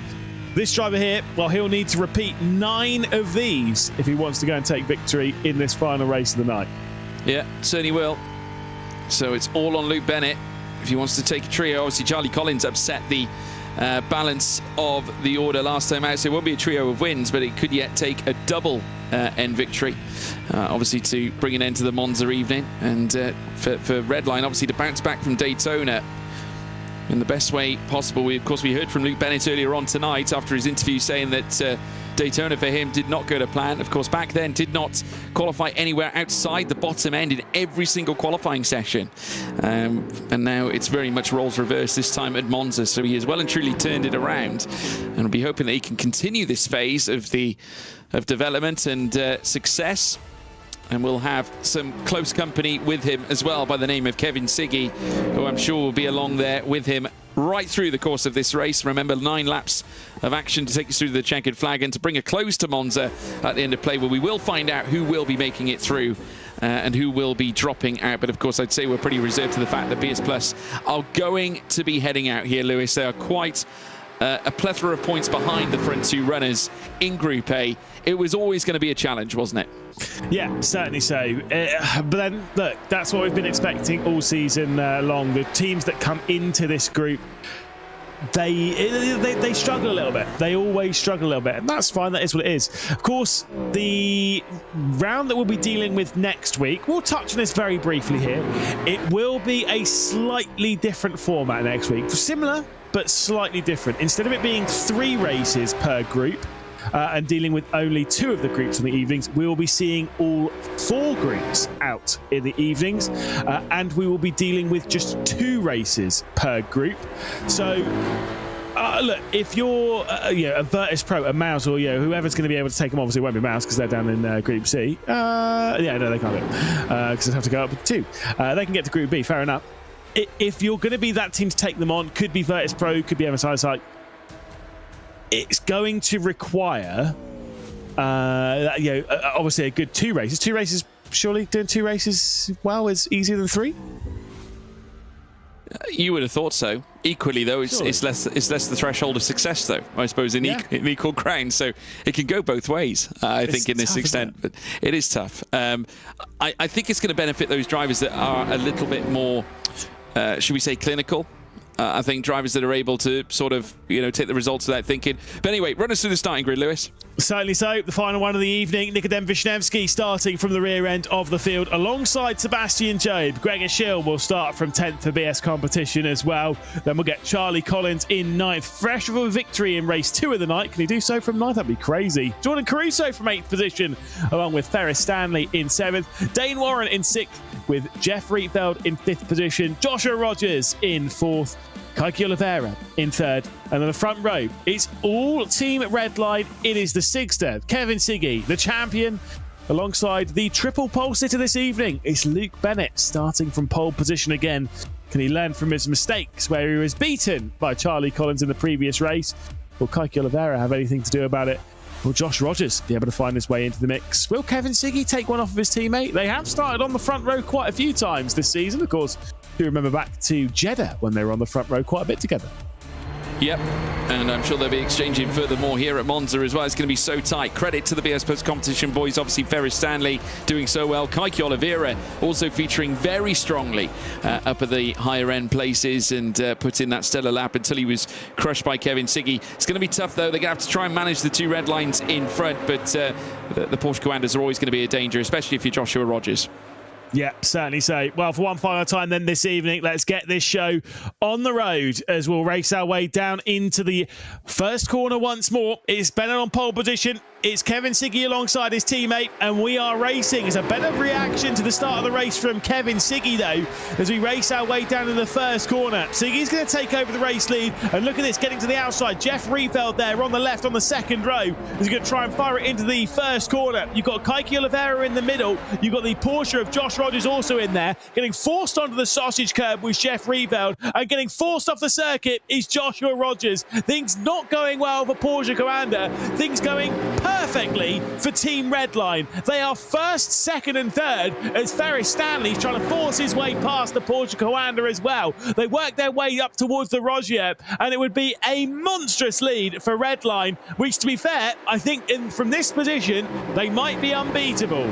Yeah, I would say so. 3 cars in the top 3, escalating that 2-car in tandem situation they did have. And of course, the big moment for this was Joshua Rogers getting bent out of shape, coming out of turn 2 onto the gravel, and is now sunk down to P8 in all of this. We've got some more side-by-sides as Jordan Caruso looks around the outside as they make their way out of the Lesmo section, and now in full pursuit of Gregor Schill with Sebastian Jobe also in tow. If Jobe can move his way up, he'll take further points away from Coanda, but this is how the point swing is unfurled. It's 46 now. It's extended as now a car goes off. That's Wisniewski. Wisniewski into the gravel trap at the Ascari, and they're making his way back through, but has had to cut right through the course in order to rejoin the others. A bit of a shake of the head there from Caruso. He looks a tad stressed.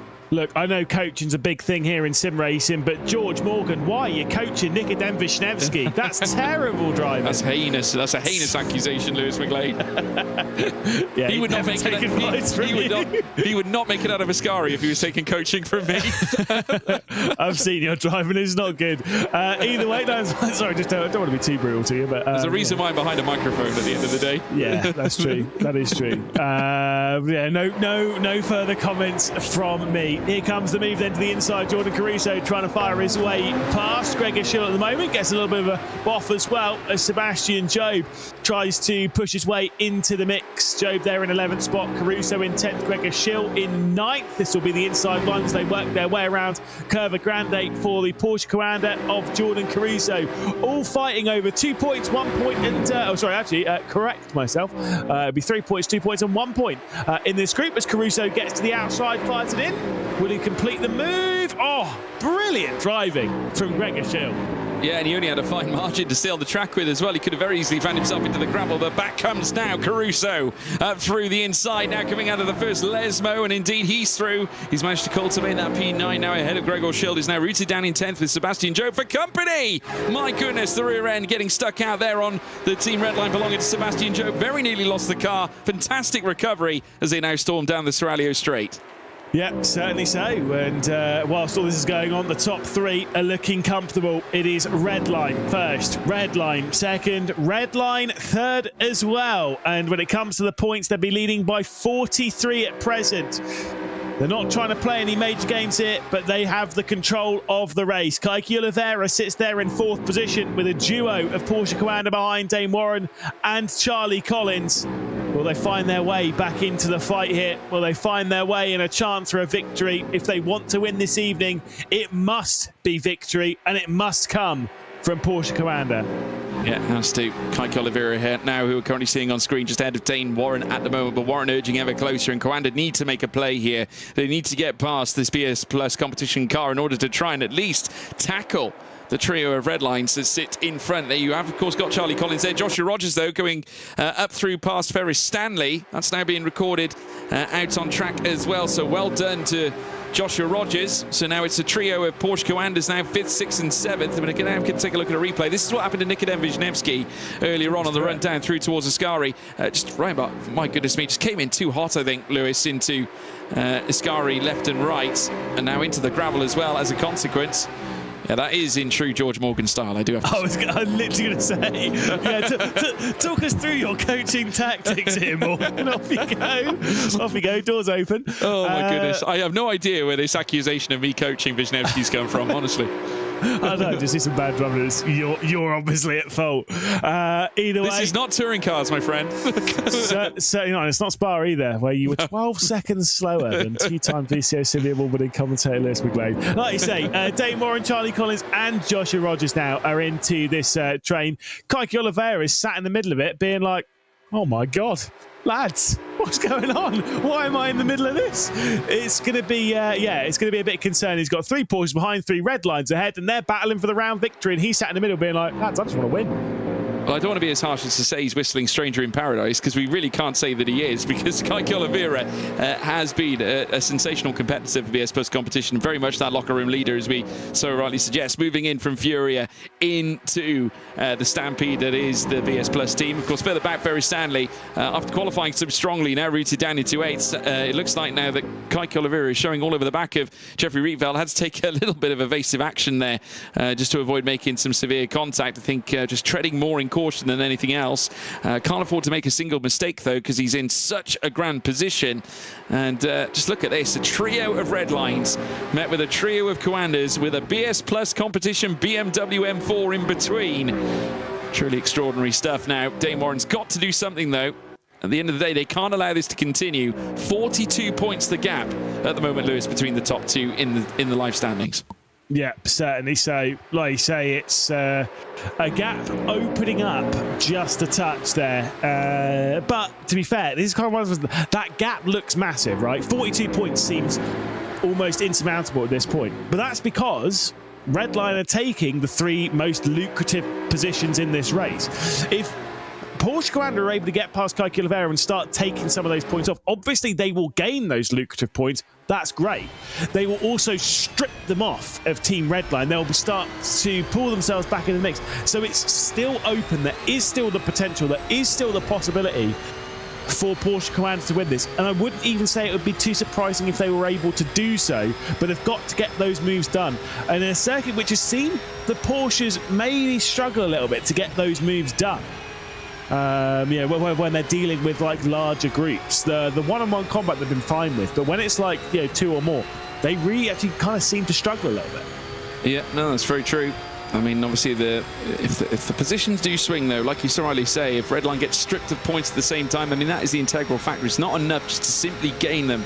You need to take them off your competitor as well, and that's exactly what needs to happen for Porsche Coanda here. Very late on the brakes there for Joshua Rogers, tapping in the rear of Charlie Collins, his teammate there coming through towards turn 1. I think he was a little bit fortunate, just breathing a sigh of relief there, perhaps as well. It got very tight between them, as you would expect, given the fact that we do have a 7-car train with a concertinaing coming through the first chicane.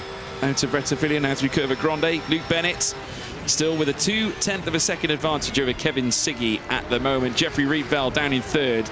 nursing a slender gap to Kaiki Oliveira as well, who's done a splendid job for BS Plus competition. 1.4 seconds now detached. It's Ferry Stanley down in 8th as well, looking for something a little bit different. Obviously, BS Plus competition now will be dropping down a group, obviously heading back down to Group B where they were at Daytona last time around. But like you so rightly said, Lewis, at the end of the day, it's going to come down to a different format where 2 races will be on show, and we head to our next round for every individual group that will be taking part in that one evening of racing to then decide the final points, and also those final teams that will be either making their way through as automatic contenders as qualifiers through to the EWC, and those that make it through to the qualification phase to at least make it to Riyadh. The rest, of course, getting bunked off altogether. It can go any which way, but I think we've rooted out at least one of those teams, and that is, of course, unfortunately, Guild, who are going to suffer after the disappointing venture in Group D. And to be fair for them, the disappointing venture of 2025 in RENNSPORT R1, to be perfectly honest, very little to take as positives from it, but they'll still move stronger. They'll move forward. They'll get stronger as the year goes on, I'm sure. They'll keep their eyes focused elsewhere in the world of sim racing. But for right now, we keep our eyes focused here. There's the look to the inside coming in from Dane Warren, trying to get his way past Kaiki Oliveira. Now the outside here at the opening chicane. Now this could be the move. Obviously there, straight away, Jeff Rietveld giving the slipstream, giving the assistance to Kaiki Oliveira. Not going to be enough. Obviously he wants Oliveira to be ahead of the Porsche Commanders right now. And now Dane Warren comes over to cover off Oliveira, allows the door for Charlie Collins to come through, and there we go. In basically the click of a finger, Dane Warren and Charlie Collins have worked their way past Kaiki Oliveira, and now they can focus on trying to do battle with Team Redline. Now we're going to see this round be put right on the edge. Popcorn at the ready, folks at home. Joshua Rogers is now the sole Porsche Commander car yet to get past Kaiki Oliveira, with Dane Warren and Charlie Collins now licking their lips at the prospect of potentially taking the fight. Now to Team Redline, with 3 of their cars currently sat inside that top 3, with Bennett, Siggy and Rietveld holding on to those positions that they have held since the opening lap as we got underway for the final race of Asking here in Group A. Coming into Ascari, once again riding on board with Joshua Rogers, a twist of the wheel, finding the grip now as he exits out of this soiree of corners before then making his way down this back straight in towards Alboreto. 2/10 away from Oliveira. He will surely look to surpass Oliveira now very soon, and sharpish if he wants to join his teammates and comrades as they now look to jostle over P3. Rietveld and Dane Warren now going side by side. It looks like now Warren has basically a nose in front, but this contest is going to go all the way down towards turn 1, and Rietveld is fighting back, Lewis. Yeah, but Rietveld's actually kind of doing a good job here by fighting hard. He's allowed the top 2 to clear away. He keeps fighting. He keeps driving into the side. I'm not sure I vibe with that one. This is going to turn into a massive incident if they're not careful. Kaiki Oliveira back into the action as he fires his way down the outside. Is he going to stay on the circuit? No, he's not. Jeff Rietveld's gone for a spin, and this is going to cost Redline a lot of points. It certainly will, because Warren now is up into 3rd. He has got his nose and his car in front, and Rogers has followed him through. Collins now has basically got Joshua Rogers basically got the Charlie Collins roll. They roll reverse now. Collins behind Kaiki Oliveira, but crucially, they've now disconnected from the rest of the Redline cars that are now sat Ps1 and Ps2. It's 1.8 between Warren and Siggy. That could be all she wrote. Yeah, look, Jeff Rieveld, as much as maybe it was a little bit too much down there at T1, maybe it was a bit too silly with some of the fighting that we were seeing there. The important bit is that he has done a job.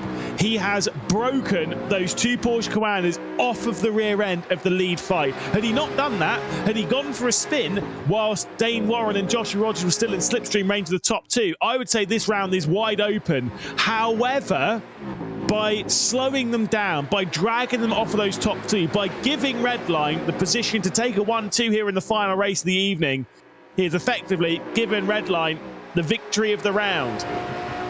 Yeah, just opening that door, opening that window of Delta to allow them yet more comfort. The 2 Redline cars that currently lead the way have got a 1.8 second gap advantage. This is the moment. Rietveld going around, getting spun, coming out of turn 1, but the service has been adhered to. It's 1.9 to 2 seconds now between Dane Warren and Kevin Siggy, with Kaiki Oliveira down in 5th, and the sole BS Plus competition car really in this top 5 equation. Obviously, Ferry Stanley, though, on the tail of Charlie Collins now, with every chance of profiteering in his own rights, as now Joshua Rogers looks to cover off the inside against Kaiki Oliveira, just kind of throws him off to the outside and then back to the inside. Well, averted there from Joshua Rogers. Still Dane Warren sat in third, but that gap has gone out again. It's gone out by another 2/10. We're now 2 seconds outside of the mark from Kevin Siggy. It's Warren in third. Still at the moment, but Bennett and Kevin Siggy looking to take this home and host, and Luke Bennett looks on course for his second win tonight on top of those 3 pole positions. Yeah, indeed. It's been a really solid night for Bennett. There comes the outside look. It's Sebastian Job fending off Gregor Schill. It's Jordan Caruso working his way into it. Caruso could gain a few points here. It still wouldn't be enough. Don't worry too much. The only thing is if Sebastian Job gets spun out of this and then Caruso gains, it would close down. Still really wouldn't be enough, but again, there's just a little bit of drama to throw into the mix. Well, speaking of which, speaking of spins, it's Jordan Caruso who's been sent round. Never mind. Yeah, no, very close moments indeed. Caruso, unfortunately, though, rooted to the rear as we now watch them head down through towards Ascari. Gregor Schill on the back of Sebastian Job, who's had his own trials and tribulations here this evening. And 2.4 now away from Ferris Stanley. So this is the essentially the third group at the moment that we're currently watching, fighting it out at the moment, with Nikodem Wisniewski then further back by 1.2 after he took his excursion off at Ascari earlier in the race. There's Kaiki Oliveira, just under 4.5 tenths away from Joshua Rogers, who in turn is just under 4 tenths away from Dane Warren. And still that gap is going outwards, 2.2 now, yet another 2 tenths, make that 3 tenths now as they storm down through towards turn 1. They're basically slipstreaming each other here, Bennett and Siggy at the moment. Lewis on the final lap, just protecting that advantage. Yeah, indeed. Look, they're just looking after it. I'm sure there won't be any major dramas between the pair of them as here comes to the outside Gregor Schill. Sebastian Job still continuing this battle for 8th position. And with the outside run here at the opening chicane, it should be in favour of Sebastian Job by the time they work their way down towards the Roger, courtesy of this long run around Curva Grande. It's been a tricky round for Redline than maybe they were expecting coming into it. I don't know. It's been really close. It's been an enthralling battle between Redline and Coanda. And that spin for Sebastian Job, a little bit of salt in the wound for what has been a tricky night for Sebastian Job. Again, won't matter too much, just closes the gap up a little bit for Porsche Coanda on Redline. Yeah, just move some of those points gained from Sebastian Job, but nothing that's really going to cause too much of an imposition, I think, to Redline's overall top of the group hopes. But here on the final lap, it is still Luke Bennett out in front as now we have more side-by-sides with Ferris Stanley and Charlie Collins, who's looking to the outside, coming through Ascari. Very brave move, leaving it late on the brakes. Needs as many points as they can muster. Porsche Coanda, it certainly, again, won't do any good in terms of what's happening with Team Redline. The points gap now down to 17. But now, coming through the final corner, Lewis, it looks home and hosed. Yeah, certainly so. For the second time this evening, then, it is going to be a victory for Luke Bennett. It's a victory for Team Redline, though, on the day. It's an important one indeed. They will now be locked on points at the top of the standings. Redline and Coanda, as we expect so much. Drag race to the line between Ferris Stanley and Charlie Collins. Thousands separating them in advantage to Ferris Stanley. 2 Redlines, 2 Porsche Coandas, and 2 BS competitions in that top 6. Like I said, BS competition have certainly not embarrassed themselves here in Group A, but they will be taking a swift trip back down to Group B. They certainly will, but there is our winner from our last race in Group A, Luke Bennett, who has done it once before already in Race 1, 3 times a pole sitter, twice a race winner. And Redline, despite missing out on the victory in Race 2, it did not hurt them too much. They have now topped the group in great style. We will, of course, get confirmation of points later on. Obviously, the steward's still going to work on those provisional points, so stay with us, folks. I do remember this time around. You will not miss the tables this time, folks. I feel like doing it tonight, actually, Lewis. I feel like it. But yeah, I do feel like it this time. But yeah, tremendous job from Team Redline. Again, just the perfect way to bounce back from Daytona, really.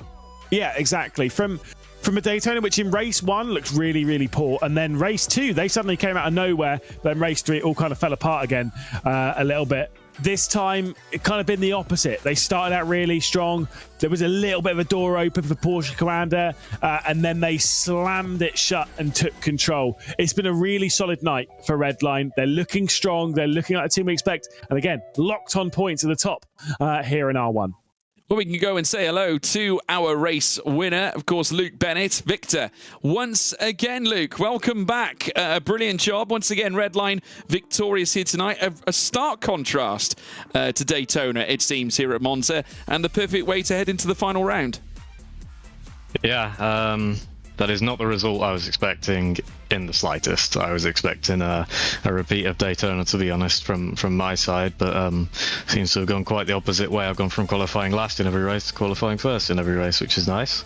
Yeah, my teammates have done a solid job to just bring home the points, make sure we beat Coanda, and I think that puts us equal on points now with Coanda, and yeah, it should be a good fun fight in the last round of the online season.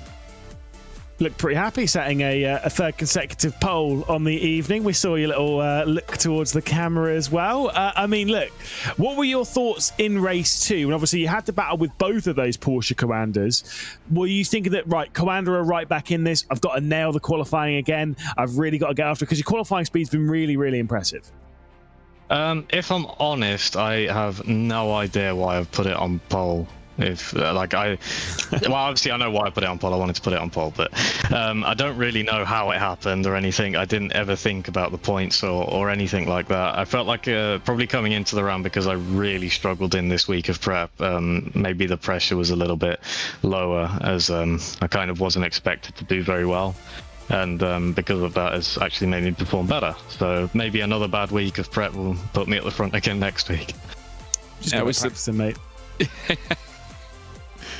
Perfect way to bounce back, in my view, Luke. Congratulations. A wonderful 2 wins to add to the table, as well as the 3 pole positions that you managed to usher in. We wish you all the very best heading into the final round. That'll be coming up very shortly in your battle between Team Redline and Porsche Coanda. Congratulations, Luke. Good, guys. Thanks. There we are, Luke Bennett, of course, your race winner here at Monza in the final race of our scheme. We're going to run through the highlights here. Lewis, take us through that exciting final race. Yeah, indeed. Obviously, a good start for Redline, being locked out on the front row. A big move coming in, though, from Jeff Rietveld, who would try and get to the outside of the first corner. Kaiki Oliveira stuck right in the middle. Porsche Coanda stuck, dropping backwards. Josh Rogers squeezed off the road by Kaiki Oliveira out of the first corner. There's Rogers dropping backwards. Some moves from Sebastian Job, trying to work his way up from the rear end of the field, trying to find his way up the order. But then there was this moment of Nikodem Wisniewski going straight on to Skari. He'd rejoin, but it would be in 12th position for the BS competition, man. Bit of a shame there for the BS competition driver. Meanwhile, Sebastian Job was trying to work his way back up and up the order as best he could, trying to fight past Porsche Coanda, was trying to fight with Nikodem Wisniewski, was trying to fight with Gregor Schill as well. Couldn't quite do it. Josh Rogers and the likes were trying to fight their way through. This is Dane Warren trying to find his way past Kaiki Oliveira. Eventually the move would go in favour. Charlie Collins would come through with him. And then there was this drama. Of course, Jeff Rietveld, who dropped off of the top 2, was battling hard with Dane Warren, was opening up the opportunity, and then with this drama, an absolute cluster, Jeff Rietveld would go for a bit of a spin, but the damage had already been done. It was a 2-second lead that the top 2 had pulled out over that grouping. This spin made things from bad to worse for Jordan Caruso as he was spun round coming out of Lesmo 1, courtesy of a bit of contact from the rear end. From, I believe, Nikodem Wisniewski, sent into the barrier at high speed. Very unfortunate. Sebastian Job later on would have a bit of a spin on the nose of Gregor Schill as they worked their way through the Roger, but it was already done. It was already Redline taking the victory. Luke Bennett and Kevin Siggy across the line first and second. Porsche Coanda in third and fourth, with Warren ahead of Rogers. Kaiki Oliveira in fifth position, with Ferris Stanley in sixth. And then, of course, Charlie Collins in seventh position, Gregor Schill in eighth, Nikodem Wisniewski in ninth, then Rietveld, Job and Caruso. The 12-car field to end the final race of the evening. And again, a very exciting one. Great to see Redline back on top. Great to see a close battle. The important bit, though, again, very provisional, that if everything finishes, it will most likely finish in the order that we've got. They'll be locked on points at the top of this championship, George. Now, the thing is, the way the points work, whoever wins the round gets 12 points, whoever gets second in the round gets 11, and then 10, and so on. Which means that after round 8, we have to have a winner. They cannot finish tied at the top. So round 8 next week, one of Porsche Coanda or Team Redline are going to win. One of them is going to go into the Esports World Cup as our number 1 seed. kind of a championship in itself, just getting the qualification phase really in your corner, really, to gain a spot at the EWC. But it's been an immense tussle, has it not? I mean, between Redline and Porsche Coanda, something we all, always often see. We've seen it ever since the Spring Season Championship, where, of course, we saw the likes of Max Benneker, Joshua Rogers becoming race winners for the very first time of asking at Katowice. But we can now take you through the groups and the live standings. Fear not, we bring them here this time around, everybody. We have got BMW M Team Redline Racing Bulls on 144 here in P1 as it stands ahead of Porsche Coanda Esports Racing Team in second on 125. BS Plus Competition, they will be moving out of Group A and heading down into Group B ahead of our final round as well. They finish in third. Team Falcons, though, topping their group after some special performances from Thomas Tatler and Jaka Matuszewski. 152, they have marched clear of Mercedes-AMG GT3 team, Team TC Racing. They are in second, 97-point territory with Guild Esports after a really difficult season. Things have not gone to plan. I'm sure they'll be having a rethink in third place as well after finishing on 75. Final thoughts, Lewis McGlade. What were your thoughts after that truly remarkable round at Monza? It always applies the action, and we've got a fascinating final round ahead. Yeah, indeed. Like I said, it's been a fun one. Of course, racing again tomorrow, so that's for Group B and Group C. A couple of big improvements out there, of course. Falcons, huge improvement there to actually get out of Group D. Redline, big improvement back up from Daytona to really fight the top. And again, of course, a big improvement for George Morgan. He can listen to a broadcast director. Absolutely crazy. Well, folks, that's not all that we've got covered from Monza. We're going to be back again tomorrow night as well. Do be sure to join us at the same time for when we see Group B and Group C in action as well to end off night 2 at Monza as well. But from me, George Morgan, and Lewis McGlade, we'll see you tomorrow. Well, Lewis won't. Cam Roger will be there instead. But from us, anyway, goodbye.